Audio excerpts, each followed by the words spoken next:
Chapter 1295. Insursta Swayed. This is a decisive battle. The Empire has invested so many troops in the south, but Her Majesty has never told us. What did she say? At least 1/3 of the Empire's military strength is here. Insursta clenched his fist and growled. If these legions are gathered together, what about Fanzan and Cruz? Look over there. Tarkus walked up and pointed in a direction. The flag of the dead moon. Madara's future star suddenly felt dizzy. Her Majesty the Emperor. Brando pursed his lips tightly. This was undoubtedly a decisive battle, and Erewhon's greatest enemy, the Empire of the Dead Moon, was about to be defeated in this battle. However, he did not feel a trace of joy in his heart, only a deep fear. He looked at the sea that shone with purple light, and looked at the Somir crystals that fell from the clouds. His heart was cold. Was this a battle between the undead and the crystal cluster? The scale of this battle had already surpassed the Battle of the Oblique Forest in his previous life, and the Cipher War in the Year of the Sparks. Only the battle in the Alkash Mountains before his time travel could be comparable to this. However, the Empire of the Dead Moon, which was so powerful that it seemed to be invincible, actually lost in such a crucial battle. In his eyes, the flags that represented the legions were disappearing in the sea. That represented not only the defeat of the undead, but also the withered petals of the Roman Black Rose. If Madara lost 1/3 of its military strength here, then it was still unknown whether the Empire could maintain itself. Needless to say, would the Crystal Cluster stop their march to the north because of this? It was very difficult to say what was going on. Brando could not help but ask himself. He did not know if the Empire of the Dead Moon had also experienced such a tragic battle in the south in his previous life. At that time, the south of the Sea of the Dying Moon was a forbidden zone for players. His Majesty the Emperor had forbidden any northern nobles from entering the south. Naturally, it was the same for players. No one knew whether the war in the south of the Empire was intense or mild, whether it was a local conflict or an all-out war. Brando could not remember whether the Emperor was in the realm of eternal death when the War of the Black Rose broke out. This was the tragedy of Erewhon. The war in Erewhon did not even attract the attention of the Emperor. This is the war between the world of order and dusk. Brando, no one can stay out of this. White mist jumped down from Medicia's shoulder and landed beside his feet, watching this scene.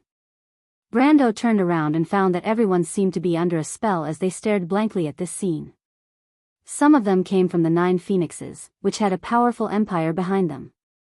Some came from Rubik, which was a desert kingdom. Although it was not as glorious as Kurlutz and Madara, it had a long history. There were also some who came from his territory, from the small country of Awin. Other than Medici, most of them had never seen such a magnificent war in their lives. Although Delphine had witnessed the battle between the Empire and Hazel's army of constructs in the Grey Hills, she had never seen such a magnificent war before. However, that battle took place in the Grey Hills, and the battlefield was less than 10 kilometers wide. Compared to the battle in front of them, it was like a child's play. Even Brando's eyes reflected this battle, and his heart was surging. The Holy War 60 years ago seemed to be reappearing in front of his eyes. The might of the Dead Moon Empire had exceeded everyone's expectations. The 8 massive legions almost made the Kurlutz feel ashamed, not to mention that this was only 1/3 of their total strength. Of course, due to various reasons, the undead had never been able to gather their full strength. The Dark Lords fought with each other. If it were not for the appearance of the Mercury Staff, this powerful and rare kingdom would have almost gone into obscurity forever. However, those who were not involved in it always indulged in the past glory of the Empire, such as Delphine and Brando. They never thought that outside the human world, there was a power that was not inferior to the 4 holy cathedrals in the slightest. That was the Black Rose of the Roman Tuo. Except for Brando, no one knew this secret. It was not that they could not understand it, but because arrogance and pride blinded most people's eyes. But now, this powerful enemy was being crushed by an army that was completely unfamiliar to this world. Its enemies seemed to have no intelligence. They only knew how to swarm forward and swallow everything, and then the Empire of the Dead Moon was defeated. It was a complete and utter defeat. Everyone heard the sound of something being broken. It was the countdown of the original order being overturned, and the destruction of the civilized world by the power of disorder and chaos. Adeline seemed to have thought of something, and her face turned pale. Insursta and Tarkus did not say a word. The former was still clenching his fists. Huang Hua bit her lower lip, and Mr. Lu's face was solemn. Brando had a solemn and pensive look. But at this moment, a few spots of light suddenly flashed in the sky, and a few intertwined golden lines extended from nowhere, instantly penetrating the entire battlefield. In the middle of the clouds was Leviathan. When Brando raised his head in shock, the dazzling flames had already exploded in mid-air in the middle of the battlefield. It was like a flare brighter than the sun. A few roaring fireballs burned fiercely in the sky of the battlefield, and the dazzling light made the light of the entire battlefield dim, as if the day had turned into night in an instant. But the phenomenon only appeared for a moment. The mushroom cloud had risen with endless smoke and dust, and the shock wave pushed the dust cloud forward, rushing into the forest with a whoosh. Then, tons of dust and debris swept over. Brando reacted quickly. He stretched out his hand and pushed it forward, opening up a net of spatial laws, blocking all the dust and air waves outside. But even so, the light shield was still bent at a terrible degree, and the impact was far greater than the impact of the crystal clusters on it previously. "What's the matter?" someone shouted in the roar of the explosion. But the noise drowned out his question, and at the same time drowned out the answers of others. But a thought flashed through Brando's mind. Was there a third party on the battlefield? Was it Madara's backup force, or was it an ally of the undead? He looked back at Insursta, but the latter and Tarkus had the same blank look on their faces. They had never seen such an offensive and means before. Was this magic? Brando felt that it was a little familiar. He wondered if the Bugas had participated in the battle. For the Silver Folk, this was very likely, because after all, their opponent was the Twilight Dragon. The smoke and dust soon dissipated. Immediately, someone screamed, "Look over there!" Brando looked in that direction and saw that the horizon was shrouded in clouds, and a white mist hundreds of feet high rose. In that mist, there seemed to be thousands of troops gathering. Those were the lost names. The direction they were in, Brando's heart tightened slightly. He saw rows of lost names knights, armed with spears, dressed in armor, and riding warhorses made of clouds and mist, coming out of the depths of the mist. They were in formation. The knights of the lost names were expressionless and silent. A lost names knight in a cloak and a laurel crown on his head rode past the knight on the left and right.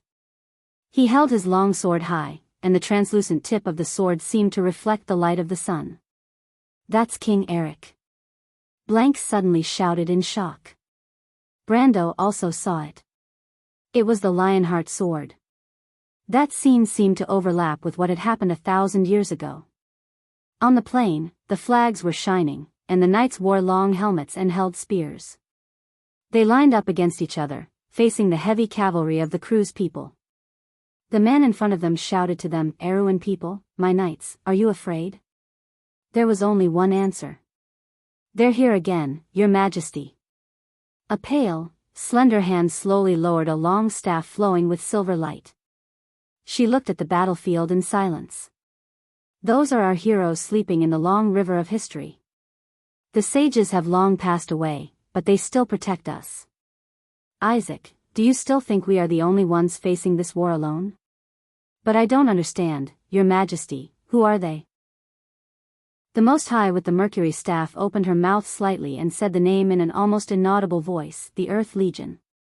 Rows of pale white knights were walking out of the clouds. Their spears were raised high like a forest, and the tip of the spear was shining with a dazzling light. In their memories from 1,000 years ago, the only answer lingered in their minds like a ghost. What was the answer? The war horses began to accelerate and trotted on the battlefield.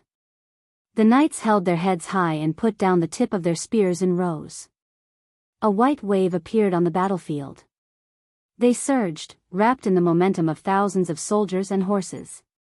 These knights' faces were blurred, and their bodies were illusory. Each face represented a distant memory when they were alive.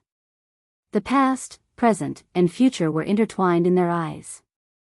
They had no names, lost their nationality, and no longer belonged to any nation or race. Everything in their life, together with their past, seemed to have passed away like smoke. And everything that was left.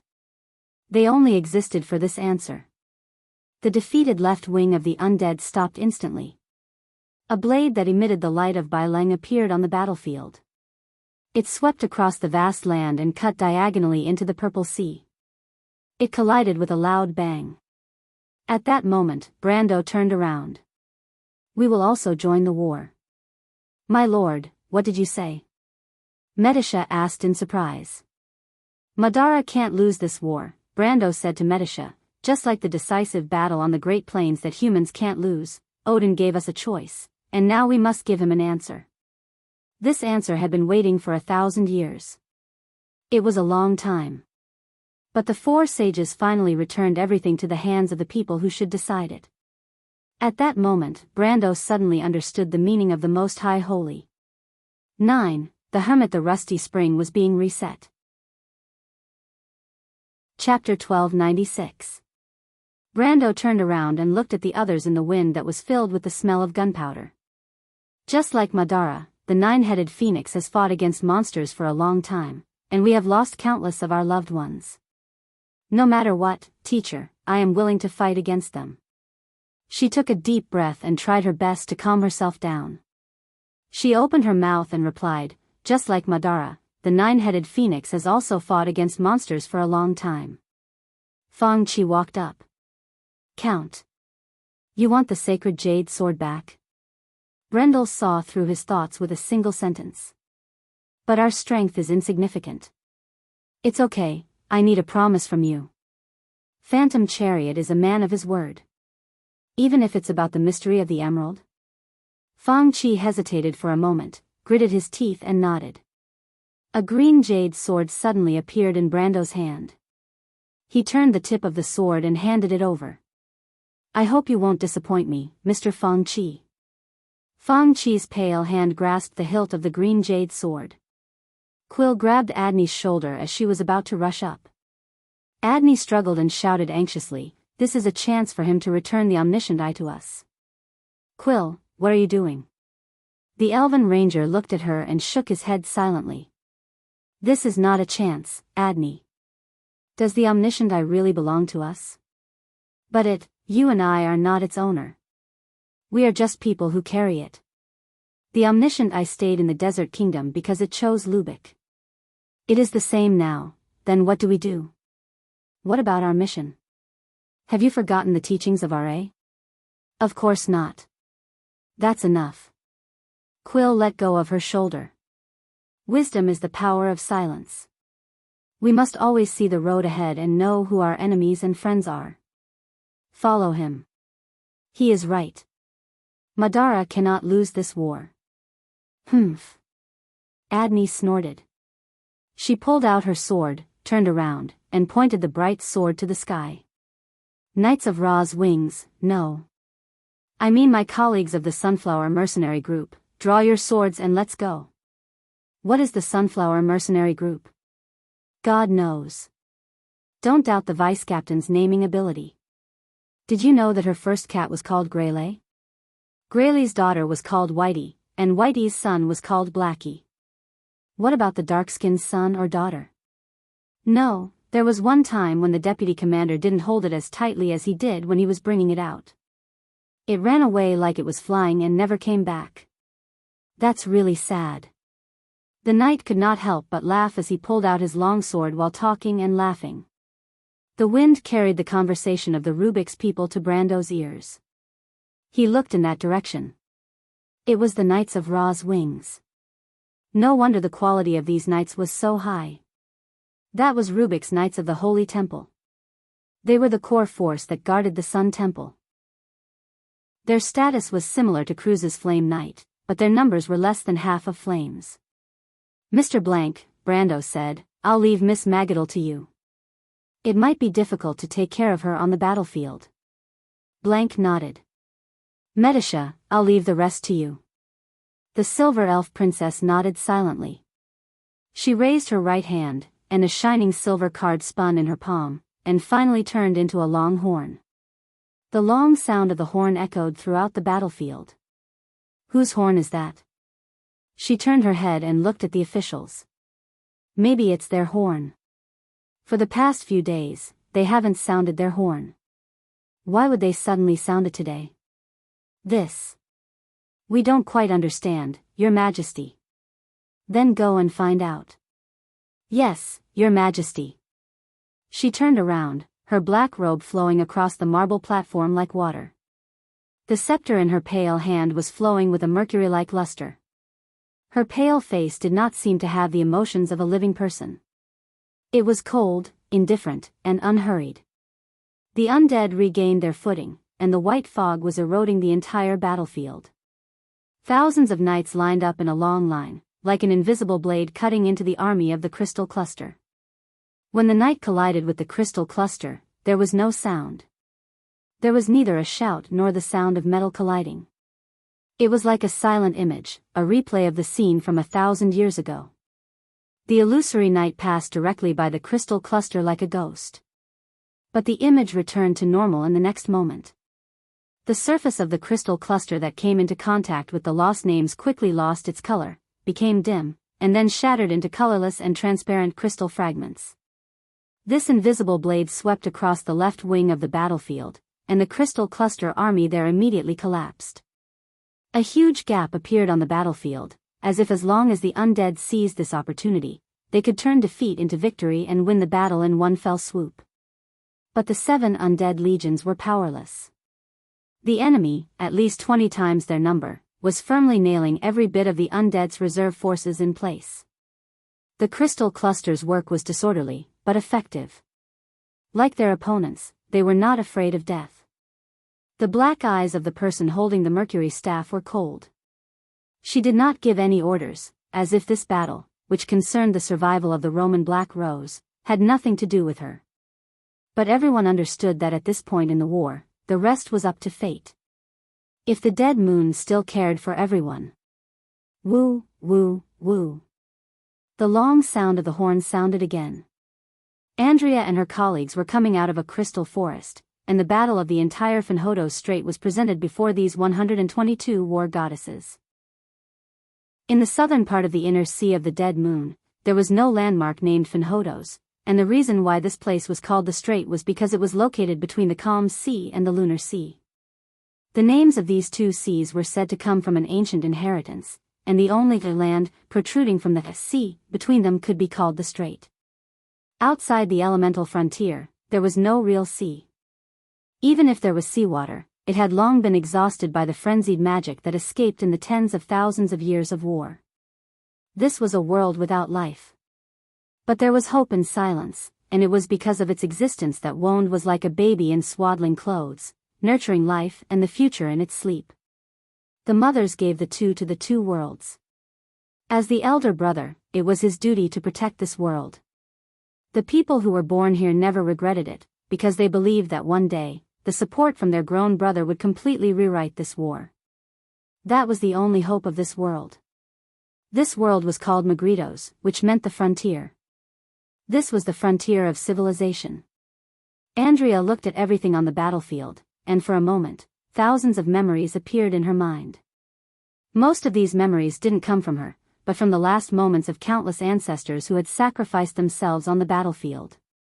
Their experiences and hopes were engraved in the hearts of all the descendants. One day, the people we protect from another world will come here from the other side of the door.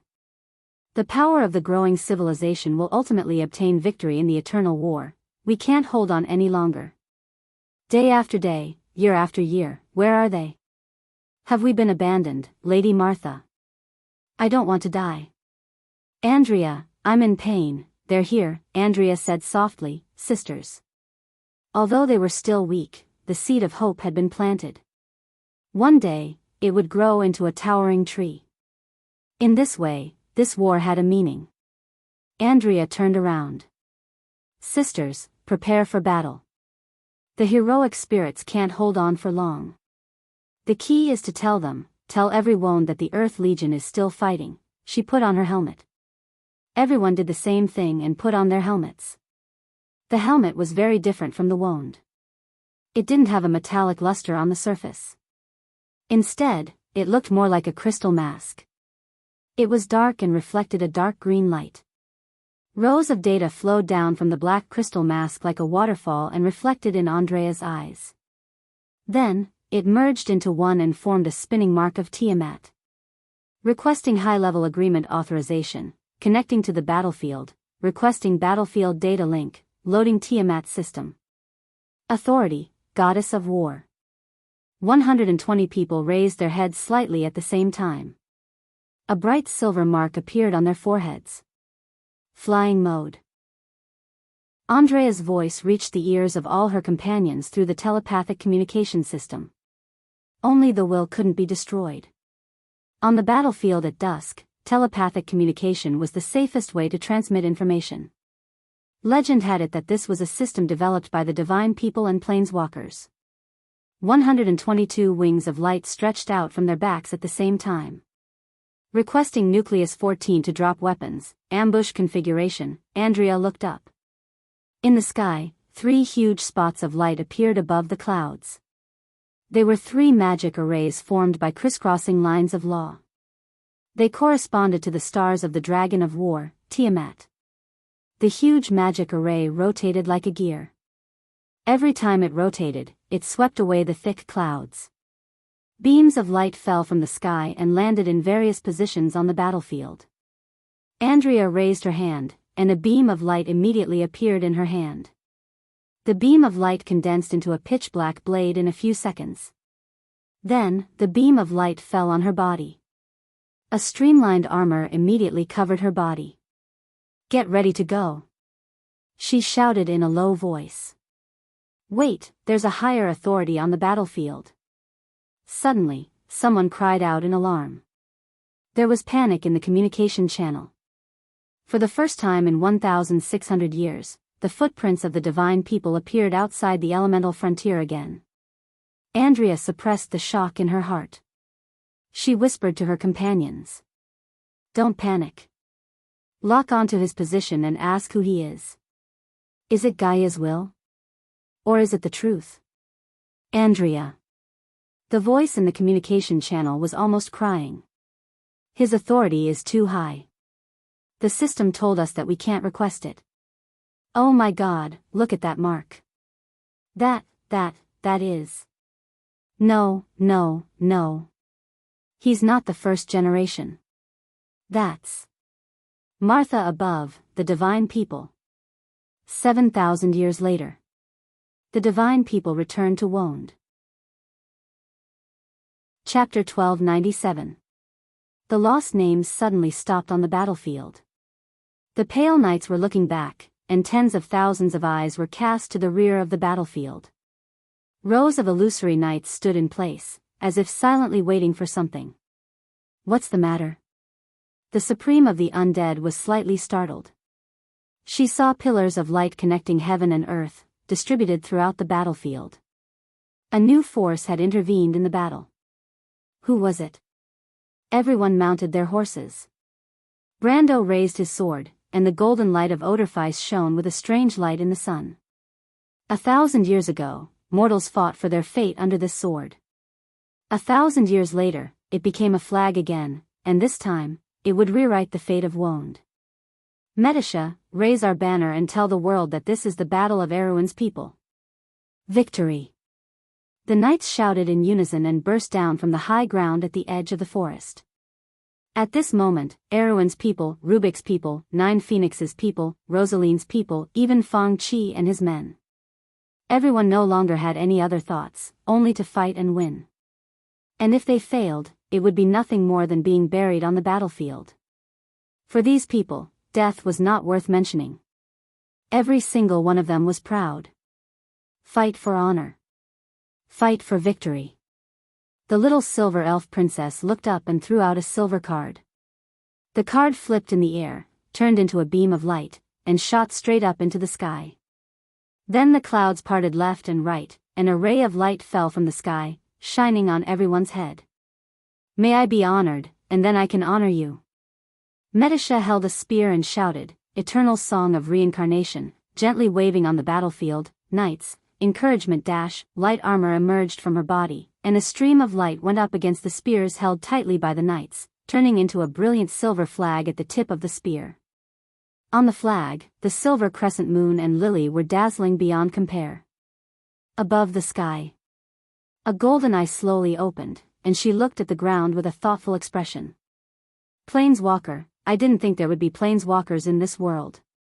That's good, then the inheritance won't be severed. Light swords descended from above the clouds and pierced straight into the ground.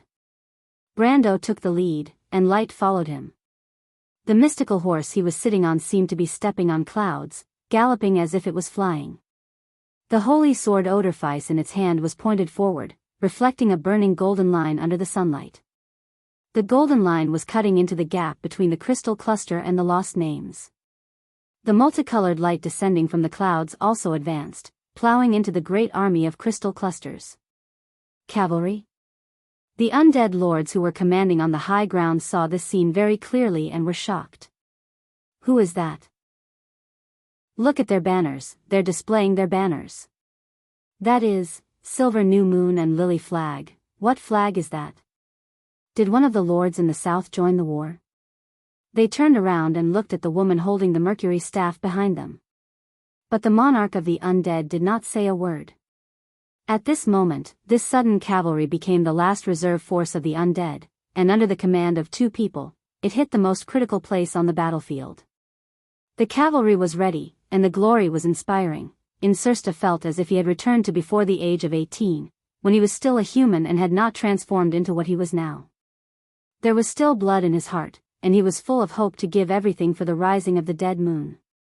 The reason of the undead gave him and Tarkus an excellent combination, but the enthusiasm of the early years in his heart was long gone. The rise of the empire had become a cold and step-by-step process, and the reason why the undead had a tendency to self-destruction may have stemmed from such contradictory feelings. No undead was willing to fight side by side with the living, let alone such a motley army from all over the world. That kind of complicated feelings maintained their existence. Disgust, calmness, and a certain goal. For the new generation of Madara, only eternal death was the arrival of some kind of peace. But at this moment, he seemed to feel his beating heart and the majestic pulsing blood. He looked back at Tarkus and saw the same color in his eyes. What was going on? Everyone's morale was at its peak, and they could not help but look forward. Brando's back on the horse seemed to be crowned with an invisible halo. It was a pair of wings made of light, and it infected everyone. Perhaps it was not impossible to die in this battle.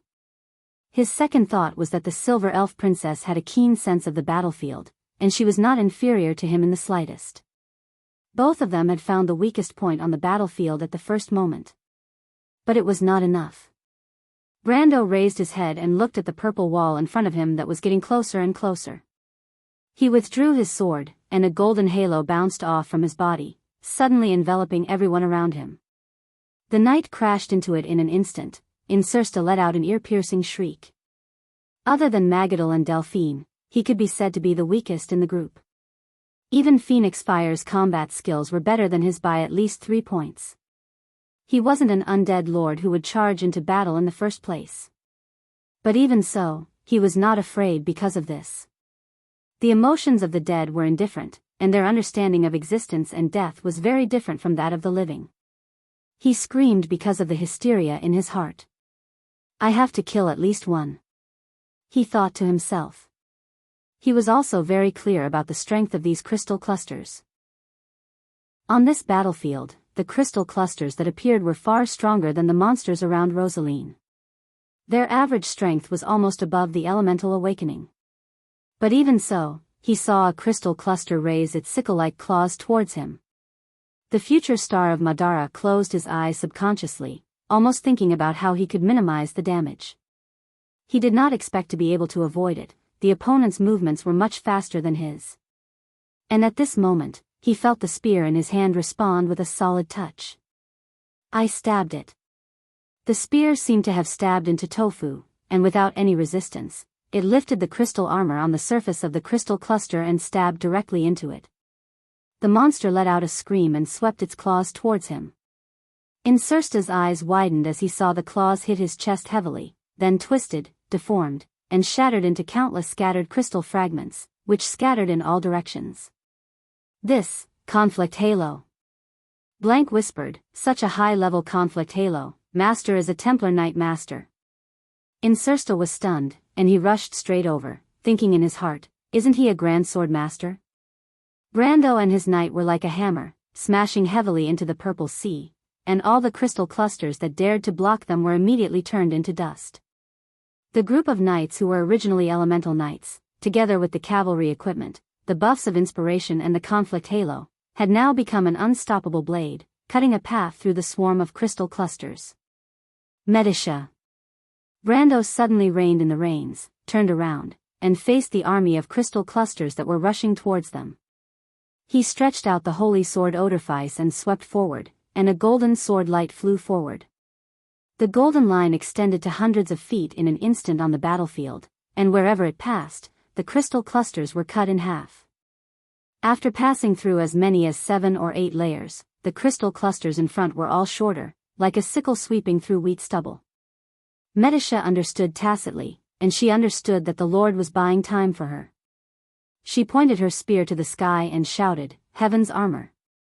Thousands of silver lines fell from the sky. Each line was connected to a crystal cluster on the ground. Medisha swung her spear from top to bottom. Countless light pillars fell from the clouds along this silver line, and flames burned from the top of the heads. Those crystal clusters had no resistance at all, and were already turned into ashes. The front was suddenly empty. The undead lords were already stunned. Fanzin's people? When did they come here? While the lower-level lords were in a daze, the higher-level lords did not waste any time. This was because the sudden appearance of the cavalry cut through the gap between the Madara's undead and the Crystal Cluster army, causing the enemy's attack to pause for a moment. At least the flanks of 3 legions were thus freed. The Supreme with the Mercury staff decisively gave an order, and she pointed forward with the staff in her hand. Cooperate with them, attack. But we need the bone dragons, more bone dragons, your majesty. Then go and find them. Bezos, don't tell me the reason, I only want the answer. If you can't do it, I will let someone who can do it replace you. She replied coldly. A few minutes later, tens of thousands of bone vultures flew from Madara's position, and they were not inferior to the Crystal Cluster army's power in the sky. Unfortunately, they were too little of a threat to the Crystal Cluster army. As soon as they took to the sky, they fell down like rain. Everyone knew that the undead's air force would not last long. Brando suddenly stopped. There's a fluctuation of magic, White Mist whispered on his shoulder. What's that? Someone was screaming. Brando looked up. In mid-air, Leviathan was turning around. It was slightly injured earlier, but it was not worth mentioning for its huge body.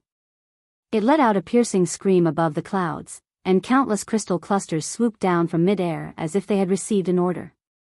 Their attack was unusually simple, and they fell directly into the undead army's camp like a rainstorm. In the blink of an eye, the undead army's front line was broken into pieces. But this was not what really made him look solemn. Above the clouds, a dense mass of black dots suddenly appeared. They passed by the Crystal Cluster army, and in an instant, they were above the battlefield. At a distance of more than 10 miles, Brando could see the true colors of these black dots at a glance. Isaac, who was standing behind the Most High, put down the monocular in his hand with a solemn expression. He quietly held the brass casing of the magic device, and his hands were a little pale.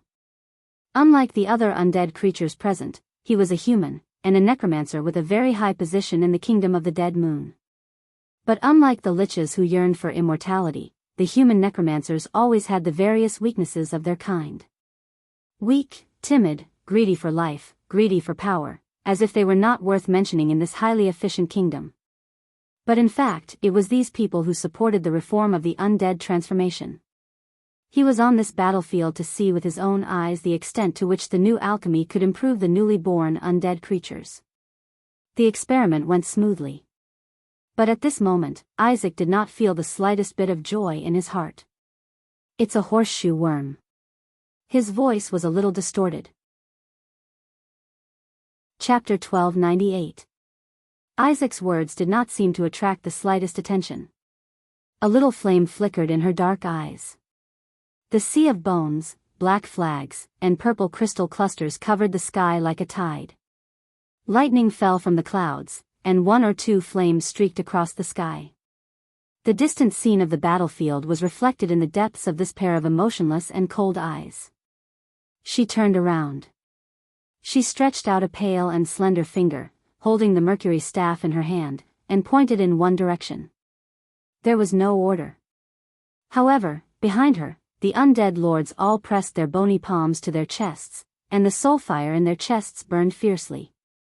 The dark nobles lowered their heads like the tide, and ripples spread from front to back. They turned around, and pale flames flickered in their eye sockets.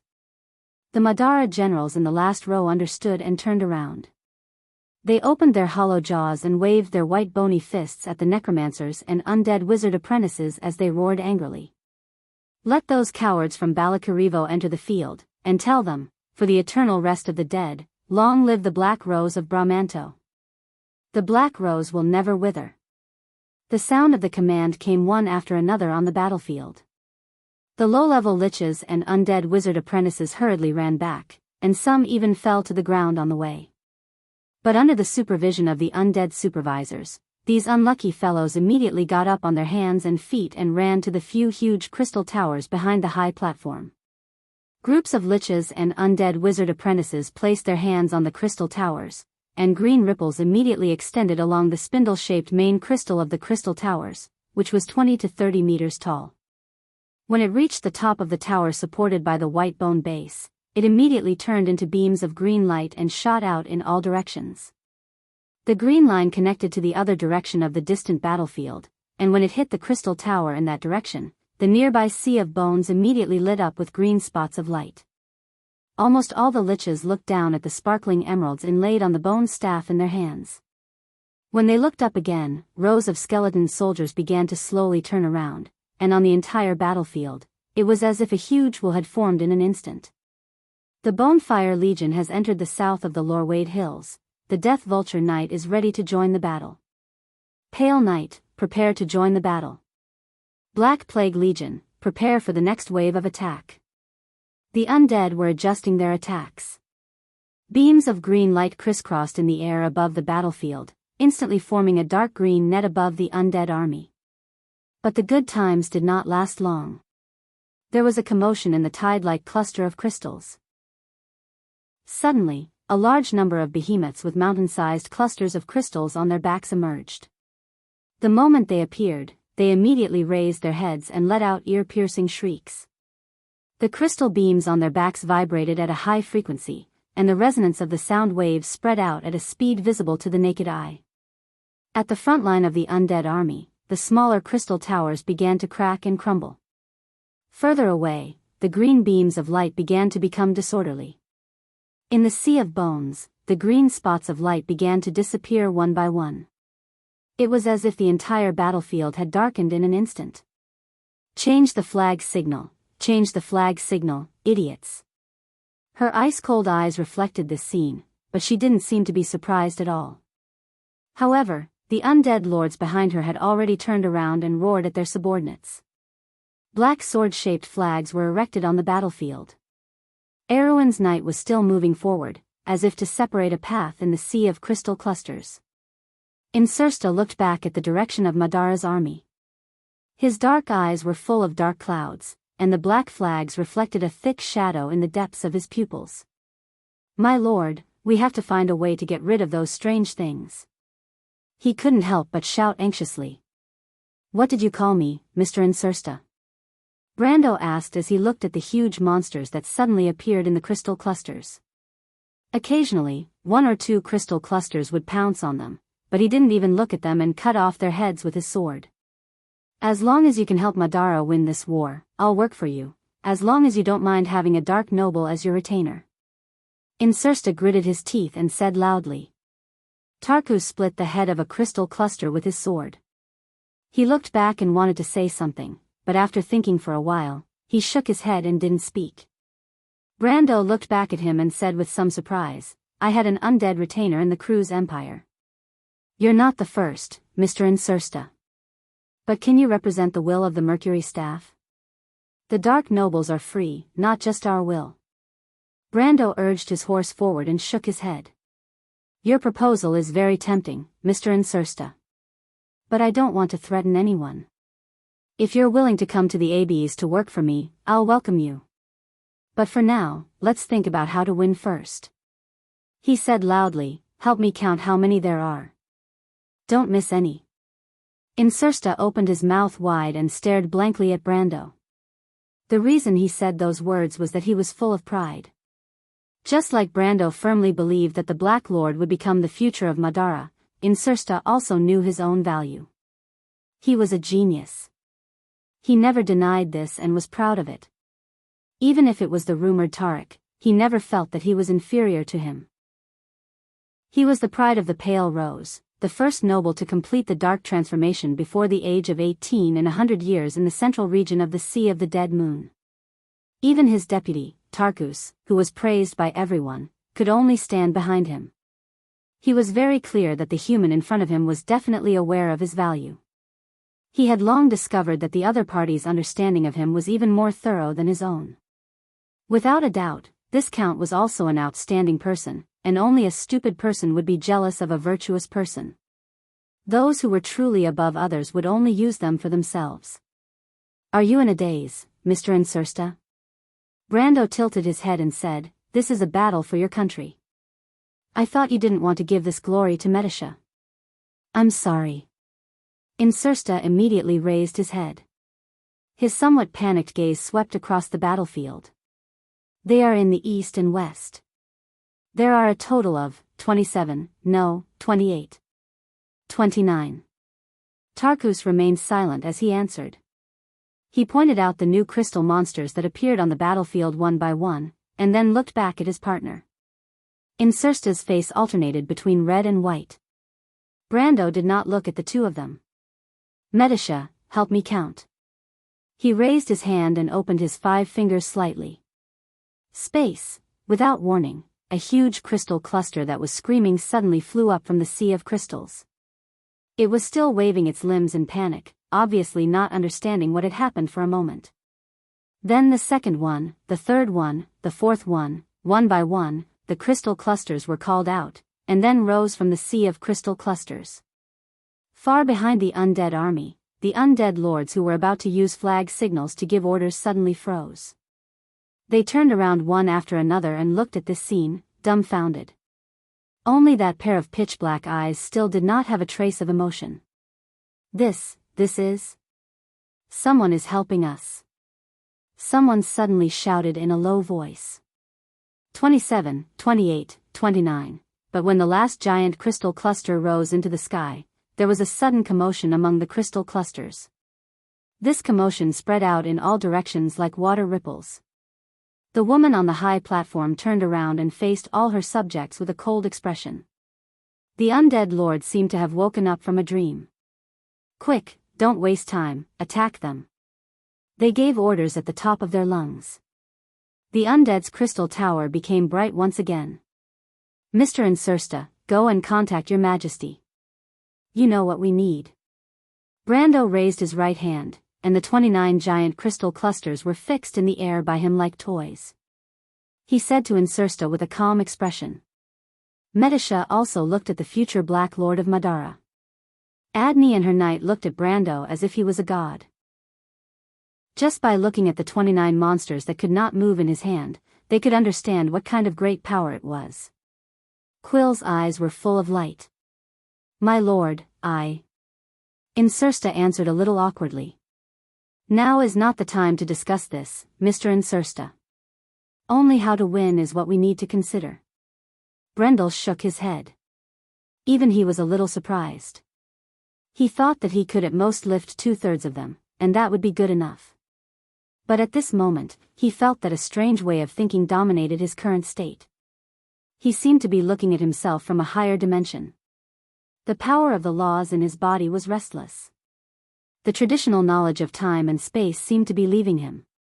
The point was, after the battle with Rushta, he felt the power of the elemental orb again. And this time, they were more powerful, so majestic that it seemed to shock the mind. He resisted the shock on the spiritual level and said to Insursta word by word, "I know you can contact your majesty. Hurry up."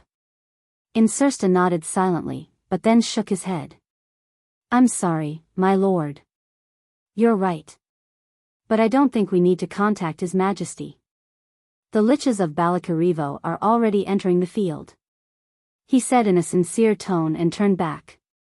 Brando followed his gaze and turned his head. There was a continuous flash of light on the ground line. Chapter 1299. Rows of wizards wrapped in black robes were entering from the back of the undead army. There were hundreds and thousands of them. Compared to the fiery front line, the scene here was strangely silent. These white bone claws stretched out from under the sleeves of the robes and held the magic staffs in their hands. The magic staffs were completely different from the simple bone staffs in the hands of the necromancers. They were made of dark metal, like the metal of the underworld that could connect the two worlds in the legends. On the top of the magic staffs, the king's tear glowed. This was the first undead magic army from Balakarivo, the army of liches that shocked the world in the Battle of Cipher. In the wild wind on the battlefield, a skeletal hand lifted the hood of a cloak, revealing a pale skull underneath. The dark red light in Victor's eye socket stared at the sky above the battlefield. Madara, the black rose of the Roman Empire, was withering. Rows of wizards in the same black robes walked to his side and stood side by side with him, forming a long line on the battlefield. A silent battle line. But Madara, all things must wither, all things must sleep forever. Martha above, everything is so consistent with the law and common sense. The king of liches, the ruler of Balakarivo, Victor raised the bone staff in his hand. The king of jewels, the Prometheus diamond unearthed from the sea of the dead moon, emitted a dim light in the wind. The undead lost the sky and the freedom to fly, but they still had magic. Death was still enough to engulf everything. Eternal darkness, it uttered a monotonous word from its dry throat. All things die, everyone said in unison. One by one, magic circles unfolded on the horizon. They rotated, as if they were opening a door of light that shone faintly. A ray of green light rose from the horizon and was reflected in the depths of Brendel's eyes. It seemed to draw a long parabola from the distant horizon, turning into a stream of light as it approached from afar. Everyone turned their heads subconsciously. The green beam of light left a long afterimage in his field of vision. Right in the middle of the sea of crystal clusters, it exploded with a loud bang. It was like a plague flower that was emitting a dark green light had bloomed. The crystal clusters were lifted up by the huge shockwave and were thrown into the air before falling down like raindrops. "Careful, this is a test shot," Insursta shouted. As if to fulfill his words, a green curtain of light gradually rose from the horizon. They were like countless suns rising into the sky. They arrived in the blink of an eye. It fell on the crystal cluster's position like a rainstorm. The 29 giant crystal clusters instantly turned into fine powder. The green streams of light smashed into the sea of crystal clusters one after another. Every time they landed, a huge gap would be blasted open in the dense purple sea. In almost an instant, the crystal clusters had no choice but to retreat. This was the first time they had retreated since the start of the battle. Frank was so excited that he felt as if he had returned to the Holy War 60 years ago. He did not seem to care about the death magic that was flying over his head. He shouted to everyone, "Sir, the undead are covering us. This is our chance." "Where is the opportunity?" Brando asked in a loud voice as well. "Go around to the flank of the crystal clusters." Medisha looked around and immediately replied, "After the undead's magic is over, the crystal clusters will organize a new attack. Then it will be time for us to play a role." Frank gave the little silver elf princess a thumbs up from the back of his horse. What do you think? Brando looked at Insursta. That is, if the Black Plague Legion can withstand it. Insursta nodded as well. Brando could not ignore the opinions of the three top commanders. He looked up and quickly chose a route in the chaotic battlefield. The silver crescent and lily flag moved on the battlefield once again. There was finally a hint of admiration in the depths of the dark eyes that watched the battlefield.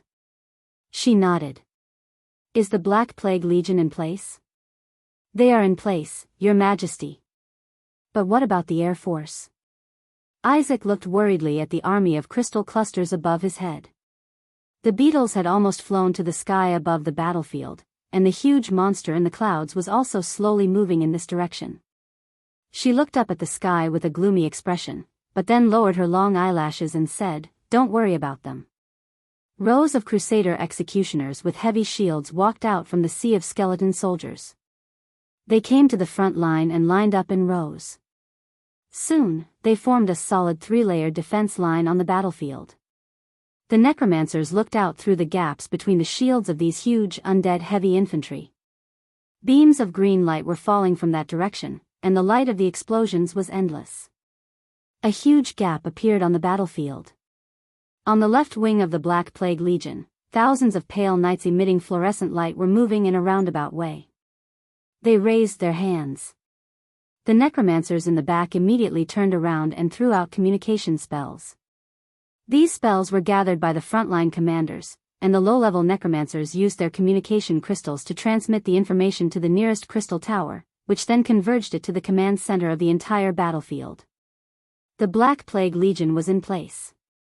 Prepare for the second wave of impact. The second wave of attack has arrived. At the moment when the spells of the Lich Legion ended, the purple tide formed by the crystal clusters swept over again. They spread across the gap on the battlefield in a few seconds and crashed in this direction. This time, it was not the four-legged arthropod-like crystal clusters that were charging at the forefront. Instead, it was the crystal cluster beetles that were thick and strong but had a low center of gravity. They were the attackers recorded by the undead. These crystal clusters with extremely high explosive power had always been the backbone of the crystal cluster army. Prepare for the attack. They are expected to arrive in 5 minutes. The necromancers quickly gave out orders one after another. But to everyone's surprise, the first ones to arrive were not the charging crystal clusters, but the beetles in the sky. The beetle army finally flew over the undead army at this moment.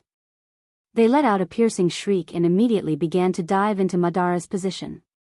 The beetles opened their claws and teeth, cutting into the undead formation like a sharp blade.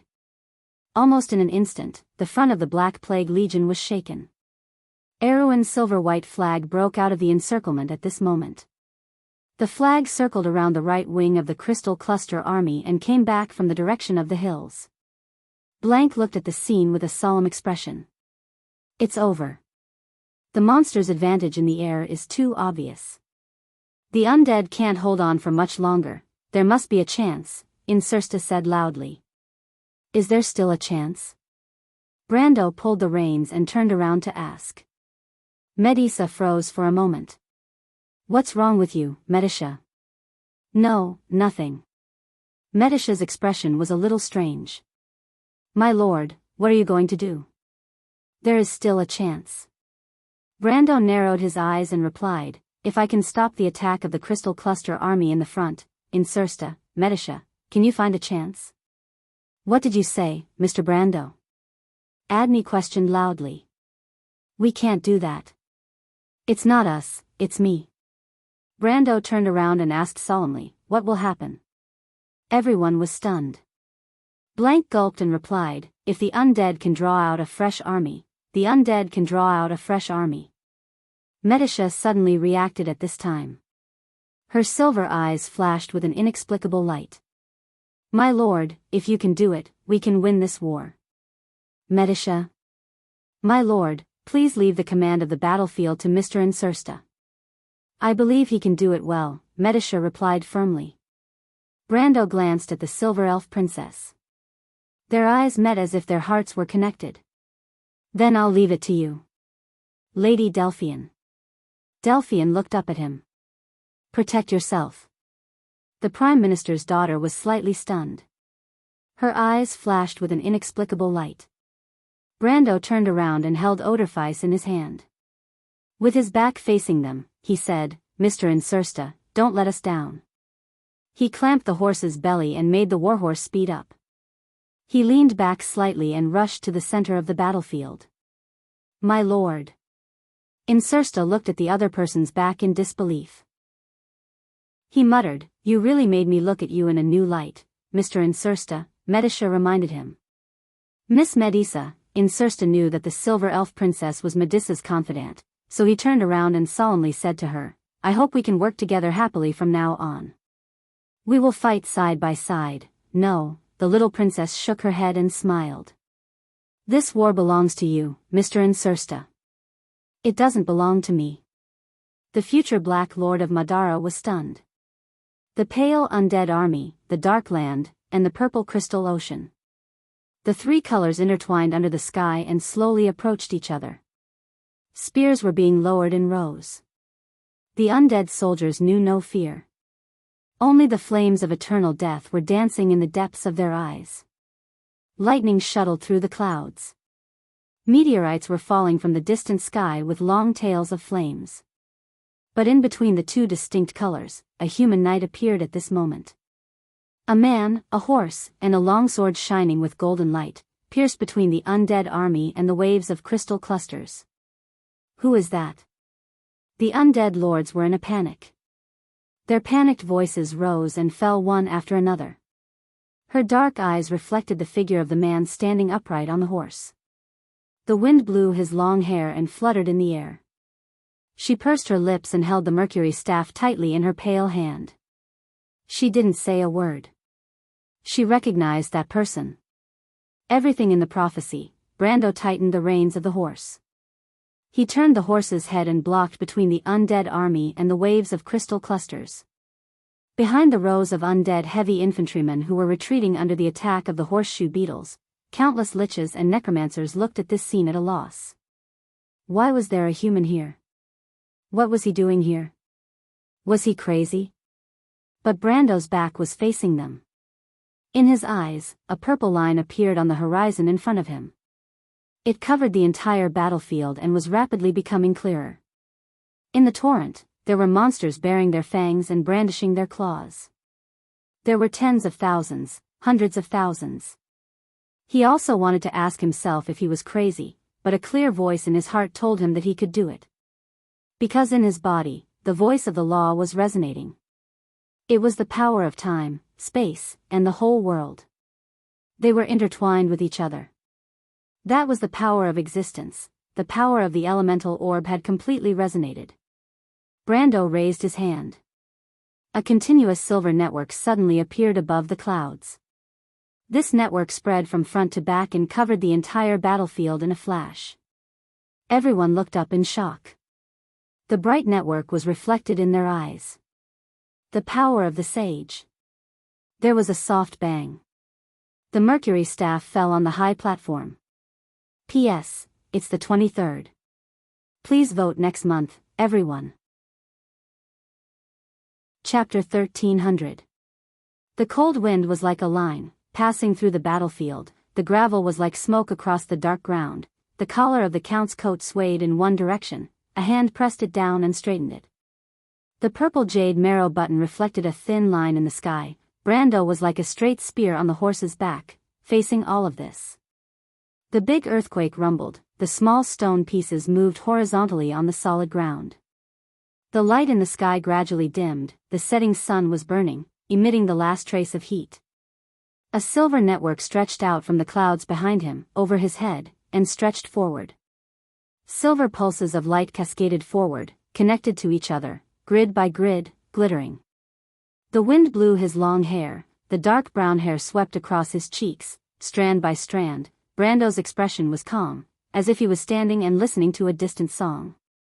That song was like a gust of wind that traveled tens of thousands of miles across the battlefield, carrying with it countless ideals and countless memories. Thousands of voices, overlapping each other, thousands of wills, converged into one. Clouds and mist walked on the battlefield. The illusory knights stopped, their blurry faces seemed to have a gaze, watching one end of the battlefield. In every corner of the battlefield, 27 ancient kings with laurel crowns on their heads turned their heads, they held their swords in their hands, but they all cast their gazes in one direction. The Lionheart's sword shone brightly. 780 years ago, a team of knights arrived at today's Grey Mane Valley. A man held his sword in front of the knight and said, "I swear by my sword, Erewhon will bear the glory, sweep away all oppression and injustice, my people, my subjects, will follow the oath of the sages and walk along this path. If one day, the glory abandons us, this sword will no longer protect this country."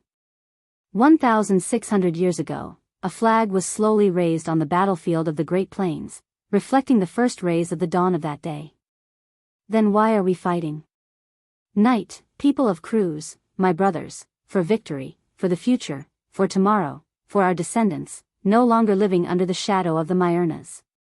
What we need is not charity, men, tell me, what do we need? The king holding the golden flame blade listened attentively. A long wind blew through the clouds. The migratory bird spread its wings, making a rustling sound.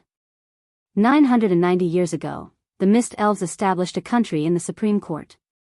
This everlasting forest will be our kingdom from now on. Elves, we have traveled thousands of miles just to find this everlasting land. We were born here, and we will sleep here. From now on, there will be no more wars. An epoch ago, two great wills met above the clouds. Dusk, this era is different, the future will no longer belong to you and us. The knight raised his spear and made an oath. A speck of green light appeared in the sky, as resplendent as the sunset. Then, thousands upon thousands of voices resounded in his mind, creating a cacophony of noise. Then, why should we give up our authority? Can you be sure of the consequences of failure? What is Martha doing? This is the last time we'll give in, restart the world. I'm sorry, we failed. Brando closed his eyes. Listen, this is the voice of the sages. The struggles of countless generations, the blood and sacrifice of countless generations, those that were recorded in history, and those that were forgotten by history. The long river flowed, like the sparkling light on the river, every memory fragment was like the flow of an epic. And there was an ultimate answer to all of this. When Brando opened his eyes again, the silver grid was reflected in the depths of his eyes, like a silver flame, burning fiercely. He looked up, his gaze seemed to be able to penetrate the clouds, seeing the rows of arrays outside the wound world. Countless rays of light were hanging down from these satellites, penetrating the clouds and falling to the ground. The entire battlefield seemed to be divided by the silver line. This is the law of Tiamat. Time and space, energy and mass, at this time and place, there is no distinction between them. What is the ultimate power in this world? Existence. Countless people have sacrificed countless lives to achieve all of this. It is so that we can exist in this world, so that civilization and order can continue to exist, so that our ideals and beliefs can continue to shine. So, a voice said softly, we have no reason to retreat. A translucent female figure seemed to be projected from the clouds, landing beside Brando. Her figure moved slightly, as if she would disappear at any time. Lady Tiamat, perhaps I should call you Martha? Me? Martha? Not even close, that is not a power that I can seize, it does not belong to me. The woman smiled and shook her head. So, all of this was arranged by you? Who exactly are you? Brando felt the power resonating in his body. If he still did not understand what was going on at this moment, he would have wasted his life's experience. He asked softly. Haku looked at him and mouthed 3 words. The ultimate saint. Then, why? You still don't have an answer in your heart? Haku turned around, looking at the approaching crystal cluster army, and answered. What kind of power is this? Brando raised his head and looked at the silver pillars of light descending from the sky, penetrating the clouds like raindrops, and falling on the horizon.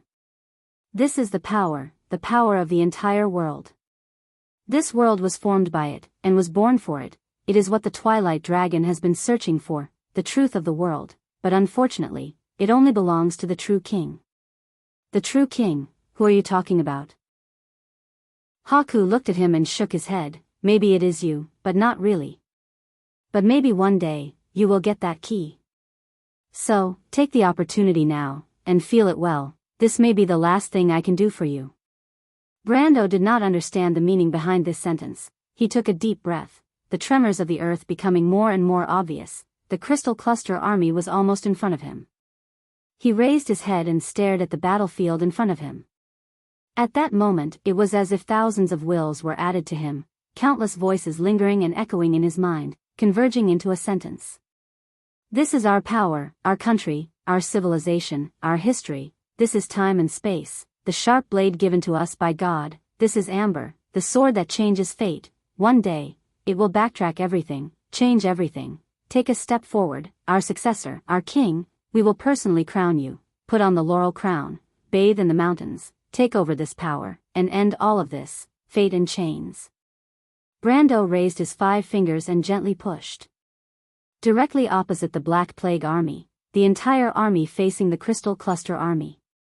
With a loud bang, millions of crystal clusters left the ground, struggling helplessly in midair. There was a moment of dead silence on the battlefield.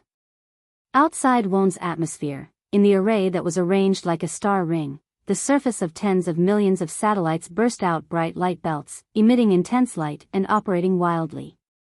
A bright river of light hung upside down in the sky above the entire world. It stretched across the sky, like a flowing Milky Way, emitting bright light. At that moment, the entire world resonated, and a voice seemed to reverberate in the depths of the world.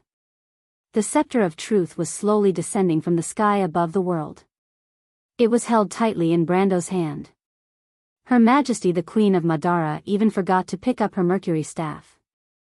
The Death Lords did not notice their monarch's loss of composure at all. Adeline covered her mouth in disbelief. Tarkus tightened the reins, looking at this scene with a complicated expression. Martha, above. The knight squeezed out these few words from the depths of their throats. Behind everyone, Medisha looked at this scene in high spirits, her eyes full of deep admiration. But she glanced at her companions, turned her horse around, and galloped in one direction without looking back. Attack, attack? Among the Death Lords, someone asked dryly. Insursta suddenly turned his head. Where are the reinforcements? Where are the reinforcements? He asked sternly. The Crystal Cluster Army's frontal attack was really stopped by that person alone, and a huge gap appeared in their front line. He suddenly realized that at this time, as long as there was a fresh force that could insert into this weak point on the battlefield from the flank, then this war would be settled. But, where were the reinforcements? The Black Plague Army? No, they were not enough. He and Brando turned their heads at the same time to look for Medisha's figure, but there was no trace of the Silver Elf Princess.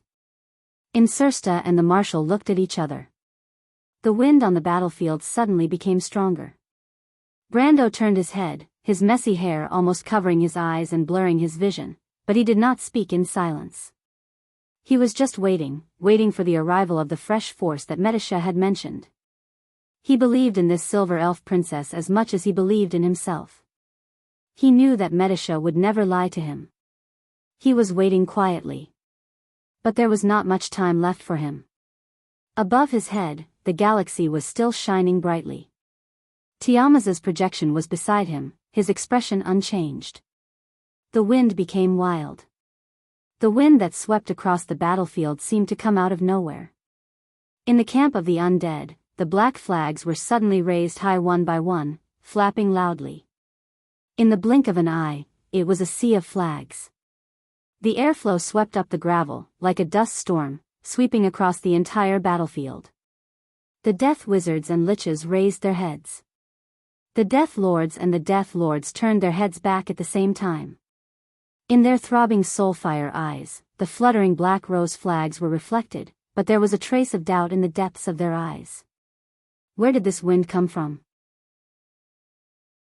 Chapter 1301.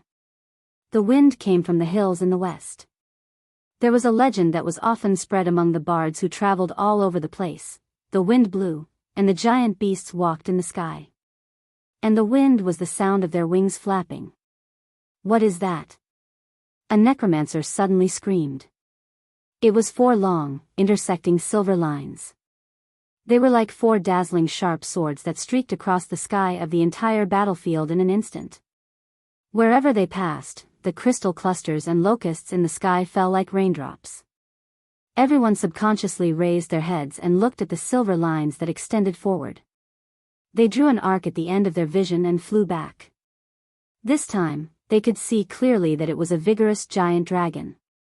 But on their slender necks, not only were there giant dragon horns on their huge heads, there was also a single horn that was straight forward. Dragon, no, that is, knights in silver armor sat on long saddles, one in front and one behind. The knight in front held a 5-meter-long shuttle-shaped spear, and the knight behind held a huge shield. Their faces were completely covered under the silver armor. Exquisite and mysterious patterns were engraved on the metal, cold and arrogant. It was as if they were describing the most glorious identity that belonged to them 1,000 years ago. Silver Elf Guards, Dragon King Cavalry. They raised their spears high. Varler. The Dragon Knight shouted in unison. Varler. The cry of victory resounded through the sky. Behind them, silver dots of light flickered in the sky like stars, appearing on the eastern horizon. Silver Elves. The undead lords could not believe it. Martha above, those are silver elves. It was a silver torrent that was sweeping down from the top of the Lorwade Hills. It was countless heavy night. Their snow-silver armor shone under the setting sun, and the snow-white feathers on the top of their helmets rose and fell like waves. The silver double-ended swords in their hands and the elven longbows on their backs proved the identity of the knight. They had defeated the Myrnas, the natives, the witches, and the undead army in Veloka. Their glory was recorded on the metal on their chests. It was a cross between a spear and a sword. The sword belonged to Frost Singer Cinna, while the spear belonged to a hero. That hero. She used to be their princess. They were the Soderkara heavy cavalry, the Lingu army, the pride of the elves. 1,000 years later, after the War of the Holy Saints, the Silver Elves finally returned to this land for the sake of this war that no one could stay out of. Above everyone's heads, the dragons began to accelerate and plunged into the sky above the battlefield. A small figure was riding a warhorse towards the Silver Elves' heavy cavalry. Medisha's long hair fluttered in the wind. The mystical horse she was riding was getting closer and closer to the charging Silver Elves. When the two formed a parallel line, she suddenly raised her head, raised her spear and shouted, "Slaver Klarvarler! Victory to the holy land of Soa!" The Silver Elven Knight turned around and looked at her. Their eyes showed a trace of doubt, but then this doubt turned into ecstasy. They raised their swords and placed them in front of their chests. That was the highest etiquette of the Silver Elven warriors. That was wordless trust. It was the highest form of respect for a hero.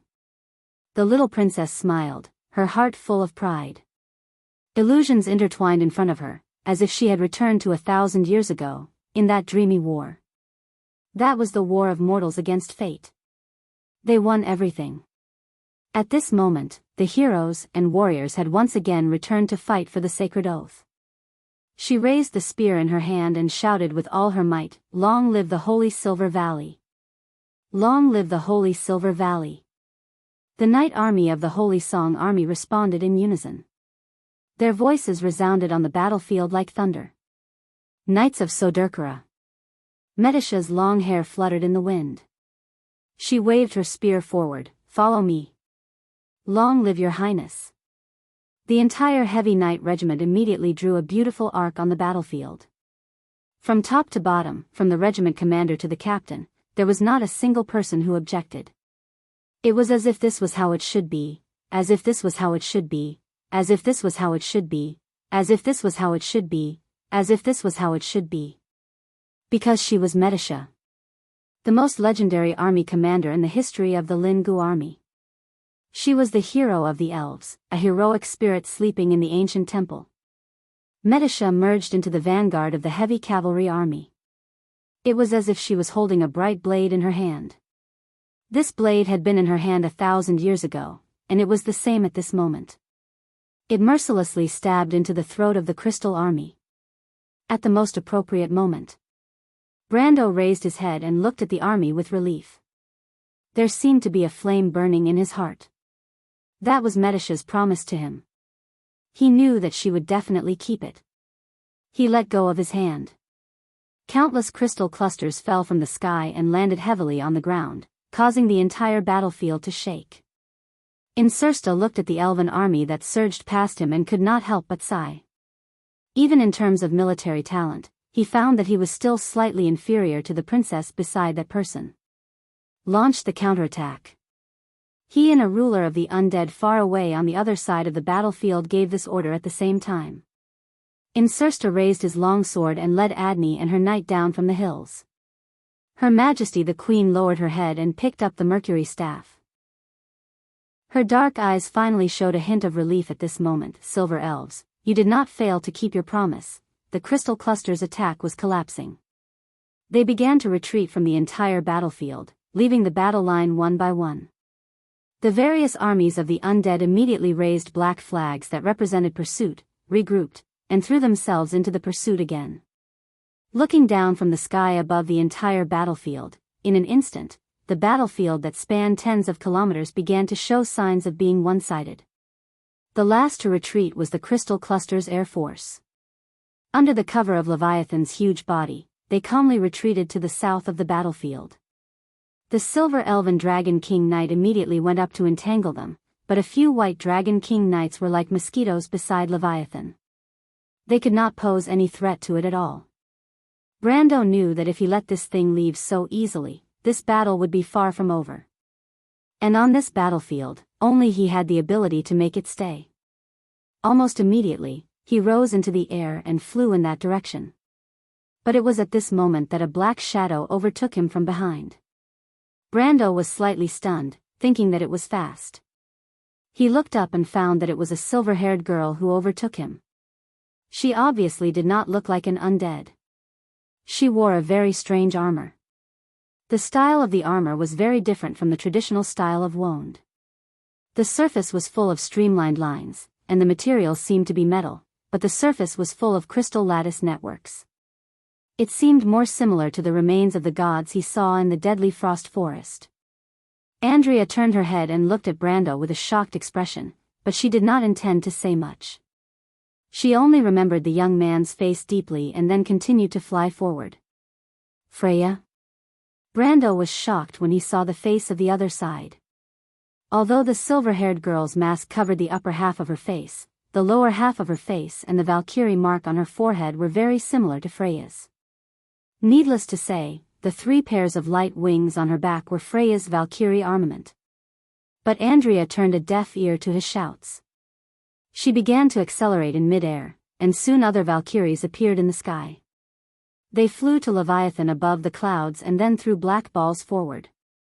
Those black balls rotated in the sky and soon fixed in place, suspended in mid-air. A ring-shaped red light beam appeared on their surface and then connected with each other, locking the mountain-like Leviathan in a red light net. Coordinates confirmed. Andrea called out, "Lord Dragon King, please descend, Dragon King?" Brando was stunned, wondering if the dragon god Bahamut still existed in this world. But before he had time to question this guess in his heart, he heard a cold snort from the sky. A dazzling golden eye opened above the clouds. Then, a pair of wings that covered the sky appeared. It was a dragon. Its size was actually not inferior to Leviathan, who was cruising in the sky. As soon as it appeared, it pressed its claw towards Leviathan's head. The huge claw seemed to be able to tear the clouds apart as it clawed towards the horn on Leviathan's head. The shadow of the claw swept across the ground, causing the sky above the battlefield to darken. Leviathan let out a roar. It swung its body, obviously unwilling to give in. But unfortunately, silver spots of light flashed on the dragon's claws. Brando was so frightened that he almost cried out. He saw that those were not silver spots of light, but bright silver cards. These cards rotated in mid-air and then gathered into one. A cold voice came out of the dragon's mouth. Deliver the final blade. A black shadow that spanned across the sky swept across Leviathan's huge body. Leviathan let out a shrill scream, and its huge body was cut in two. The broken part turned into countless crystal fragments and slowly fell from the sky. 1, 2, 3, 4, 6, 7. Brendel silently counted the number of horns on the dragon's head that peeked out from the clouds. There were exactly 7 of them, no more, no less. In this world, only one dragon had 7 horns. That was the legendary lover of Odin. That was the evil dragon king, the teacher of the death hound of the Rubik Desert, Orglaive. Players called her Master Craftsman, the 7-Dragon King, Fuchsia. But she was actually a planeswalker. P.S. Begging for votes. Writing is so tiring, I'm rolling on the ground. Chapter 1302. Leviathan's mountain-like corpse stood on the horizon, reflecting the blood-red sun. Dusk clouds hung low, and a few crystal clusters hovered above it, making their last stand. On the battlefield, the battle was nearing its end. Looking down from the sky, the silver torrent representing the elven army of Quelliner's Holy Silver Valley and the black army of the Undead Moon Empire were divided into 4 groups, chasing after the remaining purple parts on the black ground from all directions. The crystal clusters were torn apart, scattering into the fog in all directions. In the sky, black warships were entering the battlefield. Those ghost-like floating warships appeared in the sky like shadows. Space was distorted on a large scale, and in the distortion, these warships turned into solid entities. Your Majesty, our fleet has entered the battlefield. Humph, the Supreme One holding the Mercury staff coldly snorted, but there wasn't a single trace of emotion in his pitch-black eyes. Everyone, or rather the undead, knew that Lich Dai Lin definitely had ulterior motives. Tell Dalen that I came just in time. Tell him to prepare for battle. Isaac was stunned, and quickly lowered his head, but Your Majesty, the battle is nearing its end. The woman turned around and inadvertently glanced at him. This glance made Isaac feel as if he had fallen into an ice cave, as if his thoughts had been completely seen through by the other party. This necromancer trembled in fear and hurriedly lowered his head. I understand, Your Majesty. What do you understand, Isaac? She pointed her snow-white index finger at the battlefield and asked, is there only one enemy left for the Undead Moon Empire? The Queen's tone was casual, but the undead lords looked at each other. Brando descended from the sky. The undead's fleet entered the battlefield and dealt the final blow to the crystal clusters and the beetles. With the presence of the goddess of war and the 7 dragons king, there was no need for him to interfere in the battle in the sky. When he landed on the ground, he immediately saw Delphine's anxious face. He couldn't help but be a little surprised. He wondered when this woman had become so concerned about him. He knew that her obedience these days was just a disguise, but the look on her face didn't seem to be fake. However, the first to greet him wasn't the Prime Minister's daughter, but Insursta. Mr. Brando, please leave this place immediately. This is a map of the east side of the Sea of the Dead Moon. You can take the shortest route to Erewhon if you follow the map. If that doesn't work, you can go to Lubeck and take a boat from Lubeck to Erewhon. It's much more convenient than Nine Phoenix. The future star of Madara said to Brando as soon as he saw him. He took out a crystal from his arms. Brando recognized it as a messaging crystal at a glance. Anyone with a little bit of magical ability liked to use this messaging crystal to record messages. What's wrong? Brando was stunned. His Majesty the Emperor of Madara may want to harm you, my lord.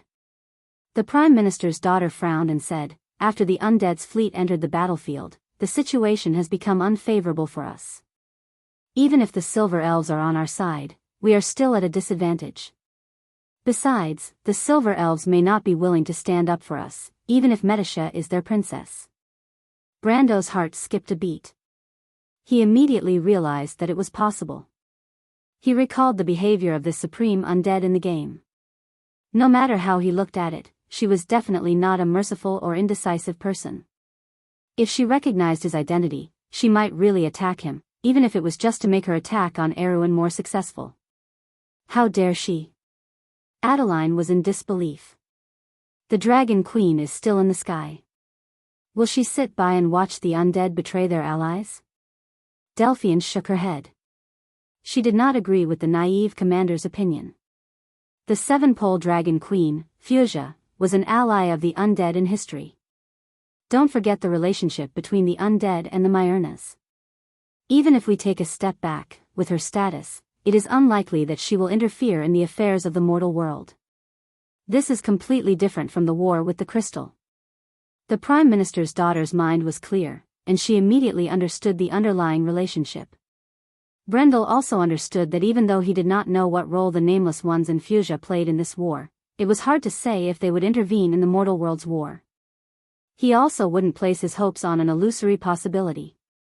Insursta hurriedly nodded. Mr. Brando, Delphian is right. Her Majesty is determined to get Erewhon. She has also heard of your performance in the First War of the Black Roses. Coupled with your previous performance, she may have already given the order to attack you. Mr. Brando, he advised earnestly. You have extraordinary skills. It will not be difficult for you to take Miss Adeline and the others away from here. There is really no need to fight the Imperial fleet. If I'm not wrong, the commanders of the 7 legions and their retainers mean that the Empire has at least 10 supreme-class elites here. No matter how strong you are, after dealing with them, how will you fight the undead army? Brando could not help but look at Insursta with some surprise. Do you know what you are doing, Mr. Insursta? Of course I do. But the Dark Nobles must keep their promises, Mr. Brando. Besides, I don't want to see you clash with the Empire, especially now. Brando looked up. Thank you, Insursta, but it may be a little too late now. Insursta turned his head, and his expression changed slightly. He cursed inwardly because he saw that the Death Moon Empire's fleet in the sky was changing their formation, but it was not a pursuit formation. Instead, it was a beautiful arc battle line. It was obvious that Lich Dalen, who commanded the fleet, intended to besiege them. In fact, on the battlefield on the ground, the various undead armies were also rushing back.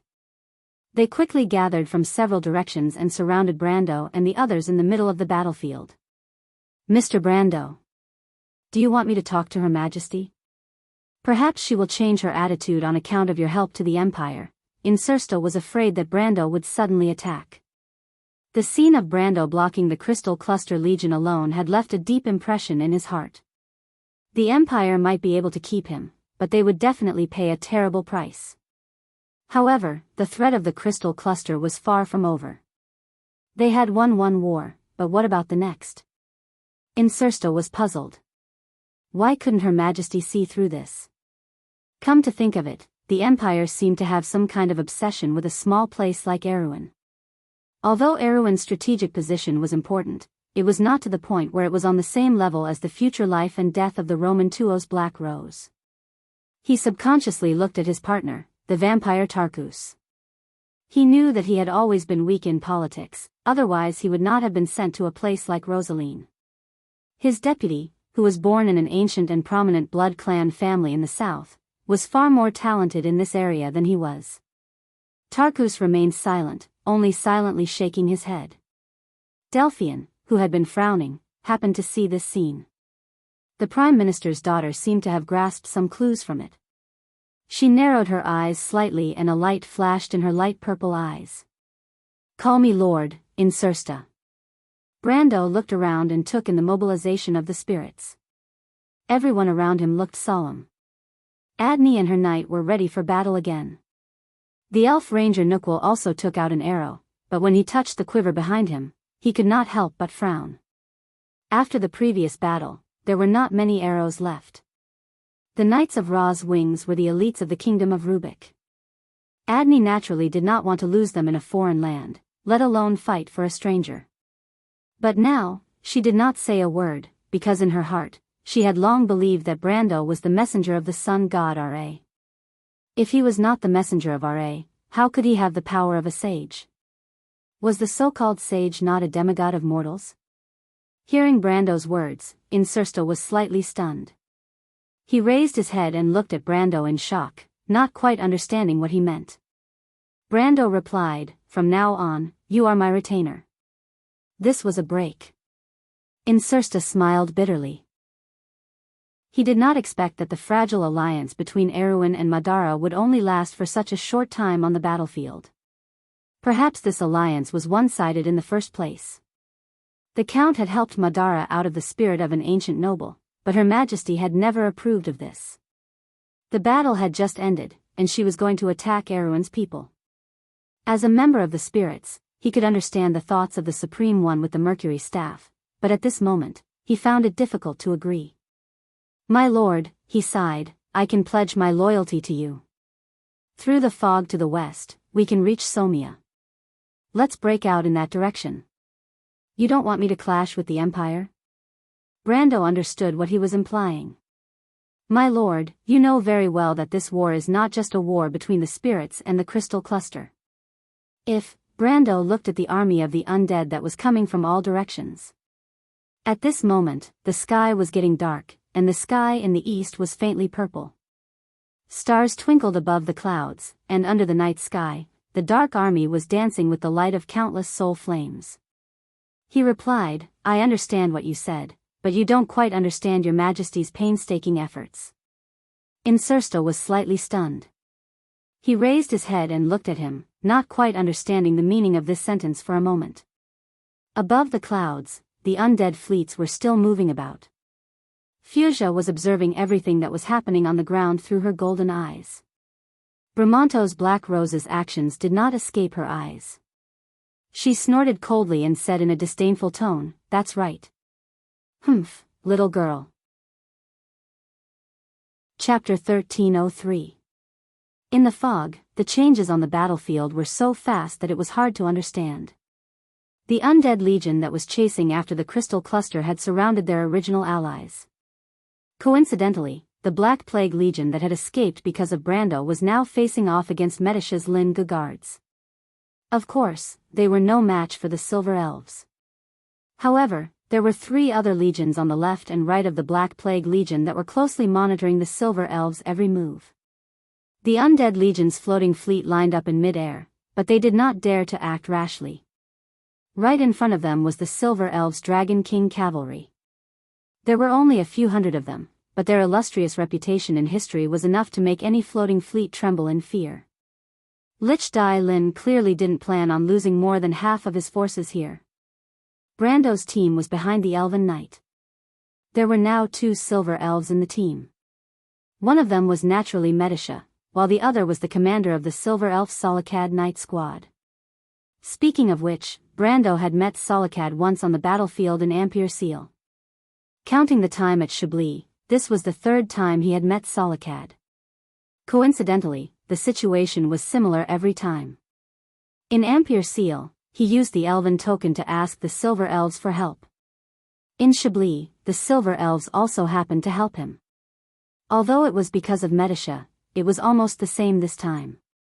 If the Silver Elves did not come to the rescue, he and the Undead Legion would not have anything to do.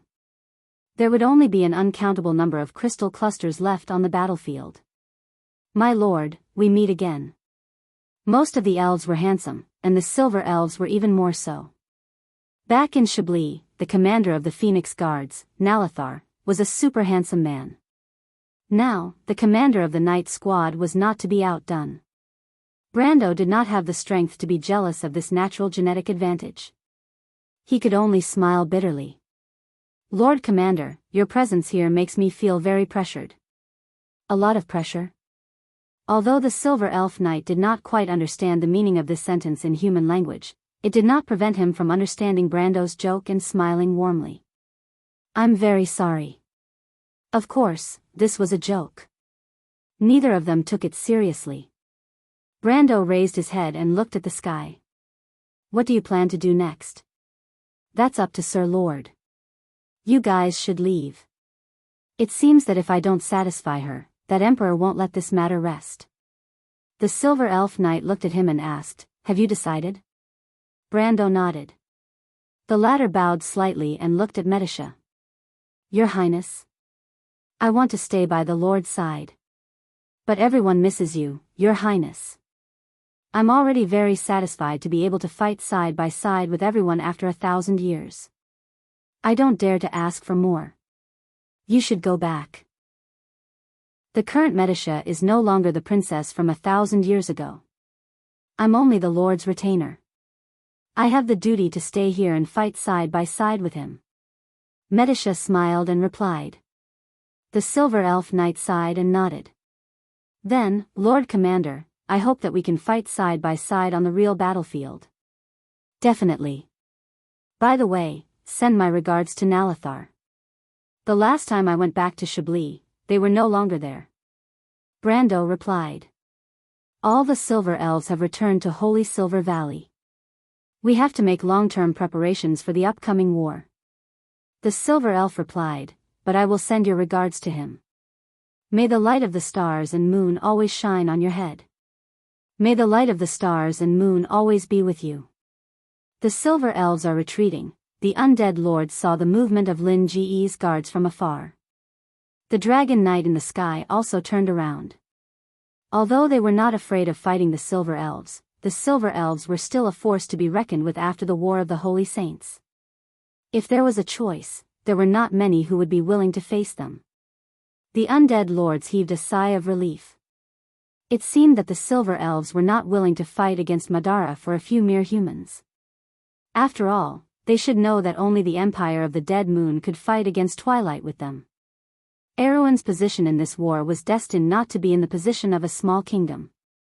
But amidst the sighs of relief, the pair of cold and indifferent eyes did not have a trace of joy.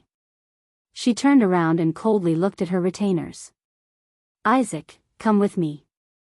The undead army quickly parted to form a path. Brando squinted his eyes. The first thing he saw was the Mercury staff, and then the person holding the Mercury staff. The other party was similar to what he remembered, the Emperor of the Dead Moon Empire. Although she should be younger in this era than in history, it did not make much difference to the undead wizards. Her appearance was maintained at the age of 27 or 28, with a very rare head of long black hair and eyes. It was said that Her Majesty the Queen had the blood of the Myrnas, and there was also a saying that she was a descendant of Odin. There was no expression on the Queen's face. This was different from the majesty and arrogance of the Silver Queen Constance. This supreme of the undead was purely indifferent, although there were players who privately called her the Queen of Facial Paralysis. But in Brando's memory, this supreme rarely showed any external emotions. She was like a precise machine, ruling the empire with harsh means. To be honest, he thought that the other party would order an attack without saying anything. The fact that she could appear in front of him was already somewhat beyond his expectations. Insursta Dragon, Tarkus. The supreme of the undead spoke first, but not to Brando, but to the two people beside him. Beside Brando, Blanche's face was instantly filled with anger. Princess Magadal also frowned. Although in terms of status, Brando was far from the Emperor of Madara, but at this moment on the battlefield, the two of them were actually equal in terms of status. Not to mention, Brando's previous display of strength should be enough to win the respect of any ruler of the empire. Perhaps others did not understand the concept of a subordinate dying when the ruler was humiliated, but as a former marshal of the allied armies who was familiar with the rules of the game between nobles, Blanche obviously understood that this woman was showing her contempt for them. For the same reason, Magadal also felt that something was wrong. But Brando did not care. He was still sizing up this legendary monarch. In his previous life, there were only a few people who could see Her Majesty in person. Most of the players' understanding of her came from rare videos and images, as well as some official promotional videos. Speaking of which, this was the first time he met her face to face. Your Majesty, we are now the Count's prisoners. Tarkus looked at his colleague and calmly replied. Insursta could not help but feel a little grateful. He knew that if he were to answer, he would not be able to lie to the Supreme Emperor. But if he did, he would not be able to avoid the problem of his current status. The Dark Nobles kept their promises. Although he was not afraid to fulfill his promise, he also understood that it was not a wise thing to reveal this issue at this time. Sure enough, once Tarkus spoke, the Queen of Madara turned her gaze to Brando. This time, her tone was even colder. I know who you are, human. I will give you a chance. Submit to me, and you can get everything you want. Everything I want? The woman looked at him coldly. Her gaze was like a cold blade, and no one dared to look at her directly. Brando also frowned subconsciously. He had a strong will. Although he was not afraid, he still felt a little overwhelmed. According to history, this queen was a gifted monarch of Madara. It was as if she was born with the Mercury staff. He originally thought that it was a little exaggerated, but now he realized that it was not entirely true. In this world, there was actually someone with such a strong will. It was even slightly stronger than him. Only such a person could control the power of darkness. Although the dark elemental orb and the scepter were powerful, it was always a heavy burden for anyone who received them. If one's will was not strong enough, it would easily corrupt them, just like those witches who were corrupted by the dark magic and became crazy. Even though Brendel did not refute her words, the Supreme One with the Mercury staff understood what he meant from the latter's words. This is your answer? Brando suddenly found it funny. He thought that life was like a play, and it was all about acting. This woman looked cold on the surface as if she did not care about anything, but if there was an Oscar in this world, she could easily win a movie queen or something. He nodded. The latter looked at him deeply and turned to leave. The undead army immediately gathered behind her. Brando looked in that direction and suddenly said to himself, "It seems that your queen's ambition is bigger than I thought. If there is a chance, she will definitely get rid of me and Dalen together." As he spoke, he looked back. The next moment, Haku's shadow appeared beside him again. "Sister!" Medisha shouted in surprise. Haku's shadow looked back at her and pretended to be disdainful. She looked straight ahead and said, "If you can't even do this, you deserve to die here. I'm surrounded by an army of undead, Lady Tiamas. You're the one who threw us into this place, right? What else can we do other than watch a show for free?" Brendel retorted in annoyance. "There's also the nature orb and the Mercury staff," Haku replied. "Those are also your goals. Then what do you want me to use to fight with this queen? Don't you already have a card up your sleeve, Count?" Haku glanced at him disdainfully. Chapter 1304. The atmosphere suddenly became tense. Adney didn't even dare to breathe too loudly. The members of the Ra's feathered knights stood on either side of her, their swords pointed outwards as they faced off against the black mass of undead more than 100 meters away. The heavily armored crusader executioners lowered their spears in rows. Their joints creaked as they collided with each other.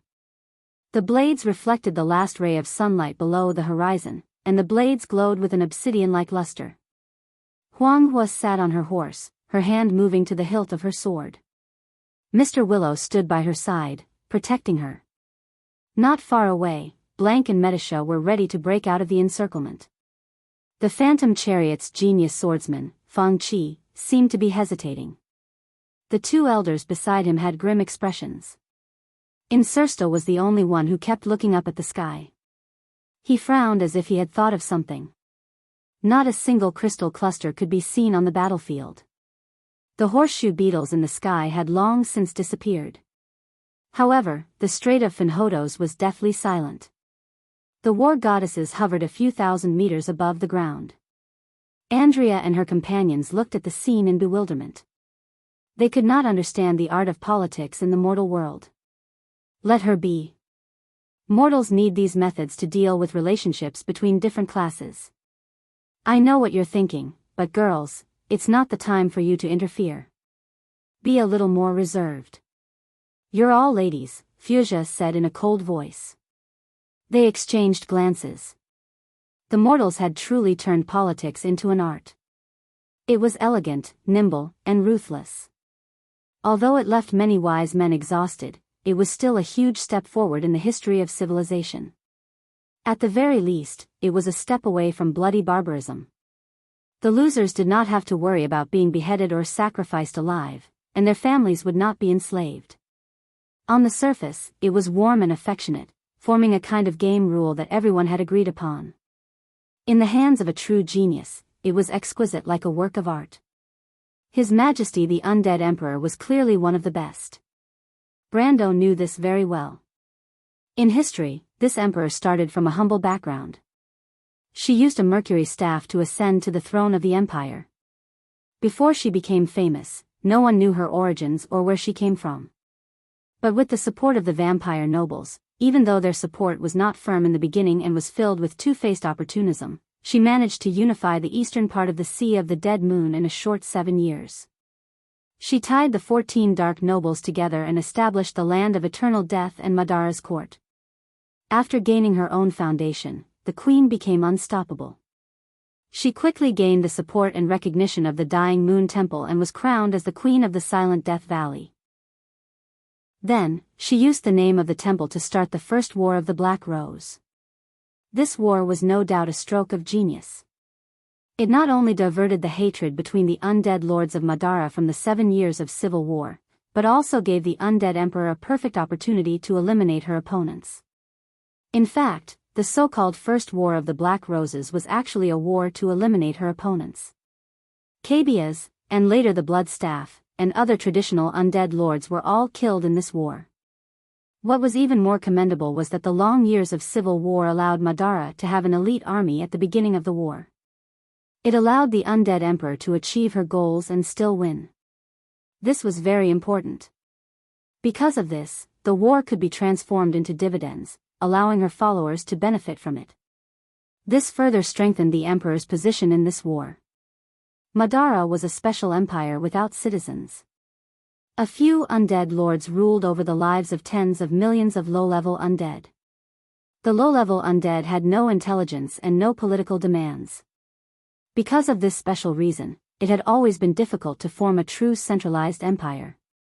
But the emperor also had the Mercury Staff, and she was very good at using this.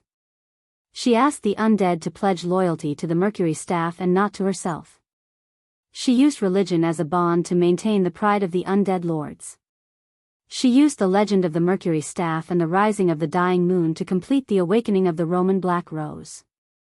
This was actually a process of national awakening.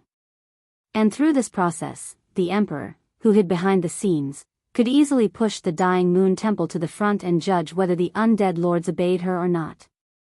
This could be said to be the otherworld's version of holding the emperor to command the vassals, but the undead emperor cleverly used the tradition of the Dark Kingdom to complete this process beautifully.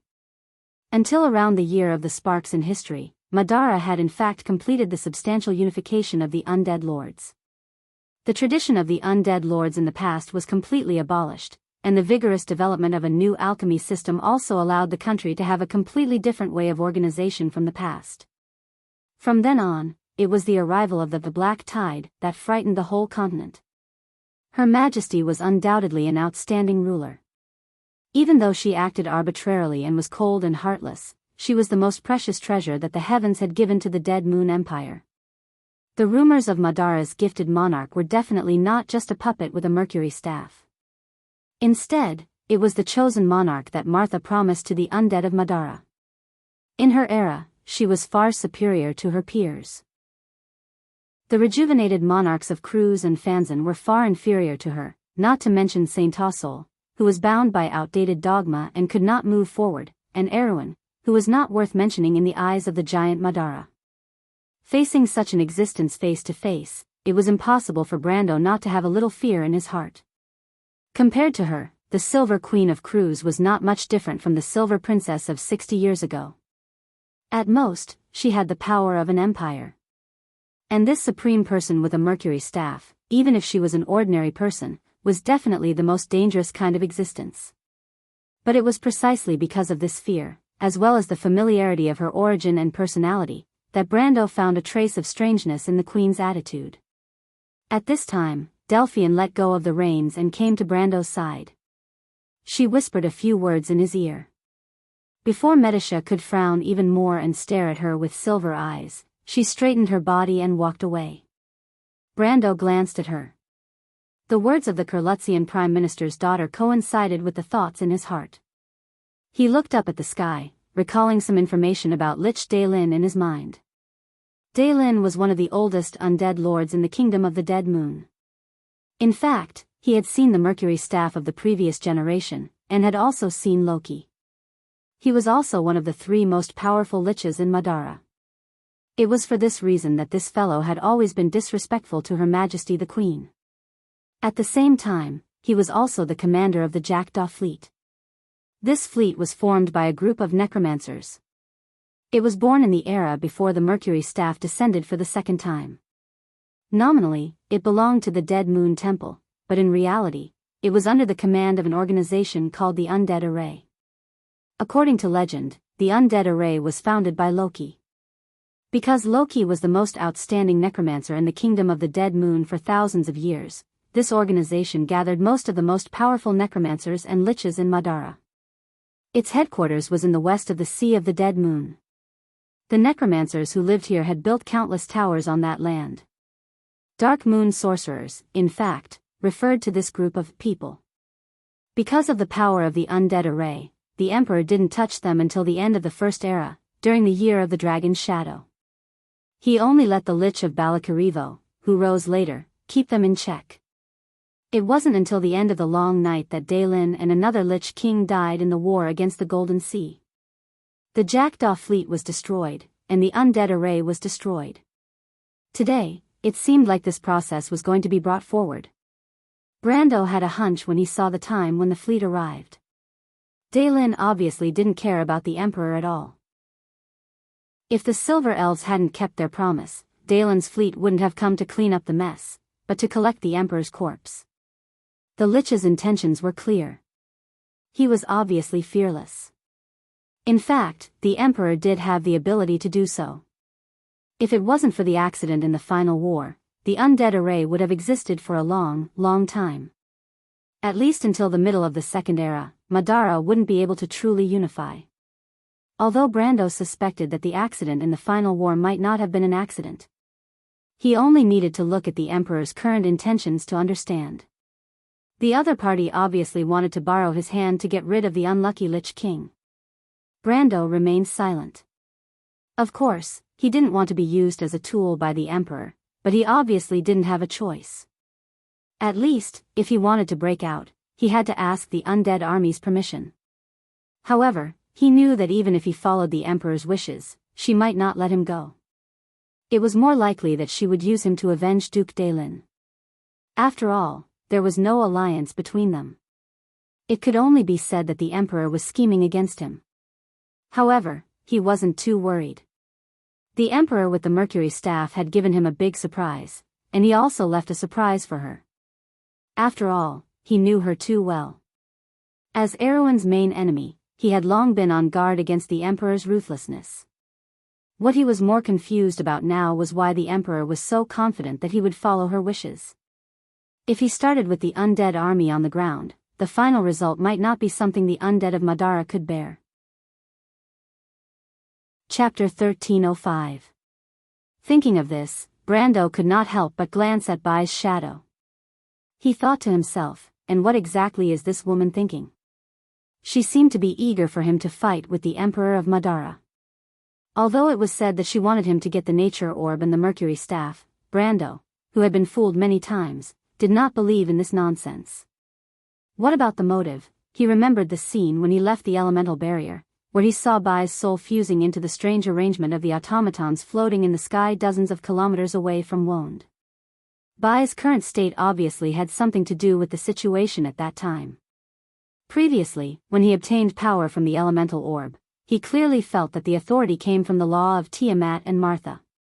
Therefore, he suspected that Bai had seized Martha's authority, because the strange automatons were obviously part of the law of Tiamat. But Haku denied it, although he wasn't sure if he was telling the truth. What? Bai noticed Brando's gaze, but did not care too much. Are you still suspicious of me?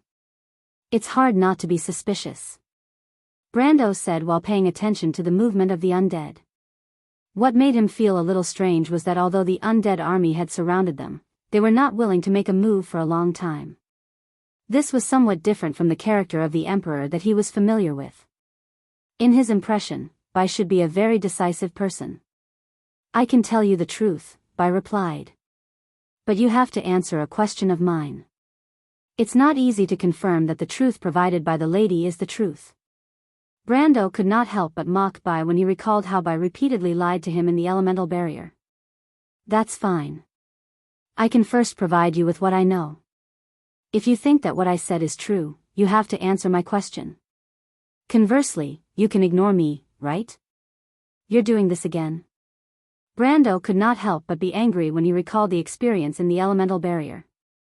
Fortunately, the two of them were communicating telepathically. Outsiders could only see the slight change in Brando's expression, but could not hear the content of their conversation. It's effective, isn't it? The choice is up to you, Bai replied without changing his expression. Brando gritted his teeth and didn't say anything. Anyway, he had made up his mind not to answer. No matter what he said, as long as this woman was telling the truth, then it was equivalent to him earning for free. Anyway, she had lied to him more than once in the elemental barrier, so they were even. He silently looked in the direction of the undead army. The death moon flag that represented His Majesty the Emperor had returned to the center of the army. If the undead were to make any moves, it should be within the next hour and a half. He extended his hand and summoned Sinna, the frost chant, into his hand. When it came to large-scale attacks, the only thing he could rely on was the water holy sword. However, this thing would not be able to differentiate between friend and foe. Back at Fathom Harbor, if it were not for the fact that he was in the witch's dream, he would have blown up half of the harbor. The reason why he had the Silver Elves leave was firstly because he wasn't sure of the Emperor's intentions, and secondly, it was so that he could unleash his full potential. He had made up his mind to teach the other party a lesson so that it would be easier for the next negotiation. Insursta was still frowning at the side. Brando glanced at this guy and couldn't help but feel proud. He knew very well that this future star of Madara's family had a close relationship with the Queen, so he deliberately mentioned the other party's previous promise so that he would have no time to think about other things. Otherwise, with this guy's intelligence, if he were to guess his thoughts and seize the opportunity to remind the Emperor, then he would be completely done for. Fortunately, with the advantage of foresight, he once again took the initiative in front of this genius of Madara. Tarkus seemed to have noticed something, but interestingly, this vampire did not point it out. Bai saw that Brando didn't say anything, as if she didn't care what he was thinking. She said to herself, "My lord, do you want to know what that person's plan is?" Brando looked at Medicia's sister with a little disdain. Her Majesty wants me to help her deal with the undead. Maybe she wants to kill two birds with one stone. Miss Bai, you're not going to use this information to exchange with me, are you? Of course not, this is just a bonus. Aren't you curious about what she's going to do? I can guess that she's the one who planted people in the undead fleet, Brando sneered, but I won't let the Emperor down. I'll give her the biggest surprise. Angering her won't do you any good, Count. I have to remind you. Bai replied with a straight face. Why? Because of the Mercury staff. Brando was silent for a moment and shook his head. That's another matter. I don't plan to talk about it with her for the time being, but I will never show weakness in front of the Emperor. I know her style, or Erwin will never have a day of peace. You know her very well, Bai said curiously. You seem to be very interested in the undead. There's an old saying in the Nine Phoenix, Brando replied. You're saying that no one is allowed to sleep beside the bed? I've been to the Nine Phoenix before, so I know a little about the customs there. But as Erwin's subject, I think you're overreacting. I don't want to talk about this, Miss Bai. You should be answering me, not the other way around, right? Bai raised her head and looked at him. Then what do you want to ask?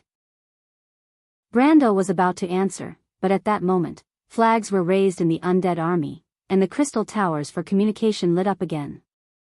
A green net of light appeared in the darkness, and the undead army was immediately filled with dots of green light. This was undoubtedly the signal to attack. But to everyone's surprise, it wasn't the undead army on the ground that made the first move, but the jackdaw fleet in the sky. Suddenly, a flash of light flashed through the dark fleet. One of the battleships took the lead and fired its cannons. The flash of magic crossed a few thousand meters and arrived above Brendel and the others in an instant. However, the ray of light did not hit Brendel and the others. Instead, it was blocked by a transparent barrier far away from them.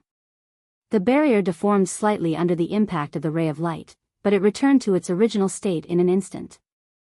This time, it wasn't just Brando's people who were shocked. Even the undead lords were shocked.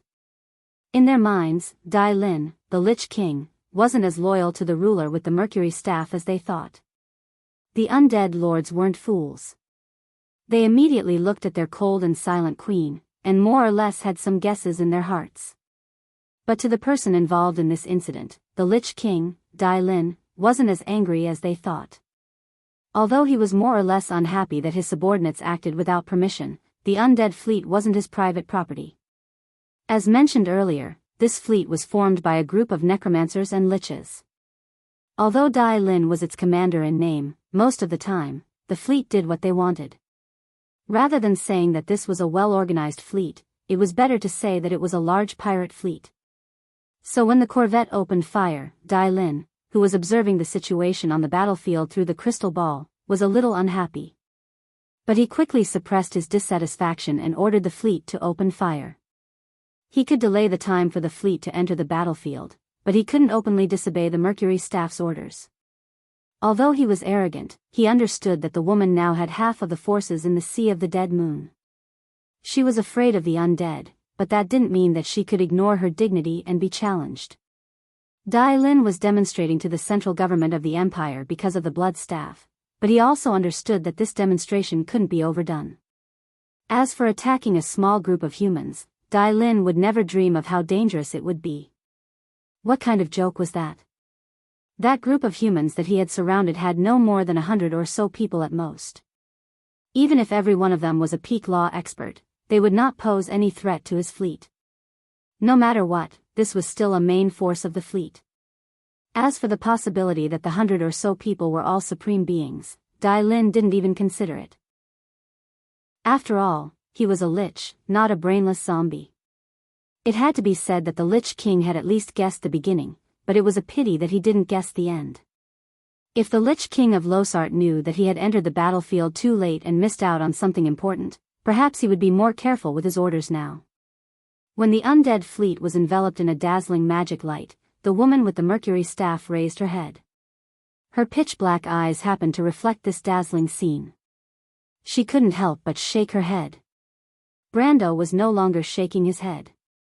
In fact, he was already cursing in his heart. It wasn't that he didn't expect the woman to plant people in the Jackdaw fleet. In fact, when the corvette opened fire, it was all within his calculations. That was why he had set up defenses early and blocked the magic attack dozens of meters away. But never in his wildest dreams would he have imagined that the legendary Lich King would be so stupid. When he saw the entire Jackdaw fleet firing in unison, the Lich King felt like he was going to kill someone. No matter how scattered the Jackdaw fleet was, it was still a main force. When they started firing, Brando wasn't confident that he could take on an entire fleet while attacking the undead below. Right now, he only had one choice. He had to immediately attack the Jackdaw fleet and make them shut up. After all, if they didn't shut up, he would be fine, but the people around him would be. Chapter 1306. Brendel did not intend to make an example out of Dai Lin, but there was nothing he could do if Dai Lin wanted to die. He scolded him in his heart for being an idiot and raised the frost chant in his hand. After Sinna was recast in the shallow sea, the blade was longer than before, making it look like a thin sword. There was a wavy, cage-like gauntlet under the blade. Brando held it in his hand, and a sapphire embedded in the gauntlet emitted a faint blue light like water ripples. 3 light blue halos opened from the blade, 2 at the front and 1 at the back. The halos expanded to a radius of about 1 meter in an instant. They rotated as if they were 3 light gates. Marrow. The intertwined silver net in front of them was still resisting the streaks of flames that fell from the sky. The shells of the undead fleet fell on it like raindrops. But the moment Sinna shouted the activation spell, a blue beam of light suddenly appeared. It pierced through the net of light and went against the magic and artillery of the undead fleet, piercing into the dark night sky. The light was so bright that it seemed to be able to light up the dark night of the Finhodo Strait. It also lit up every pair of eyes on the battlefield. Countless people subconsciously turned to look at it. Adney and the knight only felt a strong wind blowing past their cheeks. The air and dust cloud raised by the blue beam of light blew everyone's hair up and brushed their cheeks. At that moment, time seemed to have stopped. Dai Lin was in the middle of a conversation with his apprentices, reminding them to be careful and not give the queen any information that could be used against her. If that was the case, she would, as always, viciously threaten these undead wizard apprentices with no status, saying that she would extract their souls and throw them into the crystal tower. But at that moment, someone seemed to be stunned and looked out of the porthole. The old lich turned around and almost bounced off his chair. The crystal ball was knocked off the table and rolled to the ground. In the depths of the old lich's dark eye sockets, the soul fire shrunk to a point. He slightly opened his jaw made of white bones, and did not even notice that the scepter that represented the fleet commander had loosened from between his pale fingers. If his eyeballs had not decayed, the bluest light would have been reflected in them. Frost Chant, Sinna. She was the legendary Winter Queen of the Jernords. Legend said that when she came, everything was frozen and the whole world was covered in snow. When she was angry, the world was turned into powder in the extreme cold. She was the goddess of the north wind, representing the harshness of winter and the respect of mortals to nature. The shallow sea's sacred sword was the manifestation of the goddess will. Everything was dead, the winter of the world. Every holy sword had a unique skill, and Xena's skill, Heat Death, was enough to explain everything. It was the end of a universe. What shot out from Sinna was a blue beam of light formed by countless rays of light that surrounded each other. It rushed toward the fleet of the undead. Wherever it passed, even the air seemed to be frozen. The elements and laws that made up the air directly turned into powder and fell down. In this strait, before winter, there was heavy snow. The snowflakes were very fine, like gray dust, as if they were corpses. They were the corpses of laws and elements. The black magic in the cannonballs that the undead fleet shot out seemed to be weathered. When the beam of light passed between them, it turned into colorful dust and disappeared with the wind. On the undead fleet, the skeleton sailors were cutting the shackles on the limbs of the bone dragons so that they could take off from the deck. The ice dragons roared and spread their wings. The first batch had already left the ship and was circling in the sky, ready to dive down. But the beam of light passed between them. There was no frozen scene. More than 20 ice dragons exploded like pieces. Crystal dust swirled in the sky, forming a cloud of dust. However, it happened so fast that the sailors on the ship had no time to react. The beam of light had already pierced through the cloud of dust. It swept past the corvette Shadowbone first. The sailors on the deck were instantly vaporized, and the wooden planks were frozen and cracked. The 47-meter-long warship was cut into two halves. The wooden planks, the frozen sails, and the parts covered in frost fell from the sky like rain. The moment the beam of light passed through, the Jackdaw fleet lost a third of their warships, including their only first-class battleship, the treasure of the undead. It was also Dalen's ship. This Lemeter Lich King was hit in the middle of the ship's deck. The beam of light pierced through its abdomen. It was split in two, and the rest turned into powder. Its skull flew out and hit a famous painting in the captain's cabin, then fell to the floor. The crimson light in its eye sockets flickered, then disappeared unwillingly. The shallow sea sword. It really is you. The Queen of Madara clenched the mercury staff in her hand. Her tone was colder, and her attitude seemed to be more resolute. Dalen's ship turned into powder in midair. All the undead lords were shocked speechless. They had never seen such terrifying power. The pressure from the shallow sea sword almost made them tremble from the depths of their souls. But Brando's attack was not over. Sinna's power shocked him. This was indeed the holy relic that sabers used to fight against an army. After it became complete, its power was close to the power that Milos had displayed. It was the power of God. But Brando felt that he was still unable to control this power. Even if Tiamat's authority was still on him, and he was still in the Sage realm, it was still the same. He furrowed his brows and once again increased the output of his power. This time, Sinna no longer spewed out a beam of light, but a cone-shaped storm. After it crossed more than 10 miles, it directly enveloped the entire undead fleet. Half of the sky could be said to be filled with azure brilliance. A light flashed in the eyes of the Queen of Madara. She wanted to use Brando to kill Dalen, but this did not mean that she would allow Brando to destroy the undead fleet. It was already the wealth of the Empire. She did not even think about it and raised the Mercury staff in her hand. It was the master of the Dark Will. It was often said that the Mercury staff could open the door to the underworld. But in his previous life, Brando rarely saw the Queen of Madara display the true power of the Mercury staff, even in front of the Madara players. She was a skillful ruler, but there was little information about her being a powerful necromancer. Of course, Brando guessed that her strength would not be that low. She should at least be in the Supreme Realm. After all, Madara was not an empire with a clear heritage like Cruz, and there was also the Holy Cathedral backing the throne. In this chaotic world, the only thing one could rely on was one's own strength. The facts proved his guess.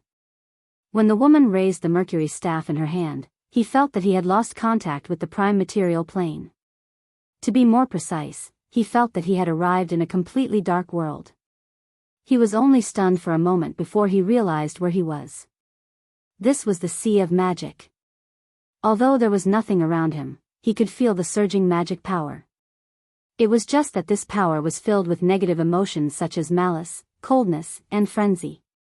In this world, only one kind of power had such attributes, and that was the dark magic. It was also the predecessor of the dark element. Brando raised his head and saw Her Majesty not far in front of him.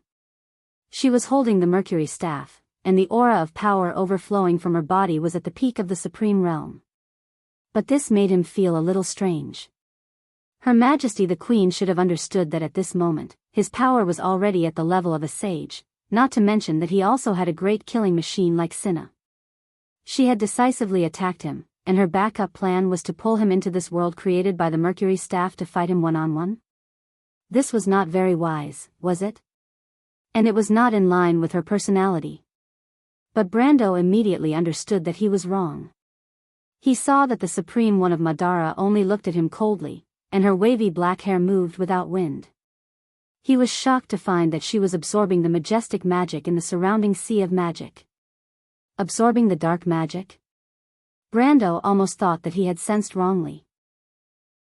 Even a witch would not dare to use the dark magic directly, unless she wanted to immediately become a lunatic.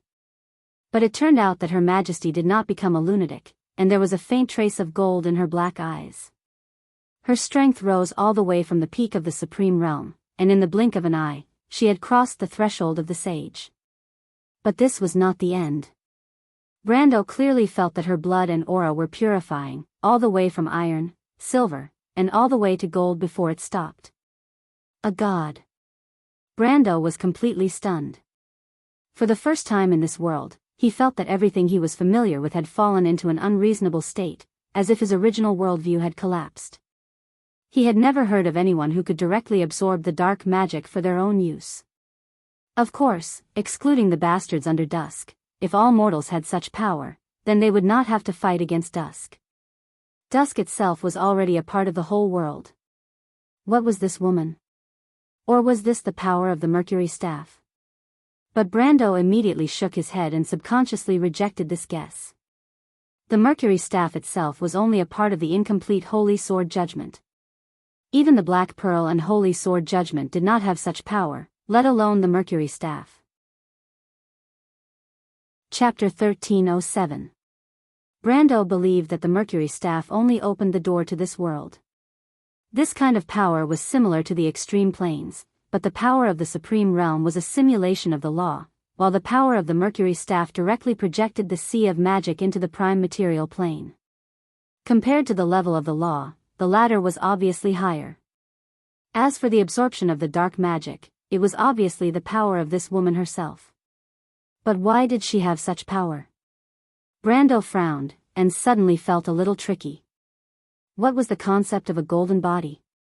It was definitely not something he could figure out. When he was at his strongest in history, he was just a pseudo-silver great warrior. He was not even worth a finger in front of the Dragon King, Oanlos. And now, Her Majesty the Emperor of Madara had the power of Oanlos. No wonder the other party was so fearless. That was not easy to deal with. But at this time, a flash of lightning suddenly flashed in Brando's mind. He suddenly remembered that there was someone who could directly absorb the dark magic for her own use, the legendary 13th Moon Witch, the Witch of the Black Moon. Many people in history believed that the 13th moon did not exist, so its witch should also not exist. But there was also a saying that the Witch of the Black Moon was the witch with the most special inheritance. She was the harbinger, the one who brought about the destruction of the world. She was a witch and had the bloodline of the twilight, so she could directly use the dark magic. This news was not very reliable in his previous life, but in this life, Brando had already known the existence of the Witch of the Black Moon, so he subconsciously blurted out, "You are a Witch of the Black Moon? Her Majesty the Emperor of Madara is a witch?" The woman's face showed some surprise for the first time, but she did not answer, and the look on her face quickly became cold again. It was just a momentary change of expression. In this world where everything was quiet and the whole world was dark, and only the two of them existed in this world, it was really difficult to escape Brando's observation. "What is your real name, Your Majesty?" Every witch had a real name, just like Baba Shah and Sugarpot. They were good at disguising themselves, but in front of the people they were loyal to, they often showed their real names. Of course, Brando did not expect any loyalty, but he knew that the other party would not refuse to answer his question. This was because he possessed the inheritance of the Dark Dragon. Sure enough, the queen frowned, but she still spoke. However, the words that came out of her mouth left Brando dumbfounded. "Don't think that I will do anything just because you obtained a part of my father's inheritance. My father's inheritance has no binding effect on the 13th moon, and the Dark Dragon isn't my master. The witches of the Black Moon are the most unique existences in this world. I'm only here to die." However, she raised her head and looked at Brando as she replied, "But there's nothing wrong with telling you my name. My real name is Sophie Yuya. You are Odin's daughter?" "Why?" "But..." Brando suddenly understood. As the true descendant of Odin and the Witch Empress, where did the other party's identity as a Black Moon Witch come from? The witch lineage originally existed by stealing the power of dusk. It was said that the first generation of witches was created by the bloodline of dusk. It was not strange that the Witch Empress and her descendants had the bloodline of the Dusk Dragon. However, what made him feel strange was why the Witch Empress would give her inheritance to the Roman and give the inheritance of the Black Moon to her daughter. Logically speaking, shouldn't it be the other way around? Moreover, the name Sophie Yuya made him slightly stunned. He felt that he had heard this name somewhere before. "You look very strange. Your little lover and I are on opposite sides. I don't have any blood relations with her, but in theory, she should call me sister." "Wait, in theory, the Roman should be older than you, right?" "Shut up." The queen replied indifferently, "I shouldn't have said so much to a dead person, but seeing that you have my father's inheritance, I reluctantly let you die with understanding. Martha, Ekis, and the witches have already agreed on everything. Do you think you are the destined one? But there is not only one king in this world." As she spoke, several pairs of light wings appeared behind her. They were exactly the same as Brando's own light wings, but the color was completely opposite. The light wings behind the queen were actually pitch black. Only one person can decide the fate of this world. "We don't have much time left. She sent you to me for nothing. You don't have to blame her. That was my order. That woman is really up to no good." Brando couldn't help but curse. "Are you going to kill me?" he asked. "You can kill me too."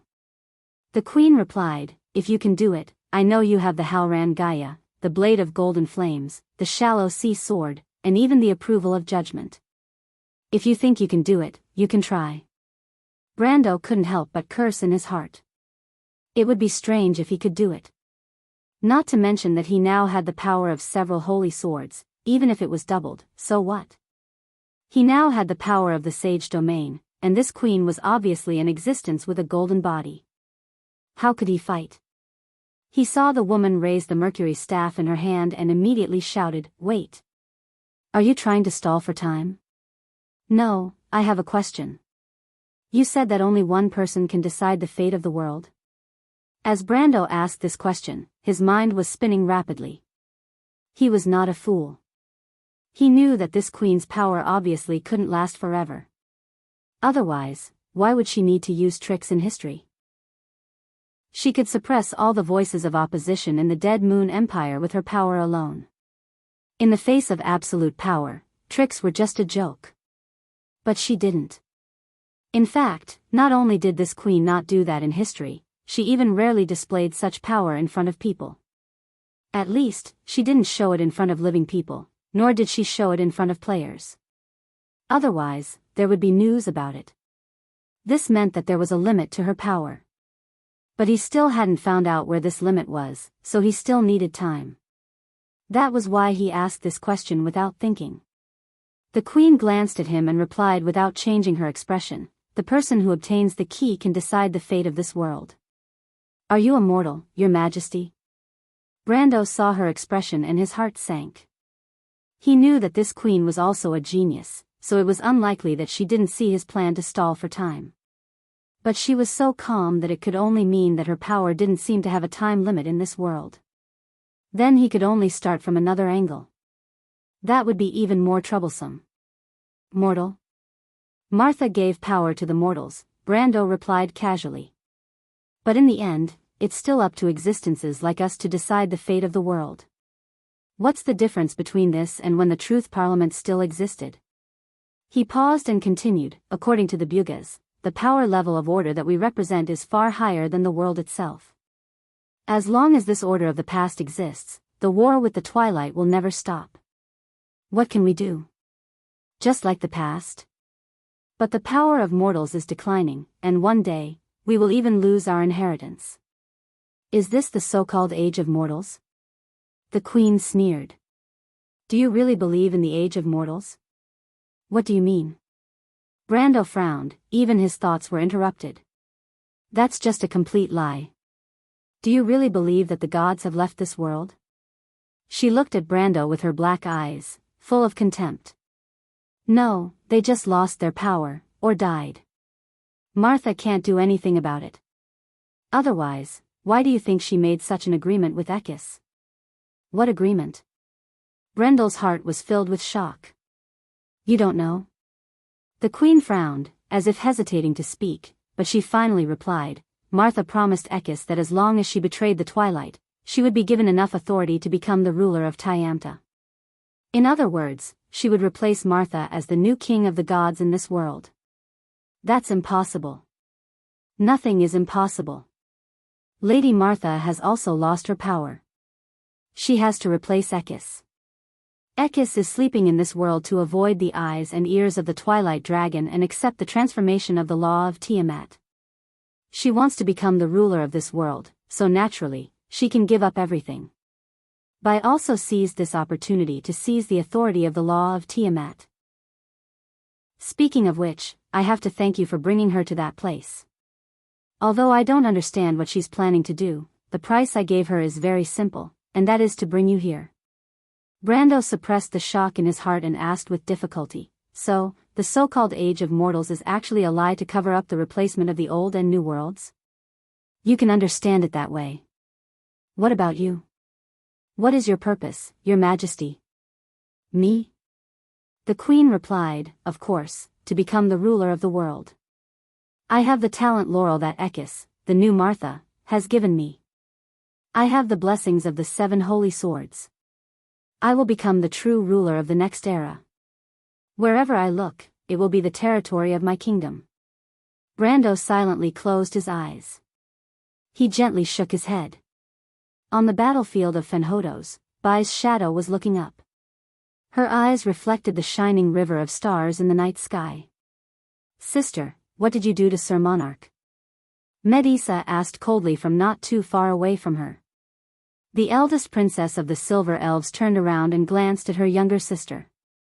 You don't understand, Medisha, she replied faintly. What do you mean? I don't know. Sometimes, I think that maybe it would be better for you if I didn't make this choice. Medisha, tell me, am I right or am I wrong? Chapter 1308. The dark world was silent. The queen noticed Brando's movements and said, "What, you don't believe me?" Brando didn't answer. The memory in his heart flashed one by one.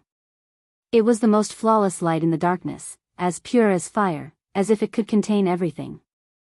The gentle voice spoke so, it was enough to warm people's hearts. "Child, I will give you wings of light, so that you can be king. One day, I will be honored because of you, but how can I honor you, mother?"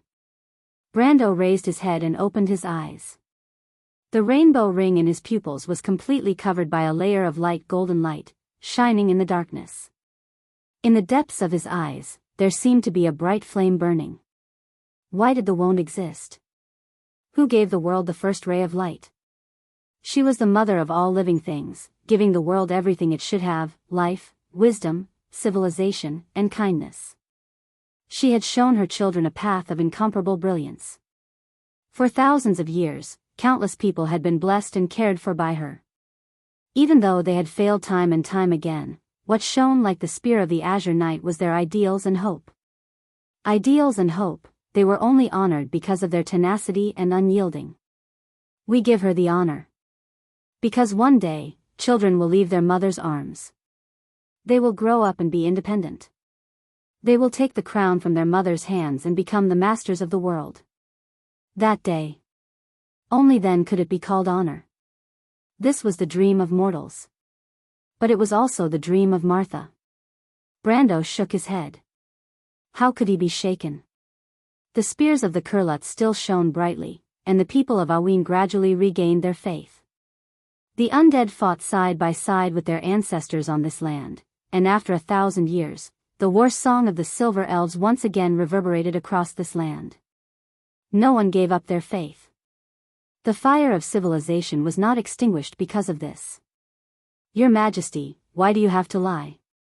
He sighed softly. The queen with the mercury staff was stunned. She looked at the man with a strange look. There was pity and disappointment in her eyes, but there was also a trace of appreciation. Then it turned into a distant look. Do you really think so? Actually, I only have one question. How did the fire of the gods extinguish? The queen remained silent. There was silence in the darkness. No one could answer this question, and no one would answer this question, because the answer was formless and naturally echoed in this dark world. They created this world and gave it everything. One day, they left. But hope was passed down from generation to generation. After 6 eras, they became the proudest children of the gods. Their older brothers, the Golden Sages and the Silver Guardians, gave everything to them. They were the last generation of this world, the Iron People. And that was where its hope lay. Then what is the age of mortals? Perhaps he still couldn't see the road ahead, but at least he had an answer in his heart. Brando believed that this was his own heart, and also everything that Martha had given him. One day, he might get the ultimate answer. But before that, at least he didn't have to wonder anymore. He looked at the queen in front of him and suddenly felt grateful. The questions that had been buried in his heart disappeared without a trace. A sword appeared behind Brendel's back. Like the rising sun, the sword was burning with raging flames, and the golden veins climbed up along the dark blade. That was an unyielding resistance, the origin of the history of the Erewhon and Cruz people. Then there were 4 swords that appeared one after another. The last one was the judgment. When the dark holy sword appeared behind Brando, it immediately summoned the mercury staff. The queen lowered her head and looked at the restless mercury staff in her hand with a complicated expression. I didn't completely lie to you, the queen sighed. Unfortunately, I hope you won't regret your choice at this moment in the future. But I'm curious, I thought I was that person. Brando stared at her. I once met someone, she was more determined than you, her thoughts were noble, but she fell because of it. But in your eyes, I don't see a trace of madness. Hearing this, the queen's dark eyes flashed, and she gently put down the mercury staff in her hand. You said that I'm not suitable for acting, and it seems that you're right. But as the blessed of the black moon, you must abandon your emotions, or the dark emotions will take advantage of it. Are you really the witch of the 13th moon? The queen nodded, except for the last words. I didn't lie to you too much. In fact, I really wanted to kill you, because I wanted to fulfill my father's wish. Are you talking about Odin? She shook her head as if unwilling to talk about it. You were talking about the Silver Queen, right? I'm sorry about her death. Gwendolyn was too extreme, and she paid the price for it. Brando was a little surprised. He already knew that the Dragon Queen and Fuchsia were related by blood, and Fuchsia and Odin were lovers. Speaking of which, Gwendolyn was really the Queen's sister. But what the hell? He felt that everything was a mess. The Queen raised the mercury staff in her hand. This is everything you want. Loki's staff is the projection of dark magic in the present world. It is the reflection of negative emotions in people's hearts, but a real world cannot be without a dark side. Good and evil, light and darkness, they are all part of it. Annihilation and the value of its existence is to tell the world that our values are diverse. They argue with each other endlessly, but only then can we find the most correct path. Brando looked around, taking in the whole dark world. Although he had expected it, he still understood at this moment. So, all of this is an illusion created by the mercury staff, and this is its power? The Queen shook her head. It is not an illusion, but what you are most afraid to see in your heart, and the darkest side of your heart. If you don't see your heart clearly and examine your weakness, you will be swallowed up by arrogance and darkness. This is the meaning of Loki's staff. When she finished her sentence, Yi Zichen nodded. The dark world around them seemed to become brighter. Although it was still blurry, at least the darkness had disintegrated into fragments and was gradually fading. The Queen's power was also rapidly weakening, from the peak of the golden body to the level of the middle of the supreme realm. Everything before was like a dream. But her ultimate power did not disperse, still isolating the two of them from the main material plane. Brando knew that this was the time she left for him. He asked, Ekis really wants to become Martha? He remembered the conversation between Timmy's and Ko Hua outside the elemental barrier, which seemed to have vaguely mentioned this matter. This is true, but it is not without restrictions for her. Lady Martha has already arranged everything, and the witches are only a part of this plan. The Queen replied, but you don't need to know this. I only hope that you can stick to your own choice. Not everyone can take something from me, but this is the will of the mercury staff, and I hope that you can go further. What do you mean? Brando was slightly stunned. But he saw that the Queen's expression had returned to coldness, and she said coldly, before taking this step, I have one last question. Brando, do you understand the responsibility that your choice represents? I don't quite understand. The Queen looked at him and silently said something, but her voice was very soft. She let go of her hand, and the mercury staff flew out of her hand, drawing an arc as it flew towards him. Brando vaguely heard the sentence, I hope you don't regret it, then he stretched out his hand and took the mercury staff. The world seemed to be stretched at that moment, and the colorful light rapidly faded from all directions. When the colors faded, it was a dark night. Dai Lin's warship that had turned into powder and fell from the sky, the black undead army, Bai with a complicated expression and the angry elven princess, as well as Adney and her knight. They were all back in his field of vision. The only difference was, he held the mercury staff in his hand. Time froze here. In the dark space, hundreds of billions of dark golden constructs were suspended. They crisscrossed with each other, forming a huge net that densely covered the sky of Wonde. This was a silent and completely quiet world. Above the atmosphere that emitted fluorescent light, in the void, some crystal fragments would occasionally float past. Streaks of white light flashed past the constructs, and when they continued to brighten, they formed several light belts that were thousands of miles long. A pair of quiet eyes stared at the light belts. Two other voices were arguing in her ears. One of the voices belonged to a giant wolf. It stood majestically in the void, with the world wall that covered the entire sky as the background. Its silver eyes coldly stared at Bai, who was suspended in front of it. The small elf was not even as big as the tip of its nose. "Which, you brought me here from the loop of trade winds just to buy time?" Ekis asked. Sophie answered calmly. "Ekis, you weren't so impatient in the past. This isn't impatience, it's uneasiness." Ekis shook his head. "The more you understand, the more afraid you will be of this world. I don't know what you're thinking, but unlike you, I don't believe in luck." "That's not luck," Bai suddenly said. "Ekis, are you going to break your promise?" Chapter 1309. After Haku spoke, there was a long period of silence in the empty space. After a long while, the silver wolf raised her head again. She looked at the silhouette of the silver elf elder princess with an indifferent gaze. The latter's will permeated the entire space, but she did not care. "Little one, that's the rule of your game." Ekis shook his head. His silver mane swayed gently. "Have you seen the ultimate mystery of the universe? Compared to all the truths in this world, your lives are too short. It's as if in a moment of my thought, you have already declined generation after generation." After saying that, the elegant creature raised her head proudly. "So, with your short lives, you can't understand its meaning. It's a moment of the universe, but it's also the eternity of all things. Its birth is older than everything you know, even before the birth of consciousness and the universe itself. It doesn't bring destruction, but new life. I've seen many people struggling to survive until now, but the end result is the same. Everyone knows how powerful it is. But in the end, you still betrayed it, didn't you?" Haku sneered. "That's the charm of all of this." Ekis's eyes flashed with a gentle light. "Birth and destruction are never constant. Because your vision is too short-sighted, you can only see the moment in front of you. The crystallizers and the no race, the locusts and my people are just the will that it produced in a moment.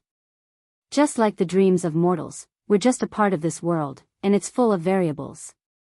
Your war, my betrayal, it doesn't hurt at all. Your resistance is just like a part of this world. Can you hurt time itself? No. Whether you do evil or good, whether you live or die, the river of time will always move forward. Even if all things cease to exist, time will still flow. That's the great power." Haku frowned. "I hate your nihilistic thinking. As I said, this isn't nothingness. It's only because your lives are too short that you feel this kind of sorrow. In fact, even your short lives and some of your laughable actions are meaningful in my eyes." "Even to it is meaningful," replied Ekis. "It is only that you and I that have a different definition of the meaning. Existence is meaning," Sophie, who had been quietly watching Wonde, suddenly said. She turned her head. The witch's face was completely different from the Queen of Madara, but her eyes were similar. They were both indifferent and quiet. "There's no need to argue. What do you want?" "Authority," Ekis replied.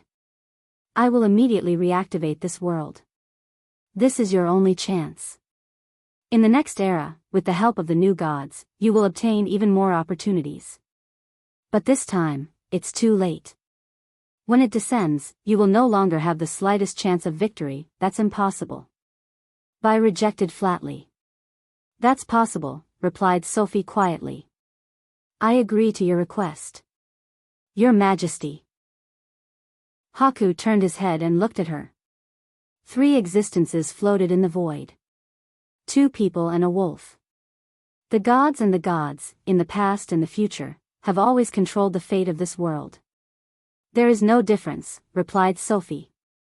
"But she is Ekis, the new god of Wonde." "So what?" She turned her head and looked at Haku's shadow. "It is the world that chooses its fate, not us who decides the future of the mortals. This is not charity, Haku." Very few people understood what had happened in the instant before that.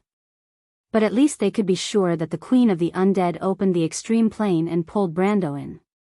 Although it only lasted for a few seconds, the extreme plane disappeared in a few seconds, and both of them returned to the world unscathed.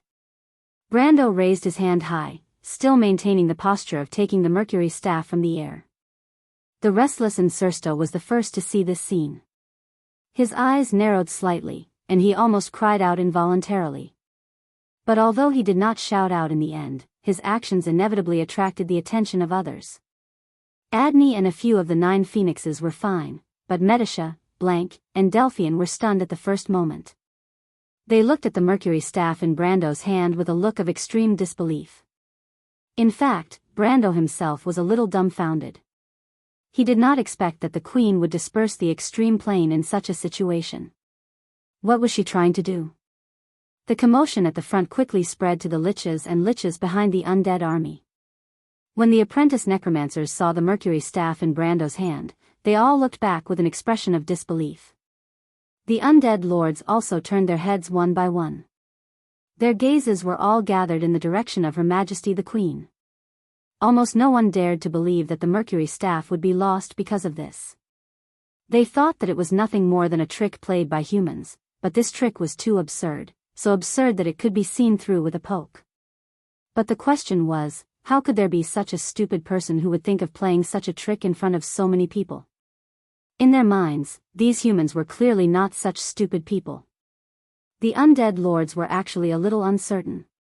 And when they saw that Her Majesty the Queen's hand was empty, this kind of panic spread uncontrollably. Your Majesty, Isaac's face was pale, so pale that one could tell at a glance that he was a necromancer. Large beads of sweat seeped out of his forehead, and he stuttered as he asked, so nervous that it was as if he would suddenly die from arrhythmia in the next moment. But the Queen did not answer him. Her face was full of shock, and she trembled as she looked at Brando, as if something unbelievable had happened. Brando saw this woman's expression from afar, and couldn't help but curse in his heart. What happened to saying that I'm not suitable for acting? What happened to the witches of the Black Moon having to abandon all emotions? What happened to the basic trust between humans? Well, he meant the basic trust between humans and the undead. Can't you just play around like this? He couldn't help but call himself an idiot in his heart. He clearly knew that she was a famous movie queen in history, and the best actress at the Oscars, but he actually believed her when she said that. What was stupidity? This was stupidity. But what Brando didn't understand the most was what this woman was after. If she wanted to give him the mercury staff and continue to maintain her ruling position, then the best choice would be to choose a private transaction, and then create a fake that could be passed off as the real thing. Anyway, no one would really come to verify the authenticity of the mercury staff. However, the fact that she had thrown the mercury staff to him and put on such a pose made him feel a little puzzled. If she said that it was to frame him, the price she had to pay was a little too high. Moreover, it would affect her own prestige, which was purely superfluous. But other than that, he couldn't think of any other reason. Unless this queen was a two-faced person, and simply wanted to toy with him. He didn't know if it was an illusion, but the more Brando thought about it, the more likely it was. He didn't have time to think about this question, but he heard the queen shout, "Catch him, the mercury staff is on his scalp." Fuck. The undead army was in chaos in an instant. It was definitely not because they were mobilized, but because they were in a real mess. What did the mercury staff mean to Madara? Throne? Power? Or was it a supreme status? Brando didn't know. But at least he understood that it was the highest belief and spiritual sustenance of the entire Dead Moon Empire. So every undead on the front line went completely crazy.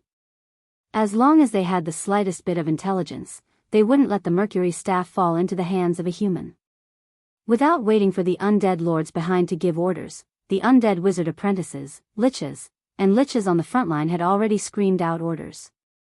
There was no coordination at all. All the undead just rushed over in a rush. Everyone was shocked, including Medisha and the always optimistic Miss Hippamra. To their small team, this undead army was definitely more terrifying than before. The key was that in the chaos, the undead were trampling on each other, let alone the enemies. How could they break through? But just when everyone was at their wits' end, a sacred sword burning with raging flames rose up from the chaos. Odorfice emitted such a bright light in the night that everyone couldn't help but raise their heads in that direction. The burning sacred light almost instantly burned the eyes of thousands of undead, piercing into their soul fire from the depths of their eye sockets. The long-awaited pain caused them to scream in pain, and some of the low-level undead even spontaneously combusted in an instant. The second sword to rise was the shallow sea sword. The pale blue light flickered like ripples, spreading out in all directions. The undead that it touched were immediately frozen into ice cubes. Everything within 1,000 meters was sealed in ice. The third sword was the Halran Gaia. The fourth sword was the firmament. When the fifth holy sword rose, Brendel suddenly felt a strong force in his hand, and the mercury staff flew out of his hand. He looked up and saw a black shadow shooting towards the holy sword of annihilation. The fifth sword, in mid-air, Freya snorted, her golden eyes flashing slightly. 2 more. At this moment, boundless pressure descended from the sky. P.S. Begging for votes. Chapter 13:11. When the fifth sacred sword rose into the sky, the undead in the front row suddenly stopped. The necromancers and necromancers at the back were still anxiously urging the skeleton soldiers to move forward because their vision was blocked. The undead in the front and back rows collided with each other, and for a moment, the battlefield was in chaos. Until someone let out a hoarse scream. Sacred sword annihilation. Fall back, fall back. There was no need for the intelligent undead commanders to give orders. The tireless and fearless low-level undead seemed to be dominated by uneasiness for the first time. The soul fire in their sunken eye sockets flickered violently. The huge crusader executioners at the front row had begun to fall back. These skeletal behemoths, which were 15 or 16 feet tall, unreasonably crashed into the group of skeleton soldiers and archers at the back row. Their huge shins were like battering rams, sweeping the fragile undead down. Then, the mid-level necromancers of Madara were horrified to find that they had lost contact with the low-level necromancers and the skeletons. They were shocked to see the sea of skeletons on the battlefield begin to retreat. The scene was even more terrifying and destructive than the scene of the human army retreating that they were familiar with. Because there were more of them. The necromancers and vampires at the back row were the first to be scattered. The noble vampire knights, who had to maintain their elegance on the battlefield, had no choice but to give up their elegance at this moment. They turned into bats and flew away from the battlefield. Although they could barely suppress the uneasiness and fear in their hearts, they could not find a leader in the chaos. They could only scatter and fly in the direction of Her Majesty. Then, the Black Knight was also affected. The noble dark nobles from the central region of the Sea of the Dying Moon were born in various noble families and territories. They were the proudest army of the undead army. Generally speaking, they were also the strongest in terms of combat power. They were not inferior to the liches and bone dragons. However, the Black Knight's role on the battlefield came from the charge of the Heavy Knights. Thanks to the characteristics of the undead, they were the only cavalry in the world that could charge like a wall. Hence, they were known as the Romans' Iron Curtain. But at this moment, this iron wall did not play any role in the face of thousands of retreating skeleton soldiers. Just like the human knights, these cold knights who cherished their feathers also made the right choice at the first moment. They waved the long sabers in their hands and slowly retreated with their retainers and attendants. When the Black Knight retreated, it basically announced the collapse of the undead line. North of the Strait of Finhodos, the commander of the Pale Knights, Duke Barbarossa, saw this scene from the periphery of the battlefield. His ghost-like face was full of worry. He looked up at the odd-shaped giant sword in the air. When the adjutant of the necromancer lord, who was also a high-grade necromancer, came to inquire him, the undead duke did not hesitate to order to retreat. Annihilation, the destruction of all things. Your Majesty. What should we do? Isaac's mouth was agape. Although he was a human, the muscles on his bald head were loose and pale. His eyes were sunken and his limbs were withered, making him look more like a skeleton than a skeleton. He did not expect the queen to answer his question. The Supreme One of Madara turned her head and glanced at him. He found that the cold eyes of the other party were shining with fanaticism. Your Majesty. Do you know how the dark prophecy described this scene? The Queen smiled coldly. When Duke Balakarivo sent you here, did he tell you that you can never go back? Your Majesty, no. Isaac's eyes widened. He saw the Queen put her hand on his chest and gently pushed him back. His body became light, and the scene in front of him quickly receded. The master of undead alchemy let out a scream and fell from the high platform. With a light crack, countless spears pierced through his body. Isaac jerked up like a dying fish. He opened his mouth, and black blood spurted out. Sophie looked coldly in this direction and turned around. No one on the battlefield noticed this scene. All the undead lords stared motionlessly at the holy sword destruction that rose slowly in the air. Although many of them had never heard of this holy sword, it was a natural feeling as if they were facing their natural enemy. Fear poured out from the depths of their hearts. The strong-willed liches were fine, but most of the undead lords who used to be warriors even collapsed to the ground. Then the dark night began to retreat. The skeletal warhorses they were sitting on knelt on the ground one by one, throwing them out of the saddle. A few unlucky ones even broke their necks. Although it was not a big deal for the undead, it was enough to make the scene chaotic. The Lord of Darkness had descended. It would dominate everything. A circle of black ripples spread out from the holy sword destruction in all directions. The undead on the battlefield suddenly fell to the ground. Their bodies did not suffer any damage, but the soul fire in their eye sockets had long been extinguished. Tens of millions of soul fires floated up from the battlefield and flew towards the pitch-black holy sword in the air. The pale poem described it like this: the beginning, a world born from thoughts, the beginning of everything, the world was in chaos, water and wind, fire and lightning surrounded everything. Then creatures were born from the water, multiplied on the earth, blessed by the wind, endowed with wisdom by fire. Martha said a name, Nana Inta. Light, darkness, wind, water, fire, earth, the 6 elements surrounded this world. The original laws of nature formed another 14,000 gods. Grasping all of this, it was done. Pale poem, the Book of Beginnings. One of the gods was in charge of the kingdom of the dead at the end of all life. It was Hela, the god of the underworld. Legend had it that when Hela fell, the authority of the underworld was lost to the world. It was divided into 3 parts. The most important part, the Mercury staff, was lost on the earth and established an eternal kingdom. But in the legend passed down from generation to generation in Madara, Hela would eventually return and take back the authority of the underworld. When that day came, it would be the Sabbath of the undead's eternal rest. Now, the Lord of the Kingdom of the Dead had returned to the world. Almost all the undead felt the resurrection of the underworld dragon Hela at this moment. It was in the sky, and the 17 stars that made up it were shining brightly. Long before the year of the Lord, Chaos 327, this constellation had already collapsed in the void. And at this moment, in the dark purple sky of Fenhodos, it was side by side with the war dragon. In the sky 35 degrees north of Alphonse, the god of fury, it formed the shape of a black rose. The light of the 17 stars fell on Brando's body.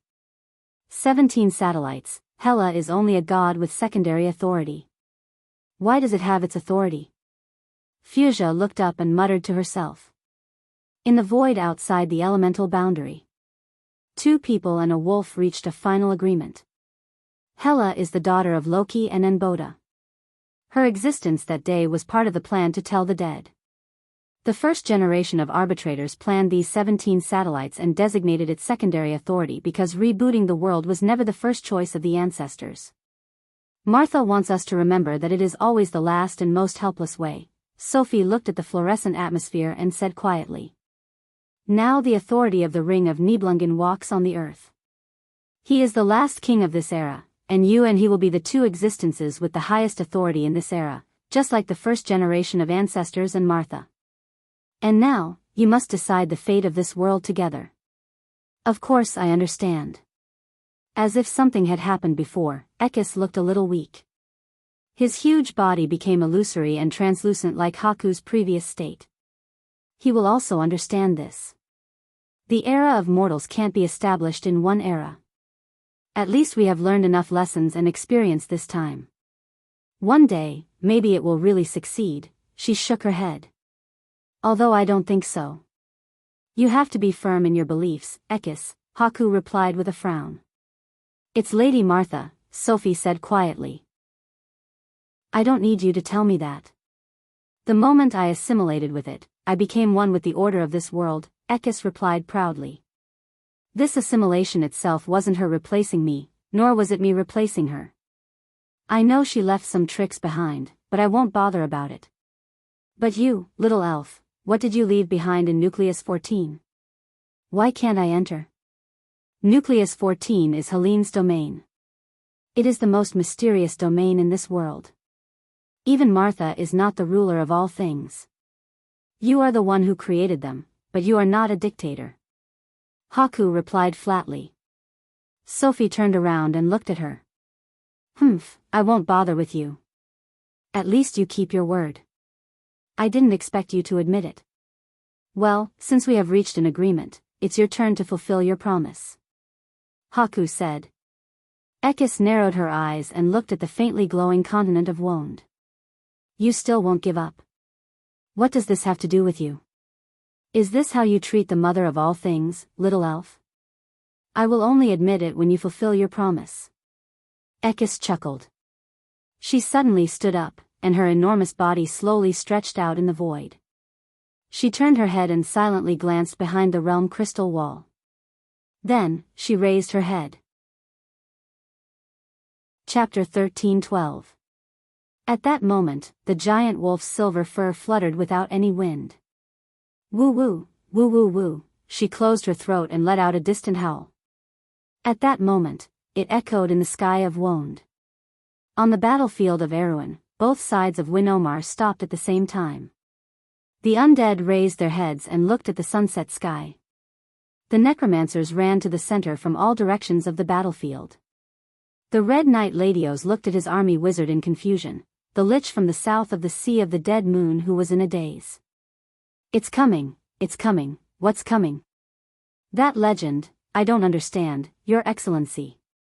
Look, Hellas 17 stars. It's back, they're all back, Ladios frowned and raised his head. The battlefield was already in chaos. The wizard screamed and ran aimlessly to the communication crystal in the center of the battlefield. Their hysterical voices echoed throughout the battlefield. On the other side of the battlefield, Freya raised her head and asked her guards in shock, Is that a wolf's cry? It seems so, madam, maybe it's the wolves in the direction of the Pine Mountains. Don't worry about them. What's wrong with the undead? Maybe this is our chance. Where's Lady Brunhilde? Is she here? I need the Valkyries to organize and launch an attack. Madam, just now, Lady Brunhilde and the others have left the battlefield. How? Why, did someone give them orders?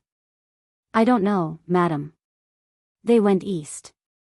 East, isn't that where the army of the Queen of Banshees is? Freya's face showed an expression of disbelief. Crack. Sugar Jar looked at the broken honey jar on the ground in shock. Thick amber liquid seeped out from between the fragments of the jar. The bright liquid seemed to reflect the full moon. She raised her head and looked at the dark pine ceiling above her.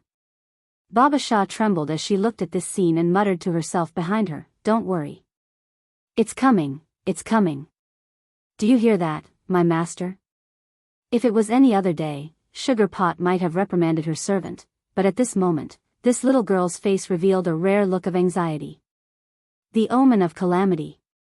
Her heart began to beat violently. She suddenly turned around and rushed out of the house. Outside the room, the twin witches beside the Witch Queen were just about to push open the door when the three of them collided with each other. Ouch! The two little Lolas immediately cried out in pain. Ever since they left Rushta, they had always been at odds with Brando's witches. If it was in the past, they would have already fought with each other. But now, they didn't have time to express their dissatisfaction. One of the little Lolas got up and shouted at the sugar jar. Do you have the man-devouring demonic book? Hurry up and take it out. Page 650. Another lowly added. Sugarpot had already crawled up and quickly took down a dusty black book from the bookshelf. She swept the black cover with her hand, sweeping off a thick layer of dust. Then, she opened the book, and the rows of sharp teeth on the title page immediately retracted. The room was quiet, and only the sound of pages flipping could be heard. For a moment, dust flew everywhere, causing everyone to cough. But all of a sudden, the sugar jar stopped. Between the pages of the thick book in her hand, the words written on it were emitting a bright golden light. It was just a few short sentences. Above the Fenhodo Strait, a deep purple color was swallowing the last touch of golden red in the sky. The stars were like sand at the bottom of the sea, shining dazzlingly. The howling of wolves resounded through the sky. It seemed to come from all directions and lingered in everyone's heart for a long time. In the legends of the 10 cities, the wolves were the omen before the end of the world. They would always sweep across the land before the first snowstorm, tearing apart all the hope before the harsh winter. The howling of wolves was like a nightmare in the north wind. It was stationed in the depths of every veteran hunter's heart, making them tremble in the nightmare. But this time, they intimidated the undead of Madara. 11 girls appeared on the battlefield. No one even saw where they came from. Their long silver hair fluttered in the wind. They stretched their necks and howled on the rocks, responding to the call of their mothers. The wolves seemed to appear from the fog in all directions. They moved forward around the battlefield like waves. Then, it was the endless calamity of wolves. The dark nobles of Madara watched this scene without moving. The sea of undead that they were proud of. The army of the crystal cluster that they once regarded as a great enemy. But in front of this black tide, they were not worth mentioning. Those giant black wolves that were the size of hills slammed their claws on the ground. They retracted their claws and crossed with each other again. As they ran, they made thunderous sounds that fell on everyone's heart like raindrops. Even if their hearts had stopped beating, they could still feel the deep fear at this moment. A few eras ago, they had destroyed this world several times.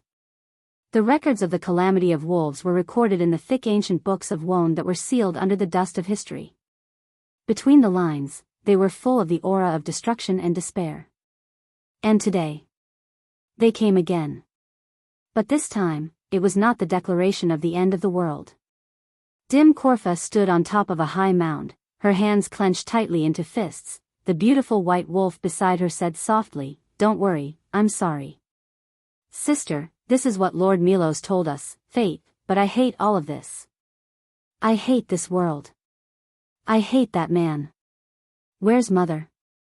Humph! The black wolves, like a tide, surged past the high mound. They surrounded Brando as if they were guarding a high and mighty king. Their howls rose and fell one after another as they pounced in the direction of the undead. The dark monarch herds the wolves. Before the end of the world, disaster follows. In his eyes, there are no secrets in the world. Delphian read these words in a daze. The ancient words seemed to come true at this moment. Insursta looked at this scene in disbelief. No. He suddenly turned his head and said loudly to his colleagues in the language of the Nine Phoenix, "Tarkus, what are you hesitating for? The future that His Majesty promised us, has it come true?" "No, it hasn't. Tarkus, we must stop him. Madara must not fail." After that, he drew his sword and rushed toward Brando. His actions were so sudden that Medisa and Hippamela couldn't react in time. Although Phoenix Hua understood the undead knight's words, she was standing too far away and couldn't make it in time. Insursta rushed to Brando's side in a stride. He raised his sword and stabbed at the latter. But Brando's mind was tied to the 5 rising holy swords at this moment. He did not completely lose consciousness. He only stretched out a finger and blocked Insursta's sword. A look of despair appeared on the latter's face. Brando looked down at him. "You have broken your promise and blasphemed the glory of the Dark Nobles. I don't care, Count. Kill me. For Madara, I will die without regrets." Insursta's face showed a determined look and said loudly, At this time, Medissa's spear arrived, and the tip of the spear was pointed at Insursta's back. Tarkus wanted to stop her, but was stopped in place by Hippamela's spell. Don't, Insursta. Tarkus's face showed anxiety for the first time. My lord, don't kill him. The silver elf princess's spear stopped at Insursta's back. Because she saw Brando shaking his head at him. Insursta's face was pale. Of course, he knew that he had just walked around the door of death. The undead were not afraid of eternal death, but in the face of destruction, the first reaction of any intelligent being was instinctive resistance. Unless it was crazy. But Insursta was obviously not crazy.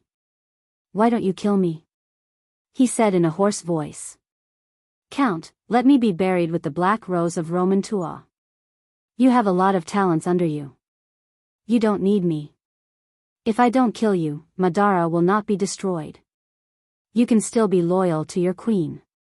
Don't you see? Brando turned to Tarkus and said, Tarkus, take your friend down. He is a little irrational. Tarkus shook his head and bowed to thank Brando. He sighed and went forward to pull his colleague. Tarkus, why, have you also betrayed the Empire? My friend, don't you understand? This is the will of Her Majesty. What? Brando shook his head. The Black Lord could be said to be the #1 genius of Madara in the future. His talent in battlefield command was unparalleled.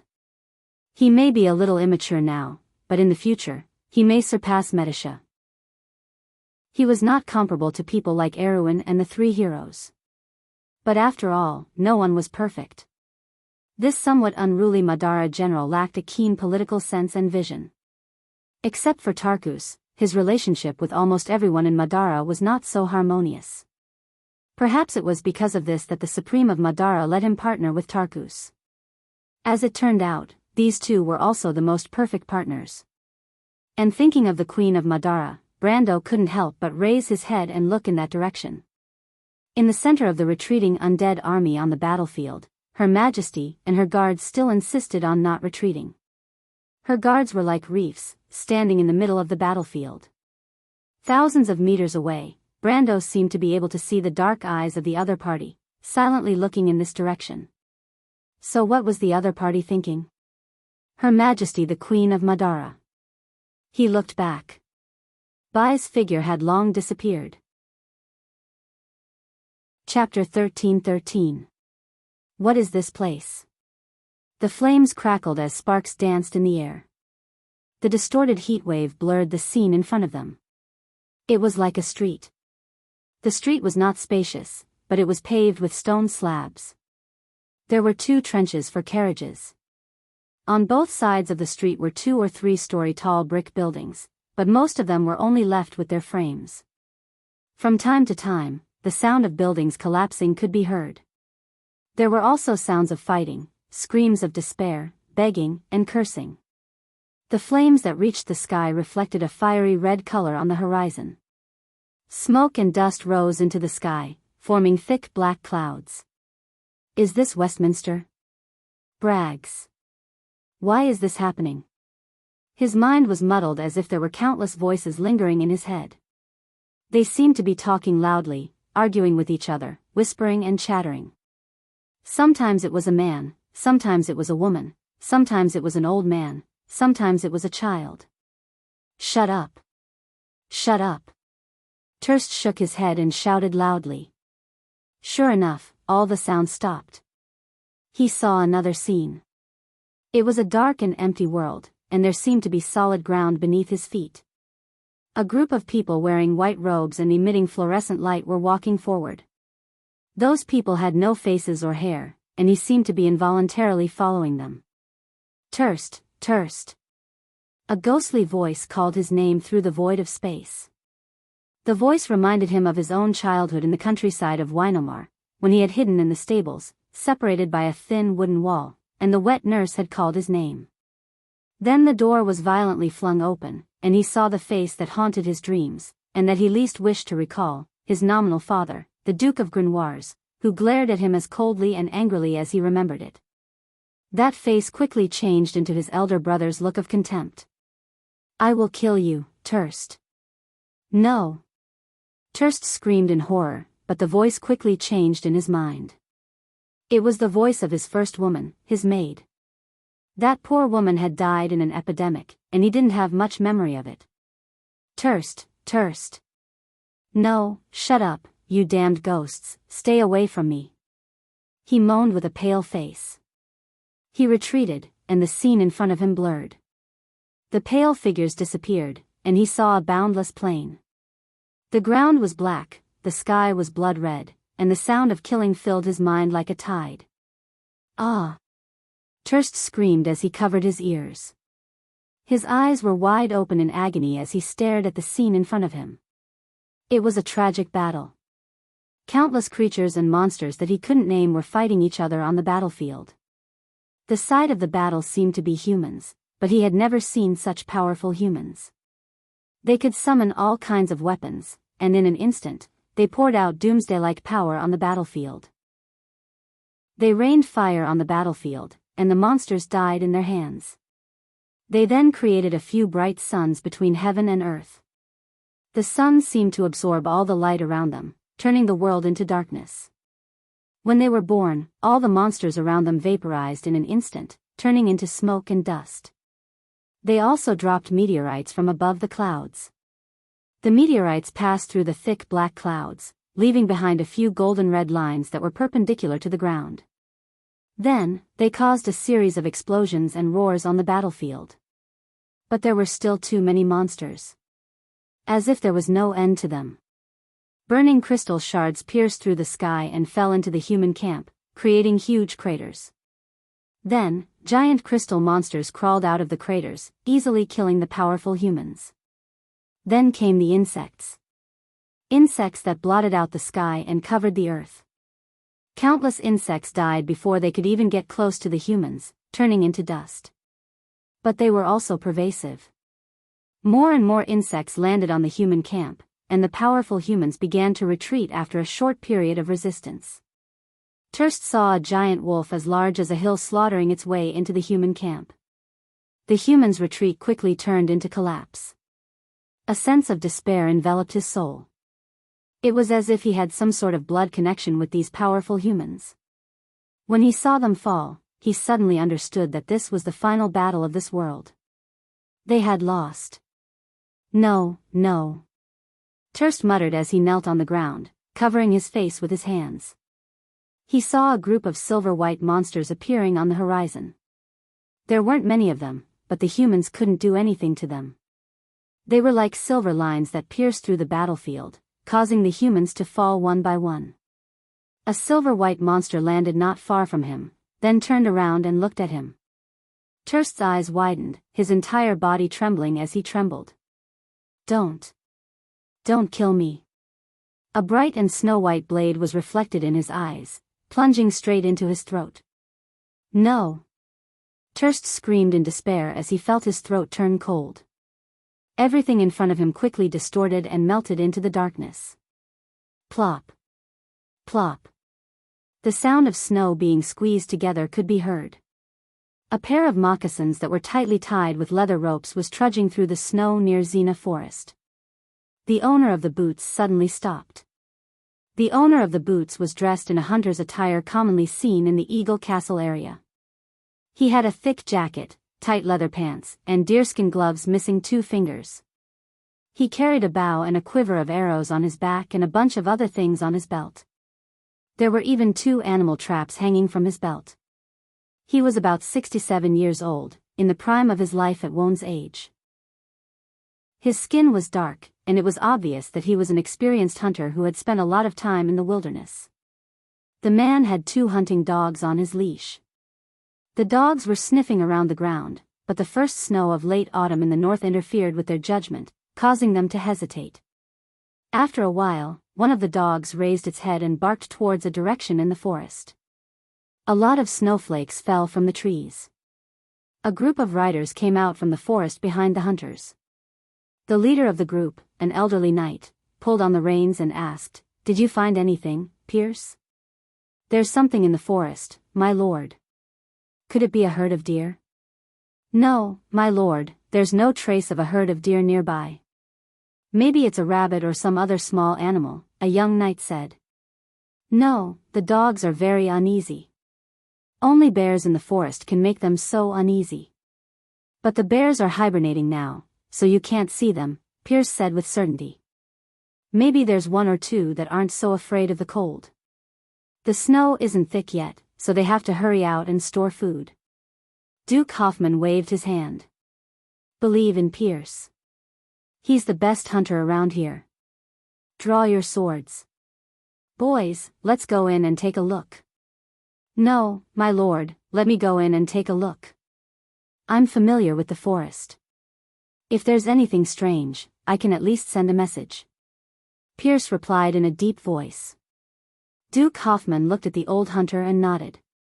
The forest quickly became quiet. The young knight seemed a little nervous. There were many ancient legends about the forest. There was a forest with many old human faces carved in it.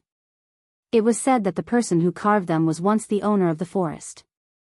But these people had long been lost in the depths of the forest, leaving behind all kinds of mysterious sayings. Not only the humans, but the horses also seemed a little uneasy. The war horses of the 10 cities area all came from Ice Bay, which was further north. They were cold-resistant, tall, and covered with hair. Wild horses fought with wolves all year round, so they were fierce, brave, and wild. But these Ice Bay horses were now snorting, and white mist with warmth came out of their nostrils, condensing around the cage. They used their hooves to scratch the ground, as if something in the forest made them very nervous. The knight comforted their companions, but Duke Hoffman's face was full of seriousness. According to the tradition of the Eagle Castle, the forest would be frozen after winter. It was said that the ancient spirits would appear in the depths of the forest to patrol and hunt. So no matter if it was farmers or hunters, they would not enter Xena Forest in winter, because it would offend the ancient spirits and bring about a curse. If not for the fact that he had no other choice, as the owner of this land, he would also not be willing to enter the forest in this season. He had been in charge of the Eagle Castle for 63 years. Including his long youth, he had lived here for almost a century. As an old man, he was very clear that these traditions and taboos could not be violated. But there was a reason for this. 2 days ago, a strange thing had happened in the forest, so he had no choice but to come here and investigate everything clearly. Speaking of which, this matter had to be told before the short summer in the 10 cities area ended. That was something that happened 3 months ago. The wild elves came across the sea, disembarked in the 10 cities area, and then went east, passing through more than half of the northern territory. One of them just happened to arrive at the Eagle Castle. Duke Hoffman had already received an order from the Holy Church, and understood that these elves would not stay in his territory for too long. As such, he allowed them to stay outside the far Eagle Castle for a while. As expected, around a week later, the elves left towards the east. After entering Xena Forest, they disappeared without a trace. East of Xena Forest, after passing through the Heather Hills, the only place to go was the endless Great Glacier. Before the year of the return of light, the pioneer knight from Fanzan expanded east along this road, and there they bumped into the border of the World of Order. Chapter 13-14. However, with the end of the pioneering era, fewer and fewer people crossed Xena Forest to head to the Great Glacier. In the first 2 centuries of the First Era, there were still a few adventurers who would try their luck there, but as more and more people went missing, the Great Glacier and the Heather Hills gradually became synonymous with death. In Duke Hoffman's memory, the last time an adventurer appeared in the Eagle Castle was around the year of the croaking of frogs. After that, no one came here again, and the Eagle Castle gradually became a desolate border area that no one patronized.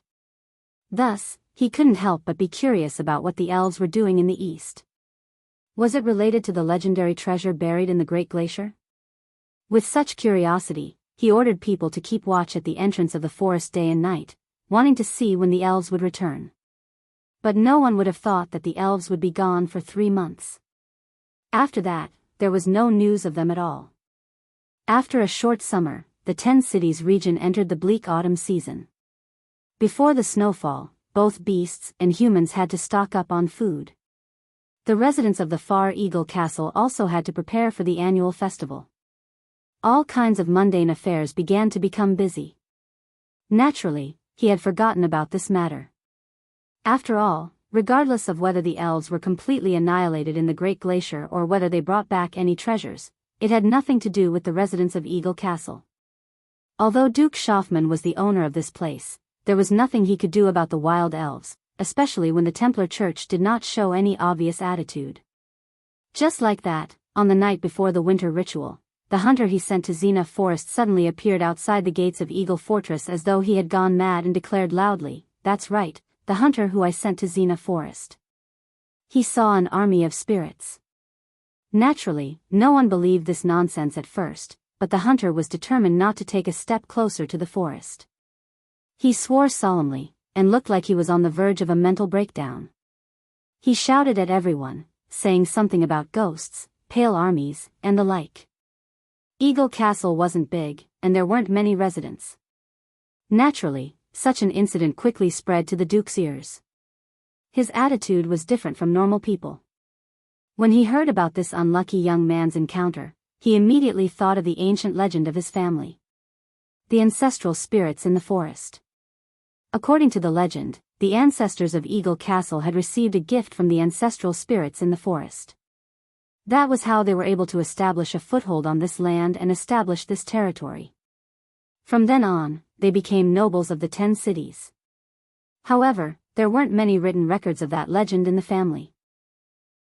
He had only heard his grandfather talk about it once, and only then did he know that there was such a thing. Although the legend sounded like a fairy tale, it was said that the ancestor who built the Far Eagle Castle had once lost his way in the forest. In the midst of hunger and cold, he had hallucinations and saw the ancestor spirits in the forest.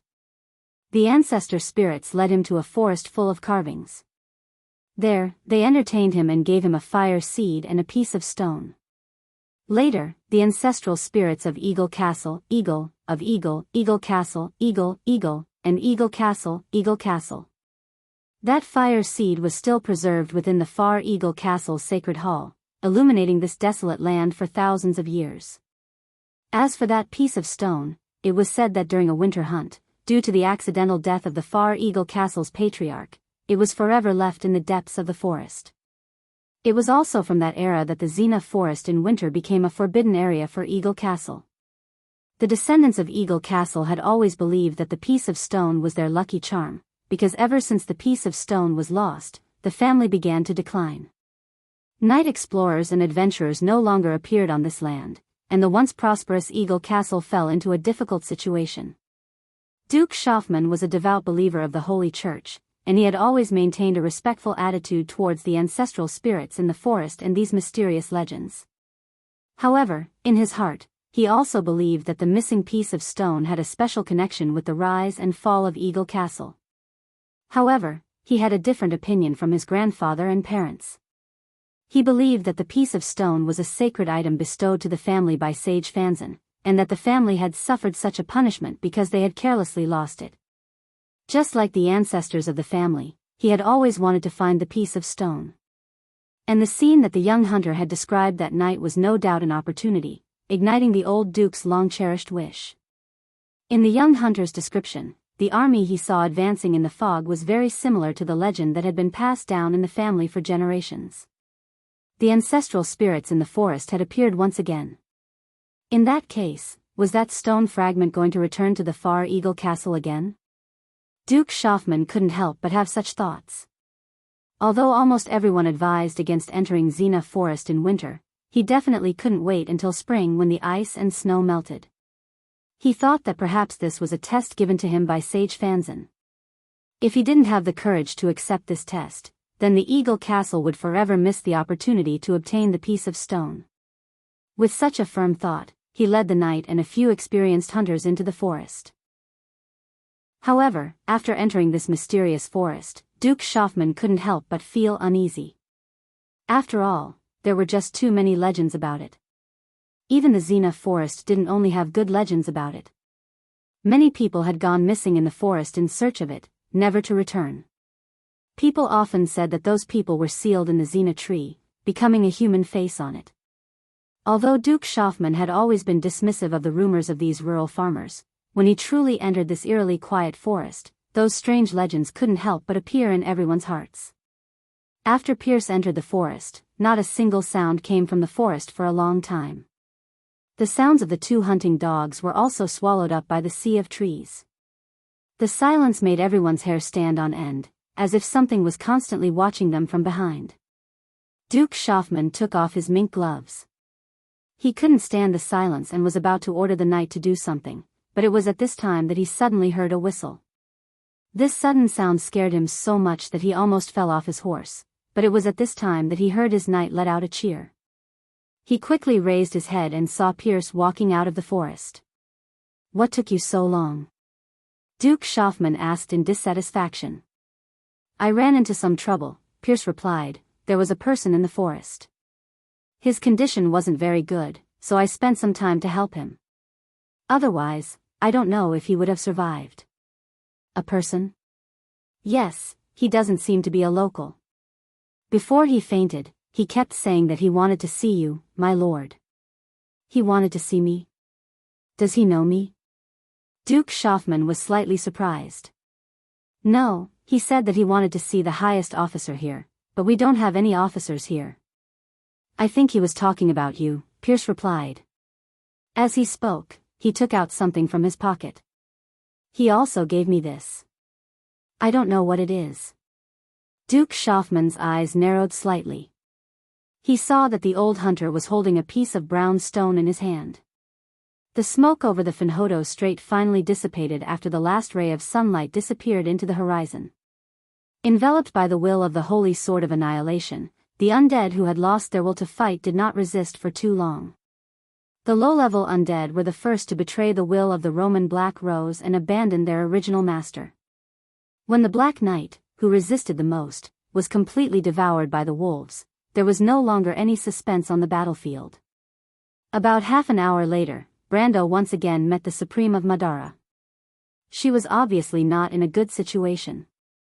When he passed through the wolves, he saw that Her Majesty was surrounded in the middle of the wolves with a few famous undead lords in history. Among these undead lords were the famous Lord of the Black Plague, Fazit, and the Pale King, Gao Duo. Both of them had fought against the Erewhon in history. Brando had even fought Fazit head-on, and Gao Duo, the Pale King, was still active on the battlefield until the Second Age. During the Battle of Algash, he was directly opposite the Allied army. Brando knew that both of them were loyal followers of the Mercury Staff. One of them was transformed from a high-grade lich, and the other was wrapped in black armor. They seemed to be of the same race as Cabias. At this moment, they were standing on the left and right of Her Majesty, each holding a weapon. Obviously, they did not intend to give up on resisting. Between the two, the Black Plague had once caused a tragic massacre in Winnomar. It and its underlings had directly turned all the Erewhon people in Winnomar into undead. Brando had personally experienced that massacre, and naturally did not intend to let this guy go. However, at this moment, he did not even look at the repulsive guy. Instead, his gaze fell on Her Majesty. The woman still maintained her cold and arrogant expression. She also looked at him coldly, as if she did not have the slightest self-consciousness of a loser. Her eyes were proud and firm. Brando was silent for a while before he spoke. "Your Majesty, I think we should talk." "What do you want to talk about, human?" "It's about the Erewhon and Madara." A light flashed in the woman's black eyes. "The holy sword judgment is in your hands. How do you plan to treat Madara? P.S. Continue to ask for votes." Chapter 13-15. What would happen to the Black Rose of Roman Tua in the future? This question stumped Brando, and the first thought that came to his mind was, kill this woman and get rid of all future troubles. From now on, Madara will no longer have the Mercury Staff, and it will not appear again for at least 1,000 years. The undead will once again become scattered sand, and finally be dismembered and disappear from this world. As an Erewhon citizen, a player of Erewhon in his previous life, and even if he was just a living creature, it was not strange for him to have such thoughts. No one liked the undead, and the druids thought that they were monsters that twisted nature and should not exist in this world. Fanzin's holy church publicly declared that they were enemies of the undead, and categorized them as cultists. Although the Wind Elves and Cruz people of Saint Tossol were milder, they had been fighting with Madara for years on the border. For most of the lower-class citizens of the country who had to deal with the undead were enemies, or even enemies. In the years of war, there was an irreconcilable hatred between both sides. Just like Brando and Freya, the blood and fire of Butchie's escape, for those who had experienced it, how could they forget it? That was the road paved with the blood of their loved ones. The heart-wrenching cries of Butchie and Fortress Reden, the separation of life and death, how could they forget it so easily? But Brando knew that he could not do it. Madara was a huge country, and although Insursta called it an empire, in reality, at least in this era, it could not be considered a true centralized empire. It had a supreme ruler, and in the past 10 years of hard work, this supreme ruler with the Mercury staff had indeed made most of the nobles in the country submit to him, and the will of the emperor could already cover the core area of the empire. However, an outdated system could not be completely changed in a short 10 years. Madara's political, economic, and power structure had not walked out of the shadows of the past. His Majesty had only completed the forced unification of the military, and used benefits to make the Dark Lords reach an agreement with him. This kind of power was born from the Mercury staff, but it could also be destroyed by the Mercury staff. The rise and fall of the entire empire was in the hands of a single person, and not a complete system that could be passed down from generation to generation. This was the biggest difference between it and the Dead Moon Empire in the next few decades or even a century. If he destroyed this huge undead army here, took the Mercury staff, and killed all the undead lords here, then what would the result be? The undead empire's strength, and Madara would be without a leader? The kingdom of darkness would fall into internal strife, and the undead would completely collapse, and disappear from this world? It was not impossible. However, it was more likely that the undead who had lost control would be forced by the attacks of the Crystal Cluster, and rush into Erewhon, Antiburo, Saint Tossol, and Cruz. After losing a unified command, the undead would not be able to organize such a force to resist the Crystal Cluster. In the face of a choice between life and death, would the selfish and greedy undead lords stay and fight bravely, or would they migrate east to invade the human territory? Brando could think of the right answer even if he used his knees to think. The bigger problem was that when the undead lords fought their own battles, the Cruz people and the Wind Elves of Saint Tossol had become as hard as the Crystal Cluster to them. Then, the best choice for the undead to migrate east would be the small countries like Erewhon and Antiburo. In this way, the disaster of Erewhon would not be reduced, but become worse. Would the Cruz people and the Wind Elves lend a helping hand? Perhaps, but they would only use Erewhon as a buffer zone between them and Madara. They would not sincerely help Erewhon to defeat the undead. In history, they had made such a choice. Not to mention that behind the undead, there were thousands of Crystal Cluster troops. Brando did not want Erewhon to become the shield of a large country, nor did he want the people of Erewhon to be sacrificed meaninglessly. If he did not want to see the tragedy of Butchie repeated, he had to carefully consider how to deal with the captives at present. In his original plan, he hoped to show the power he had in his hands in front of Her Majesty, and the determination of the people of Erewhon to resist. He did not need to be too strong. He only needed to let the undead of Madara know that invading Erewhon was not worth the effort. After all, Erewhon was only a small country. It may be a little special, and its geographical location was very important.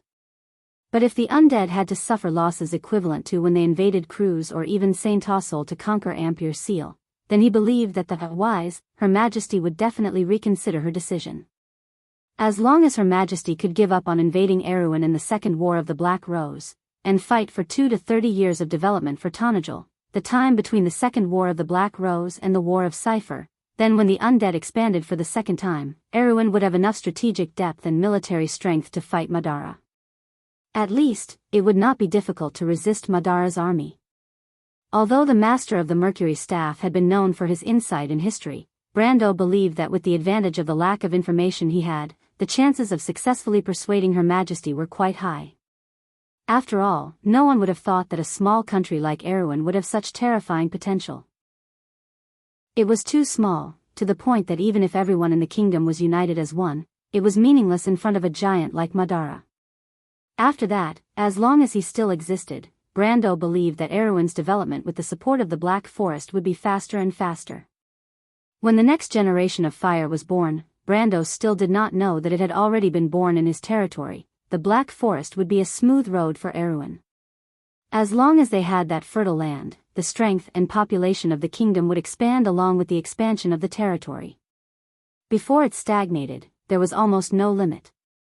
And in his lifetime, the kingdom and the huge undead moon empire would be able to attack and defend each other. As long as he had enough power, Brando had plenty of ways to dismember and divide Madara. Although the Roman Black Rose's territory was vast, it was not without weaknesses. As an old rival of the Roman Black Rose for decades, he knew very well what kind of dirty tricks it had. It was just that these weaknesses were still out of reach for the weak Erewhon. In the next half a century, there would be the confrontation between the Slate War and the Dusk. At that time, the order of the world would be completely changed, and if Erewhon could seize this opportunity, he could definitely become a real powerhouse. At that time, he would also have the confidence to lead the final war against the Dusk with his experience of fighting against the Dusk tribe in his previous life.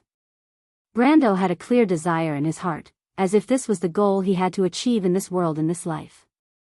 Perhaps this was the promise that Lady Martha had given him.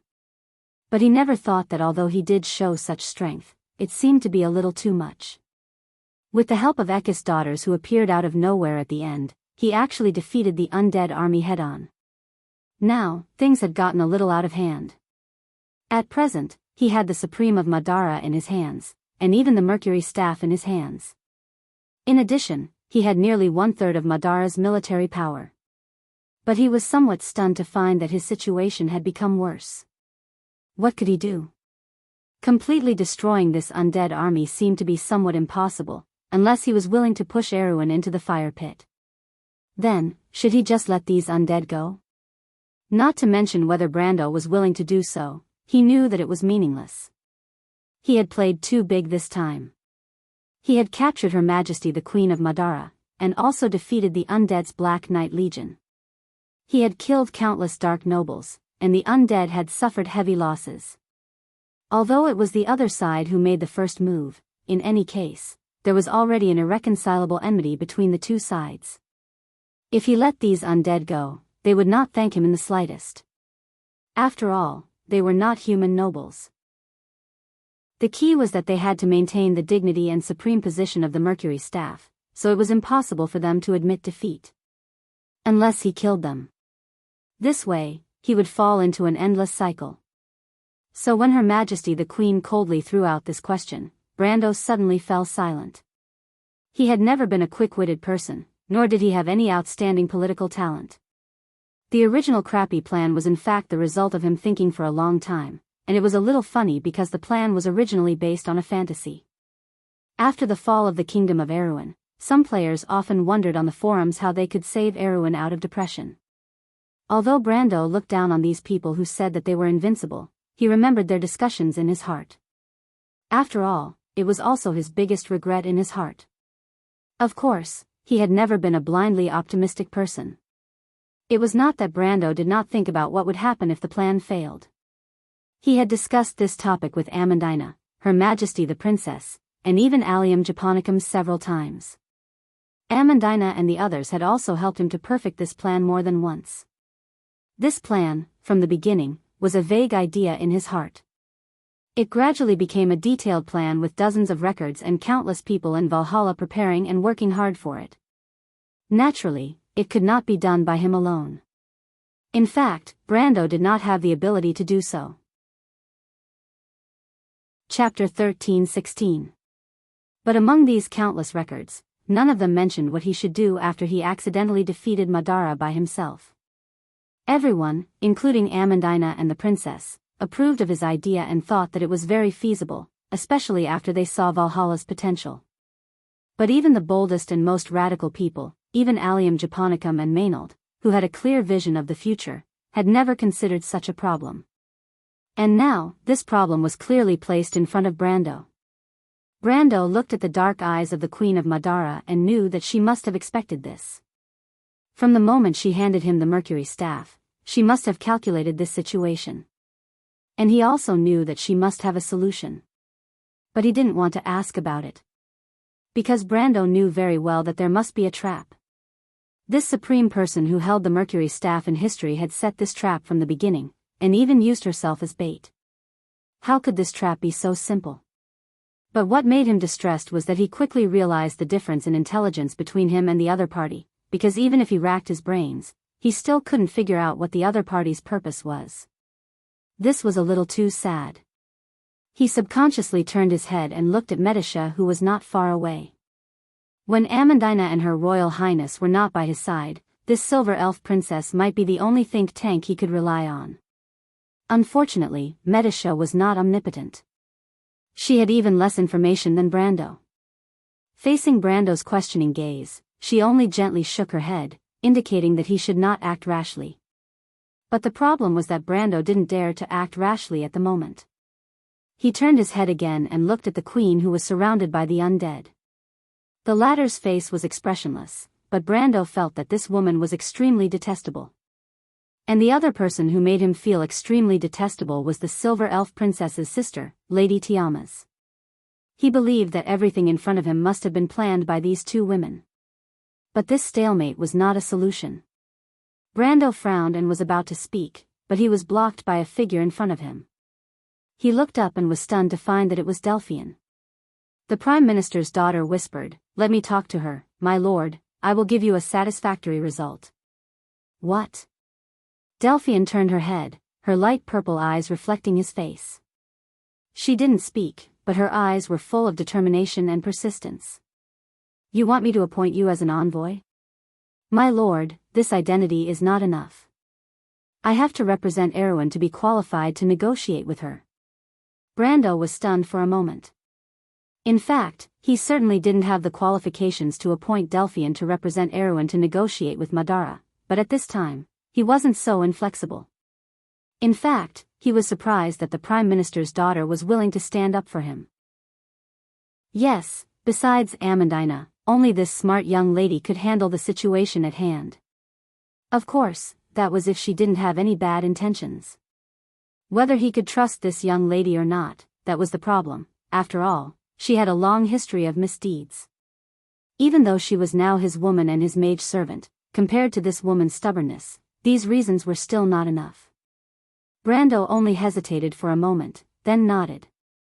"You're giving me full authority?" When she really got a confirmation, Delphian was a little surprised. "Otherwise?" The Prime Minister's daughter looked at him deeply. "I will satisfy you." She turned around and faced the Queen of Madara. She tucked the diary in her hand under her arm and tidied up her clothes, then opened her mouth to answer. "Your Majesty, my lord only has one request." The Queen looked at her, then looked at Brando. She didn't speak, only waiting for the Prime Minister's daughter to continue. Delphian paused for a moment, then said with a calm face that almost scared Brando to death, "Madara must be divided into two." Brando thought that this Prime Minister's daughter must be crazy. This Supreme of Madara had a lot of cards in her hands. How could she accept such a harsh condition? And he knew very well what kind of personality she had. With this Emperor's unyielding character, it was absolutely impossible for her to accept such a humiliation. People like her, the Silver Queen, Constance, or the Supreme of Saint Tassol, Fanzan, would absolutely never succumb to a mere threat of death. For these people, they would never do something like dividing the empire, even if they died. Although the Silver Queen, Constance, took the initiative to start the civil war, her purpose was definitely not to divide the empire. It was only to eliminate internal opposition, eliminate the prestige of the Holy Cathedral, and establish a more centralized cruise. Just like the Myrna Empire before the War of the Holy Saints. Brando's face changed slightly. He almost thought that Delphian said this deliberately to anger the other party and make Erwin and Madara completely break off. But he immediately realized that Erwin and Madara were not far from completely breaking off. No matter what this Prime Minister's daughter said, it was impossible to make the situation worse. Thinking this through, he relaxed a little and refocused his attention on the negotiation. He thought that Her Majesty of Madara would be furious, or at least show a disdainful attitude. But what Brando didn't expect was that not only did the woman not show the slightest contempt or anger on her face, but there was a flash of light in her eyes. "Oh?" She then asked, "What are you going to do?" "Your Majesty, Your Majesty." The undead lords around her hurriedly opened their mouths anxiously. Most of them looked at Brando and Delphian angrily. Of course, if those skulls could show such an expression on their faces. But at least the vampires had an angry look on their faces. Brando looked at these people and couldn't help but think, yes, this is a normal expression. But Her Majesty coldly reprimanded her subjects, "Shut up." The majesty of the Mercury staff seemed to be so deeply rooted in people's hearts that these undead lords actually shut their mouths one after another. Delphian spoke with assurance. Her plan was very simple. Let Madara continue to keep the core area that was now under the rule of the Mercury staff and build a new country based on it. In fact, this was the future goal of the Roman Black Rose. But in history, the supreme one with the Mercury staff was more ambitious. She built Madara with a wider territory, including the land of eternal gloom and the core territory loyal to her. She also annexed the undead in the west and the liches of Balakarivo to build a huge unified Madara. But in fact, this process was not done overnight, because the kingdom of the dead moon had not been a whole since Loki's era. This dark exile was mainly made up of the four most important parts, except for the scattered undead territories around it. One of them was the land of eternal gloom, or the land of eternal gloom. It was the territory of the vampires and the Dark Knight, and also the base of the Mercury staff. It was also the hometown of the Insursta dragon and Tarkus. Historically, the vampires and the Dark Knight nobles were among the first forces to support the rise of the Mercury staff. They also benefited the most in the process of the rise of Madara. Among the original four forces of Madara, only two survived after the formation of the empire. One of them was the traditional noble force formed by the vampires and the Dark Knight. The other three forces, including the undead, the liches of Balakarivo, and the tens of thousands of Dark Lords in the southern territory of the Dead Moon, were completely wiped out in the process. They were either broken up and reintegrated into the new empire, or they were completely killed on the battlefield, never to be seen again. Among them, the liches of Balakarivo were the former. They were spared because they submitted in time and were finally divided by this supreme one. Except for a part of them joining the undead mage group, most of them later joined the Undead Alchemy Association, a huge organization. As for the liches of Balakarivo, they became a historical term. As their role model, the undead who resisted the Mercury staff the most resolutely among the three forces ended up the most miserable. They were almost completely erased from Madara's history. By the middle of the Second Era, including the players who entered Madara in the later stages, very few people knew anything about this historical term. As for the Dark Lords in the southern territory of the Dead Moon, they were relatively unknown. In his previous life, Brando also learned about the existence of these undead lords far beyond the borders of the Wone civilization through the existence of the mercenaries of the undead during the Second War of the Black Rose. Now that he thought about it, it might be because the latter had basically been exhausted in the war with the Crystal Cluster. The process of the integration of these four forces was a long process even for the Dark Empire. The Dark Knight and the vampires in the Land of Everlasting Death, who were the earliest supporters of the Mercury staff, were completely wiped off the mark of the old noble forces after the Battle of the Oblique Forest. As for the undead who were the last to submit, only at the end of the First Era did the Supreme One of Madara find the opportunity to make a move on them. Chapter 13-17.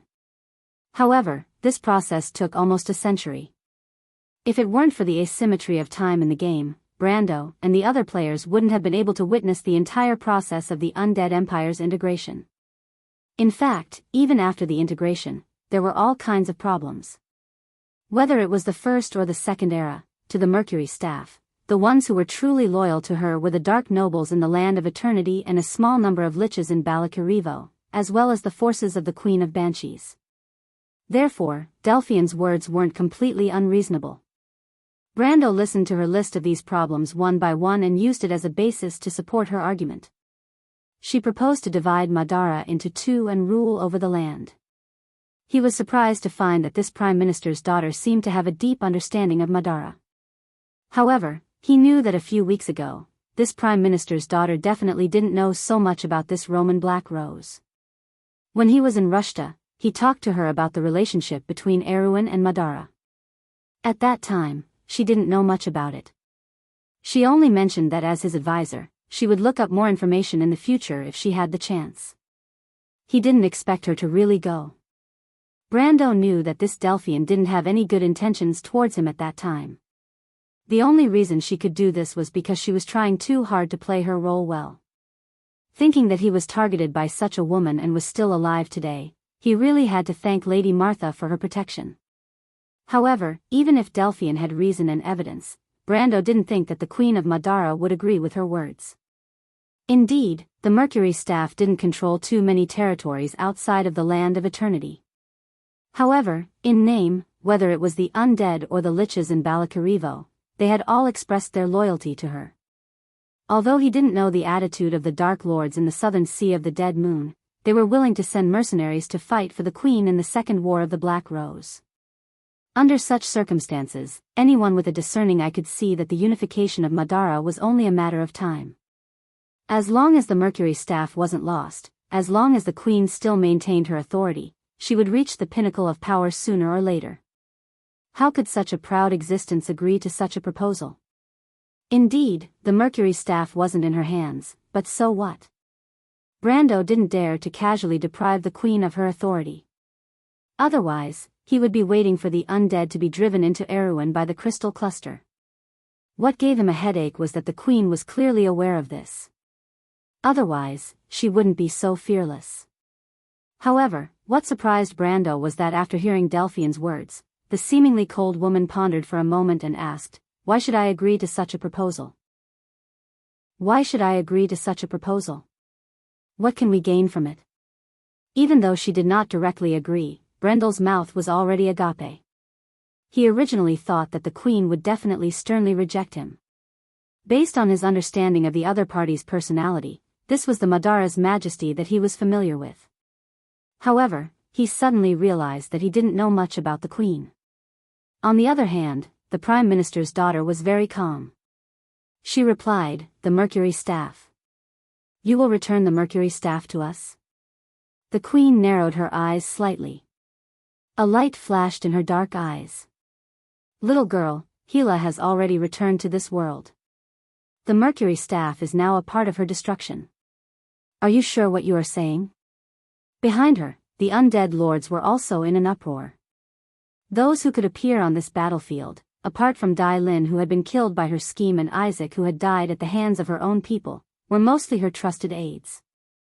Just like the Insursta dragon and Tarkus, their honor and disgrace had long been inextricably linked to the Mercury staff. Otherwise, with the greedy and indifferent nature of the undead, they would have long abandoned Her Majesty who had lost the Mercury staff. Why would they be here to live and die with her? After all, losing the Mercury staff meant that this supreme being had lost his prestige and authority. He had lost the only legitimacy of Madara, and this was a fatal blow to the new empire. However, for these Black Knight and vampire nobles who had already tied themselves to the Mercury staff's chariot, it was easy to get on, but difficult to get off. Therefore, they had no choice but to persevere. It was also because of this that when the undead lords heard Delphian's words, there was inevitably a commotion. If they were originally in a desperate situation where they had no choice but to fight to the death with Brando, now there was a way out. Although the undead claimed to worship the eternal rest, in reality, if they didn't have to die, they most likely wouldn't choose to do so. However, Brando felt that it was very strange. He wanted to pull Delphian back and ask her how she was going to return the Mercury staff. After all, that thing had been completely absorbed by the Holy Sword Annihilation. Even if he was now the owner of Annihilation, it was impossible for him to split it into three and return the Mercury staff. The only possibility he could think of was that the Prime Minister's daughter was planning to deceive the Queen. This thought immediately made him break out in cold sweat. Deceive the owner of the Mercury staff in history, the Queen of Madara? Was this Prime Minister's daughter really not planning to sell them off? However, he knew that he couldn't take the initiative to speak now. If he didn't speak, there might still be room for negotiation. But if he spoke, it was equivalent to bursting this balloon that was getting bigger and bigger. Perhaps these undead captives would be so angry that they would die together with them on the spot. Forget it, Brando thought to himself. Anyway, the current situation couldn't be that bad. The worst-case scenario was nothing more than what he expected. He just had to prepare to go back to Erewhon and fight Madara head-on. At least Madara would have one less Mercury staff holder, right? At least he wouldn't have to worry about Erewhon facing a unified huge empire in a few decades. Although the crystal cluster was still a problem. Thinking of this, he no longer cared about Delphine's negotiation and let the Prime Minister's daughter speak. After listening to Her Majesty's rhetorical question, Delphi glanced at the Queen and replied. Your Majesty wants that Mercury staff. Your Majesty knows best, don't you think? The Prime Minister of Madara's dark eyes suddenly lit up. She looked deeply at Delphian and then suddenly said to Brando, you have a good subordinate, but unfortunately, a bright pearl is cast before the swine.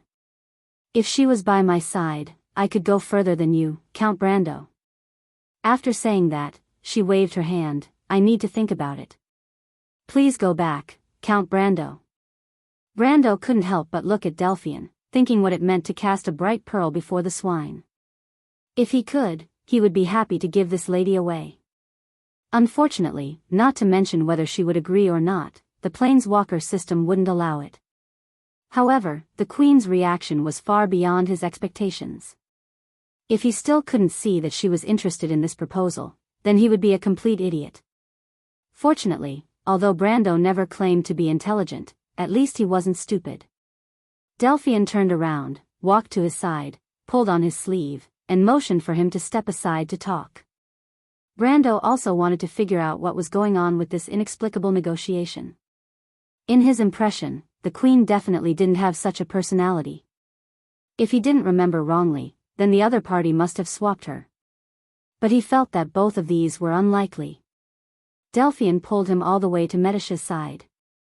Before the Prime Minister's daughter opened her mouth, the Silver Elf Princess frowned and asked, My lord, what did the Queen do to you? What do you mean, what did she do? Brando was shocked by the Silver Elf Princess's serious face and quickly explained, Medicia, I have nothing to do with her. My lord. Medicia was so angry that her face turned red. Brando then reacted and hurriedly wiped the sweat on his forehead, I didn't mean that. I mean, I only fought with her once in the extreme plains, and nothing else. But that doesn't make sense, Medicia replied. Her negotiation with Miss Delphian was obviously premeditated. Premeditated? Brando was puzzled. The Silver Elf Princess looked at Delphian, the Prime Minister's daughter nodded and said, My lord, I'm sorry I didn't make it clear to you before. Can't you see that it's not us who wants to negotiate with her, it's her who wants to negotiate with us? What I said before was actually just pushing the boat along with the current. Wait. Brando frowned and interrupted her, I don't quite understand what you mean, Miss Delphian. You mean that Her Majesty took the initiative to divide Madara into two? Delphian nodded silently, although it's a bit unbelievable, in my opinion, this is the only possibility. That's impossible. It's possible, my lord, Delphian explained, what is the most important thing to Madara? It's not power, nor authority, but the Mercury Staff. Only the Mercury Staff can unite this powerful but scattered country. Other than that, whether it's territory, population, or anything else, it's meaningless to it. But now that Gila has returned, and the Holy Sword Destroyer is in your hands, Her Majesty can only choose to submit, or she will lose her supreme position in Madara. And the key is that this power is not based on great power or a long history of the rules of the game. Think about it, what kind of revenge will she and the undead lords on her war chariot face? Medicia also nodded. She seemed to have sorted out her thoughts. Her Majesty is a very clear-headed person.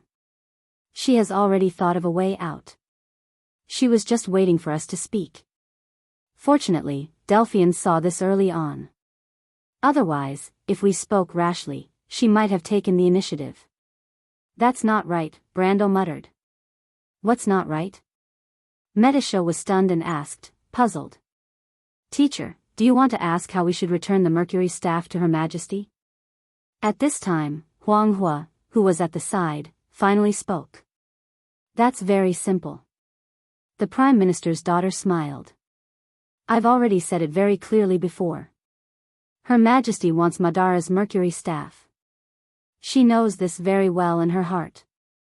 As for whether the Mercury staff is the real thing or not, is that important? Miss Delphian, this is not very good. When the people around heard this, they immediately broke out in cold sweat. That was the Mercury staff, the supreme item of the Roman Black Rose. How could it be fake? That was originally the Emperor's new clothes. Think about it, how many people can come into contact with the Mercury staff? Delphian was very confident. Those people are the Queen's confidants. Their honor and disgrace are closely related to Her Majesty. Will they expose this lie? Or do the undead really need a powerful scepter?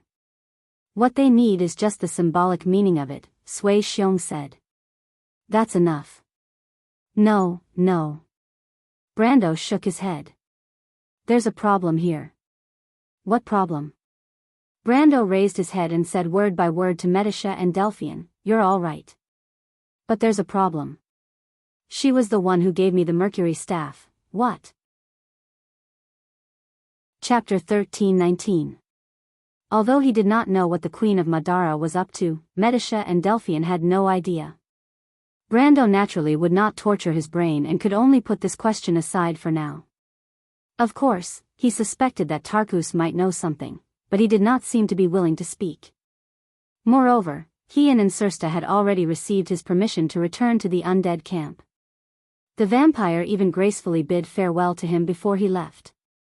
On the other hand, the Black Lord of Madara seemed to be in low spirits, especially after knowing the content of the negotiation between the Queen and Delphian. The negotiation wasn't done in one go. At most, it was just an exchange of opinions.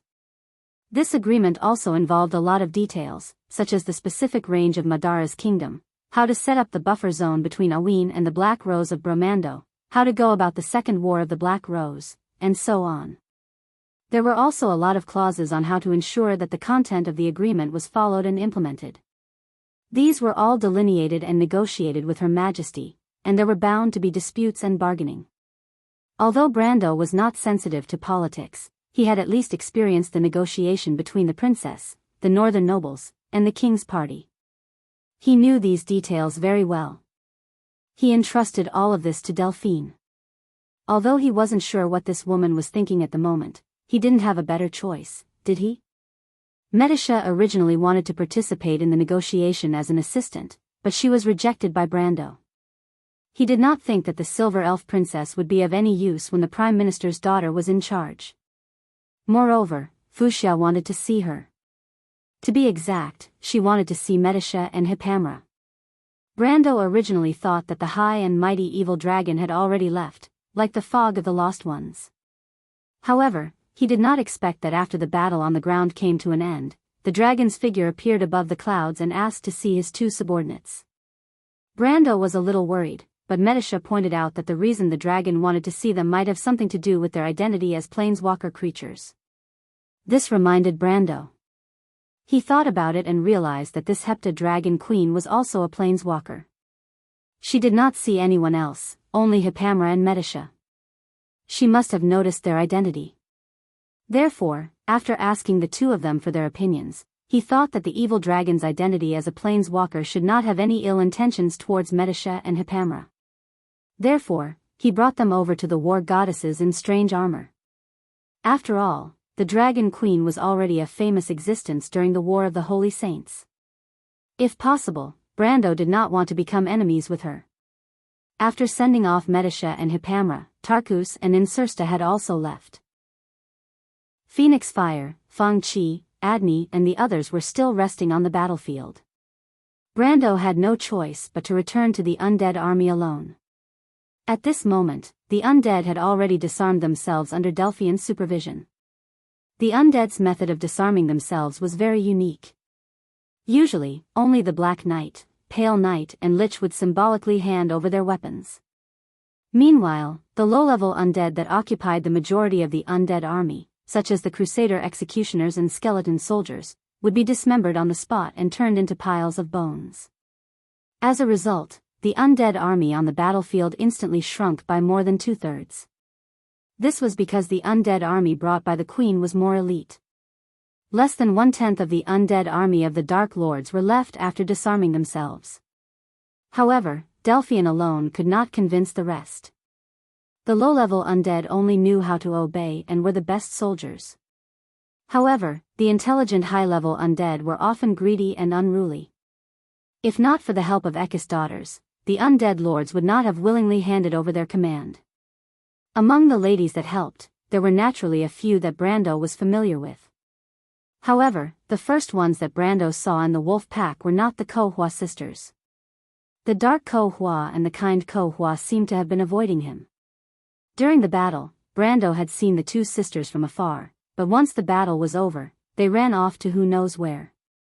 It was not that he wanted to see them, but he was the most familiar with them among Ekis' 12 daughters. In particular, the kind Kohua had a good relationship with everyone in Valhalla. He wanted to get some information from her. Unfortunately, the heavens did not comply with his wishes. The dark Kohua clearly knew what he was planning and had long since avoided him. The first one that Brando saw was Timmy's. He had met this silver-haired girl once outside the elemental barrier. This was the second time they had met. This time, the latter was not as wild as she was outside the elemental barrier. At least, she was wearing a white dress. The bohemian-style dress on her body set off the little she-wolf's extraordinary beauty. She was not wearing shoes. Sitting on the back of a male wolf, she swayed her snow-white feet and greeted him politely. "Good evening, Mr. Brando." Brando was not in the mood to greet this little she-wolf. In theory, he should be grateful to them. If not for the 12 daughters of Ekis leading the wolf pack to appear at the last moment, he might not have been able to defeat the undead army, even if they had ruined his plan in a sense. But the problem was that Brando was very clear about the real reason why the daughters of Ekis took action. From the words of Her Majesty the Queen, the agreement between Ekis and Martha might be real. Although he was not clear about the inside story, Ekis was known as the mother of monsters. With the future of Wond and Erwin in the hands of such a greedy wolf, he found it hard to believe that she would do anything good. She might betray the Twilight Dragon, but would she betray him? In the Pale poem, the Twilight Great Wolves were known for their greed and desire to destroy everything. This tendency could be seen in the 12 daughters of Ekis, let alone the mother of monsters. Would she turn over a new leaf because of an agreement? That was impossible. At least Brando did not believe it. But he looked at Timmy's with some doubts in his heart. Ekis was a real demigod when Wond was projected, and she was much stronger than the god of giants, Milos. As her daughters, Kohua and Timmy's were not too different from her in terms of strength. When he first met Kohua, he could say that she had not recovered her strength, but Timmy's strength seemed to be weaker than her sister's, which was a little strange. In the War of the Last Era, she did not die. She only fell into a deep sleep because of Ekis' eternal sleep. But this was destined not to be answered by these cunning little she-wolves. He could only raise his head and ask, "Was it you who was in Port Gussel?" Brando did not forget that someone had ambushed them in the hills outside Port Gussel. At that time, the other party used the same method as Ekis' dream in the Loop of Trade Winds. If he had not seen that dream before, he might have been at a disadvantage. Brando first ruled out Dark Kohua. Although Kohua had a grudge against him, she knew that he had fought with Ekis in the Loop of Trade Winds. It was unlikely that she would use the same method to deal with him. Among the she-wolves he had seen before, only Timmy's was left. "That was not me." Timmy's shook her head. "It was Sister Jean Hai." "Jean Hai, why did she ambush me?" "I don't know about that, Mr. Brendel." No, it's my dear lord. My sisters never tell me what they think." Brando ignored her words and suddenly remembered something. "Isn't Jean Hai dead?" Holding her chin, Timmy shook her head like a rattledrum. "Dusk is immortal in the first place. We might die for a while, but as Mother wakes up from her dream, the sisters will wake up one by one. Brando's frown deepened. This was indeed a basic characteristic of dusk. However, the players originally thought that the giant wolves, as living creatures, might be able to be killed. But now, it seemed that the players who killed Ekis and her 12 daughters in history did not really kill them. Because as long as dusk was not extinguished, they would wake up one day. This was a real headache. He suddenly turned around as he noticed another figure in the corner of his eye. He turned back to look in that direction and saw a tall woman among the wolves. She was wearing a cloak-like national costume that was very common in the Anzaruta region. She had a slender head resting on her slender neck. She was not as beautiful as Timmy's, but she looked very resolute. Moreover, she had short silver hair and looked more like a boy. When she noticed Brando's gaze, the woman revealed a cold gaze. For some reason, when Brando saw this woman, the name Jianghu subconsciously appeared in his mind. It was because they were too similar. Jianghu was the giant wolf that represented the moon of Evernight. She was Ekis' 7th daughter and the most arrogant one.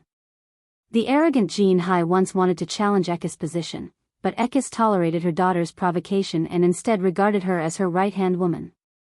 She was the most outstanding of Ekis' 12 daughters and also the one with the strongest combat strength.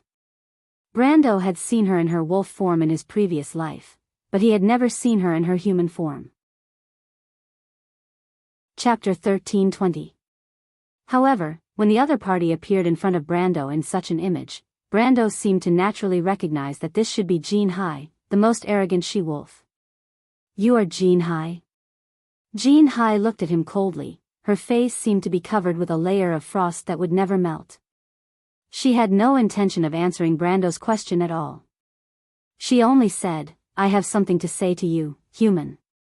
"Me?" Brando was stunned. He did not know this woman before, but he immediately reacted. The other party should represent the will of Ekis. These 12 little she-wolves would not help him for no reason, so there was only one possibility, and that was the mother of wolves behind them. As for why, he could only think that it might be related to White. "What do you want to say?" Brendel calmed down and used the same emotionless tone to ask. "What are you talking about?" Jianghu looked at Timmy's, who stuck out her tongue, jumped off the wolf's back, and quickly disappeared into the pack of wolves.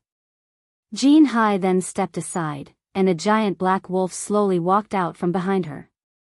Brando recognized at a glance that it was a son of Fenrir, but this son of Fenrir was somewhat unique.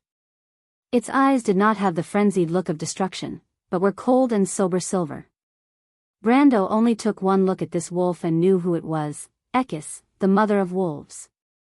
Speaking of which, other than Milos who had not recovered from his weakened state and the Twilight Dragon who had not been completely unsealed and was confined to the body of a mortal, this was the first time he faced an existence of this level and wound. That was the will of a demigod. Brando still could not forget the suffocating sense of oppression when he faced the sleeping Ekis in the loop of trade winds. But at this time, when he faced the fully awakened mother of monsters, he did not feel the same sense of oppression. Brando carefully observed the giant wolf for a moment before realizing that the other party had intentionally retracted her pressure. She did not project her avatar into this world, but only used her mind to control the son of Fenrir. Otherwise, no one would be able to stand firm on this battlefield. After all, even he and the evil dragon Queen Fuchsia might not be able to remain calm when facing an existence like Ekis. Upon realizing this, Brando understood that Ekis was unwilling to reveal her whereabouts at this moment. She was obviously secretly projecting herself into this world. He could roughly guess the purpose of the other party's visit. It was obviously related to the 5 sacred swords on his body. The black wolf raised its head and looked at him. "I've seen you once before, human. At that time, I felt the aura of the Sword of Earth from you, so I let you go. I didn't expect you to grow to this extent in the blink of an eye." The son of Fenrir spoke. Its voice was that of a mature woman. Compared to Jianghu's cold tone, this voice was rather ordinary, as if it was the voice of an ordinary human woman. But Brando knew that this was not Ekis' original voice. They could actually communicate without relying on the usual sense of sound. The reason why they talked to humans like this was so that they could be understood. When he heard Ekis' words, he could not help but feel goosebumps. Brando of course understood that Ekis was not talking about her dream, but the time when they passed through her demigod slumber. She was actually awake at that time. Are you very confused, human? Ekis did not wait for Brando to speak and answered, why did Martha give me the authority of this world? Brando did not open his mouth. The mother of wolves seemed to have expected his reaction and replied indifferently, I know you are full of distrust of me. In fact, I don't need your trust. You just need to understand that in fact, whether this world lives or dies has nothing to do with me. I don't particularly want to destroy it, nor do I particularly want to save it. This is the biggest difference between you and me. She paused. In fact, your Martha and I are the same kind of existence. It's just that she shoulders the responsibility of saving this world, and I don't have this responsibility. Brando was silent for a moment. If it was in the past, he might have already refuted. But after experiencing so many things, calmness and steadiness gradually replaced the impulse in his heart. But this was not because he was cold-blooded, but because the belief in his heart had become firmer. Brando knew that this high and mighty wolf queen would not come to him for no reason. She must have a motive for saying this. Perhaps she wanted to cooperate with him, although it sounded very unreliable. Then what are you trying to say? I'm waiting for you to convince me, human. Convince you? This world is meaningless to me, but Martha's authority is different. Unfortunately, this authority is not complete for me. Half of it is still with you. Don't you want to give me a reason to save Woned? Save Woned. This proposition was a bit too big. Brando frowned. Although Miss Tada, White Mist, and Medish's deceitful sister had all said similar things to him, and he himself could feel the majestic power of the 5 holy swords in his body. But in fact, Brando still occasionally felt doubts in his heart. Could he fight against the Twilight Dragon with just the 7 holy swords?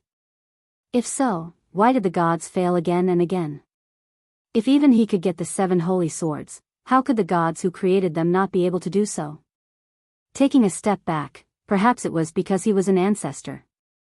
But the problem was that in the early days of Won's birth, there were also ancestors in the kingdom of God. All these reasons did not hold water. But these doubts did not prevent him from understanding Ekis's meaning. Your goal is the Amber Sword? No. My goal is you. Me? You look a little confused. The son of Fenrir controlled by Ekis stuck out its scarlet tongue and licked its lips, revealing a cold gaze. The holy swords recognize you, not me. Even if I have the authority of Tiamat, I can't do more. I need your help. Of course, you also need my help. What do you mean? Brando asked with a frown. It's very simple. But I won't stay in this world for long, so I can't explain it to you one by one.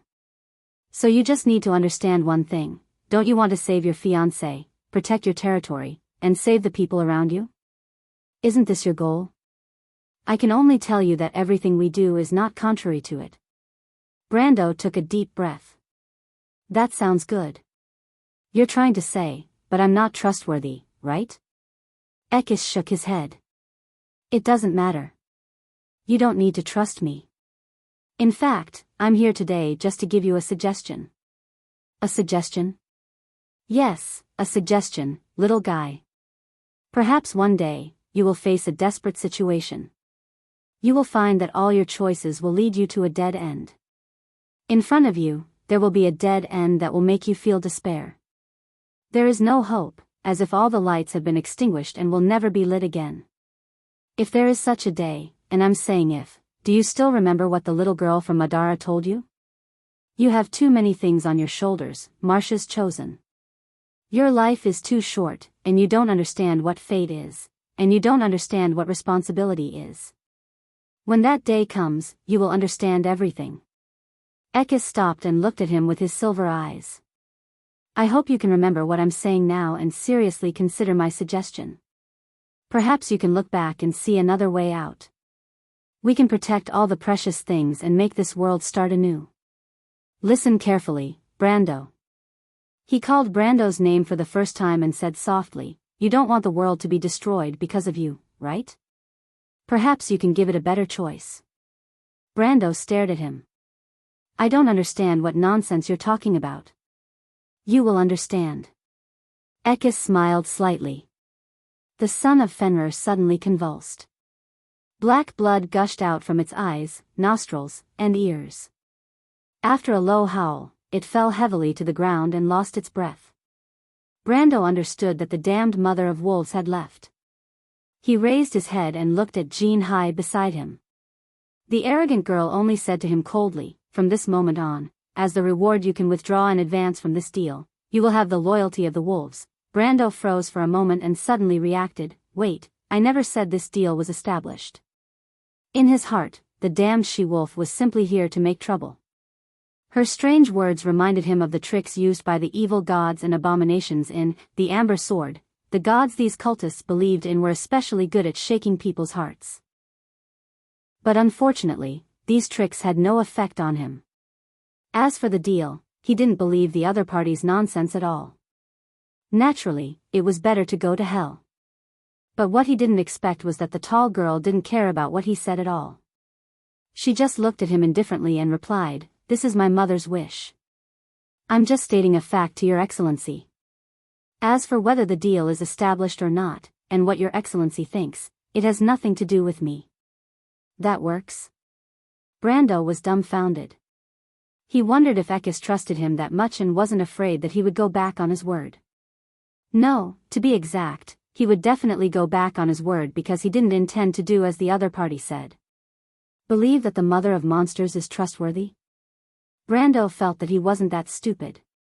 In fact, this was also the reason why he didn't understand why Martha and Ekis would reach an agreement. But now, what puzzled him was that if he had to choose between himself and Ekis, Brando felt that it was more likely to be himself.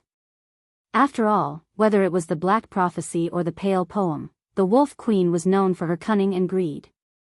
As for himself, in the eyes of the senior, he had always been known for his slow thinking. But this obviously couldn't explain the other party's current choice. Brendel thought about it for a long time, but the only conclusion he could come up with was perhaps it had slept for too long, and the mother of monsters had become stupid from sleeping. Chapter 13:21. Medisha felt a shadow approaching her. The wind caused her silver hair to dance like tassels. Although Fuchsia landed on the ground, she was still quite a distance away from them. She landed beside Leviathan's crystallized body and raised her head proudly while folding her wings. Under the moonlight, it looked like a dark mountain.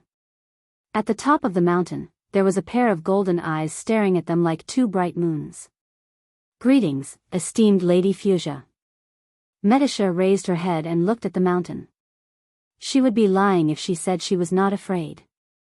Fuchsia's fierceness was not in the current era. In fact, not many people had heard of the name of the Seven Dragon King. However, during the era of the War of the Holy Saints, the shadow of this evil Dragon King on the battlefield was a nightmare in the hearts of all her opponents. I haven't heard this name for a long time." Fuchsia replied in surprise. "I was fortunate enough to meet you once during the War of the Holy Saints." The Silver Elf Princess replied in a manner that was neither servile nor overbearing. "Oh, I should have thought of that. Silver Elf, are you not afraid that I will eat you?" Fuchsia lowered her head. Her sharp beak was almost right in front of Medisha's face. Her huge golden eyes were almost taller than Medisha. There was a pair of golden red-eye rings inside, as if they were burning with endless flames. She stared at Medisha, but the latter did not take a single step back. She then looked at Hippamra. The priestess was looking at her curiously, as if she was comparing the difference between this evil dragon king and her lobsters. Silver elves are still so boring." Fuchsia snorted and raised her head proudly again. She stretched out a claw, and on the sharp tip of the claw, a tiny silver card spun. This action attracted the attention of Medisha and Hippamra. As planeswalker creatures, they knew very well what that card was. Fuchsia turned around and said, "It seems that you have recognized it. What is this?" "The card of fate." "Ah." It is indeed called that. But compared to the name itself, the meaning behind it is much deeper. Little one, do you know why it is called that? Fuchsia looked down at the two of them and asked with an arrogant tone. If it was someone else, they might have been angered by such a tone. However, Medisha knew that this was the nature of dragons. These proud lizards would always have a sense of superiority when facing other races. She would not get angry over such a small matter. As for Hippamra, the optimistic girl did not feel that there was anything wrong with Fuchsia's tone at all. Medisa shook her head. What secrets does it hold, Lady Fuchsia? Planeswalker Master did not tell you? Medisha shook her head again. She was very humble because her master was not a real planeswalker.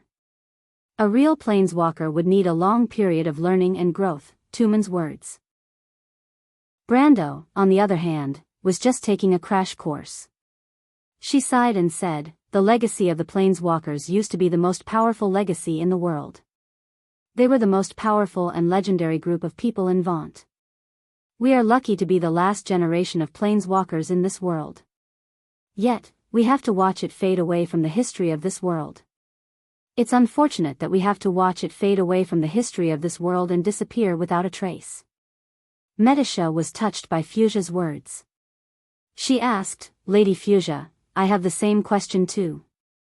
I used to think that Odin was the only planeswalker in this world. After he died, the planeswalker's legacy was lost. But later, I realized that the planeswalker's legacy had existed for many eras. Powerful people like you, Lord Tuman, and Lord Kelsey were the ones who maintained its existence. But why did it wither away after 1,000 years? Could it be that in all of Vaunt, only his lordship is the only one who can be recognized by it? You are half right, little one, Fuchsia replied. The planeswalkers are powerful, but the conditions to become one are also very harsh.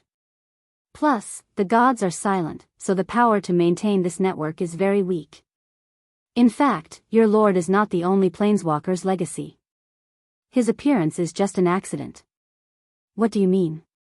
The planeswalkers are a very strict system. You can say that it is simple because its members do not need to study magic skills like the wizards in the mortal world. Incantations and hand gestures are passwords to connect to the magic network. The planeswalkers do not need passwords because they are the masters of the magic network. That is why wizards can only use it, but the planeswalkers can create it.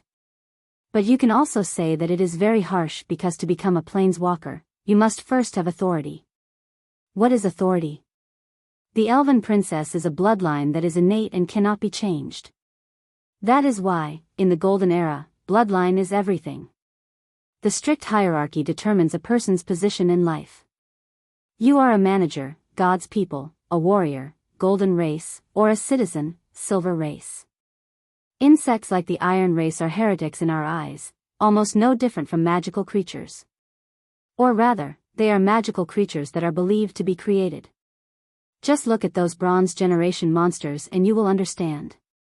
It has been 1,000 years, but your views have not changed, Lady Fuchsia. Medisha was a little unhappy. The giant dragon with 7 horns slowly shook his head. You're wrong, little princess. I've changed a lot. I don't hate mortals as much as I did in the past. We've failed. I won't reminisce about the past like a nagging old woman. It's just that I'm stating the truth, but you can't accept it. You are saying that the Lord has the bloodline to become a planeswalker, but he is just an ordinary mortal. He is very special. I have said it before. And mortals are very malleable. This is why Lady Martha's plan succeeded. No matter how glorious the Golden Age was, it has failed. No matter how weak the mortals are, they have endless possibilities. They are not bound by the rules of this world, and one day, they will become the masters of this world. If you had thought that way back then, Lord Odin might not have died, and the war might not have broken out. So many people died because of pride and prejudice. How sad. That's only a possibility, little one. If a mortal wants to reach that step, there are still many things to do. However, the future is full of obstacles, and every step may lead to eternal damnation. It's even wishful thinking. Dusk now has its own will. Do you really think it will let go of the mortal world? The Lord will destroy that will. But what about the Lord himself? To kill the dusk, he must have the highest authority over Martha. He must take the final step to reach the top of the world, receive the blessings of the gods, and become the master of the laurel crown. But little girl, as long as the order is not destroyed, the dusk will not be destroyed. This is a dead knot. Medisha remained silent. Fuchsia shook her head. I did not want to talk about this with you. This is a topic that has been going on for thousands of years. The gods have argued about it, and there is no conclusion. Those who argued about it have all fallen. What is left is a world full of holes. If those great beings could not save this world, what right do we have to call ourselves saviors? You underestimate yourself, Lady Fuchsia. Medisha frowned. Fuchsia laughed self-deprecatingly. Perhaps. After Odin's death, I am only a paperhanger. I promised Odin to help the Bugas guard the great glacier. Now that the seal of the Dusks will has been broken, every war after this may be my last. Well, I have long wanted to see my old comrades. After saying that, the high and mighty evil dragon king let out a sigh. Medisha lowered her head, feeling a little down. She thought of the heroes who fought alongside her in the War of the Holy Saints. How many of them are still alive in this world? As if sensing the emotions of the two, Hippamela worriedly nudged the silver elf princess's arm, as if trying to cheer her up. Thank you, Hippamela. I am fine. Medisha felt the priestess comforting her and turned to smile at her. The priestess also returned a kind smile. Esteemed Lady Fuchsia, Medisha raised her head and asked, why have you summoned us here? She turned around and looked at the mountain range that was glowing under the moonlight. It was actually Leviathan's corpse. The gigantic beast was split into two from the middle like a valley between the two mountains. Of course, it was not Leviathan's true body. It was probably a projection of Leviathan that the crystallizers summoned to this world. But even though it was just a projection, it was still a magnificent sight. The evil dragon did not say a word for a long time. It was as if she could see her own future from the fate of the Leviathan. After a long while, she turned back to look at Medisha and Hippamela. I thought the planeswalker's kindling would rest in eternal darkness with me, but I did not expect Lady Martha to not let this world lose all hope. At least at the last moment, she sent you and your master to me.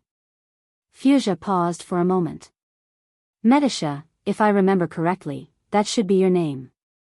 And that little girl named Hippamela, don't look around.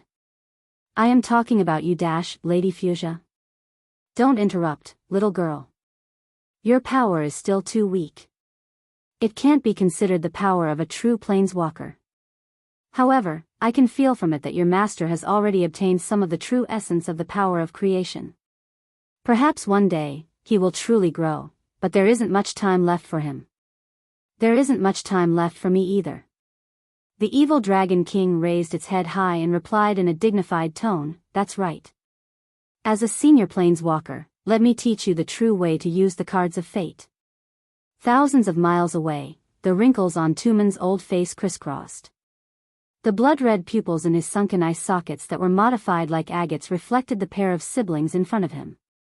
Dead moon, huh? Interesting. You're tuning into the Carefree Valley YouTube channel.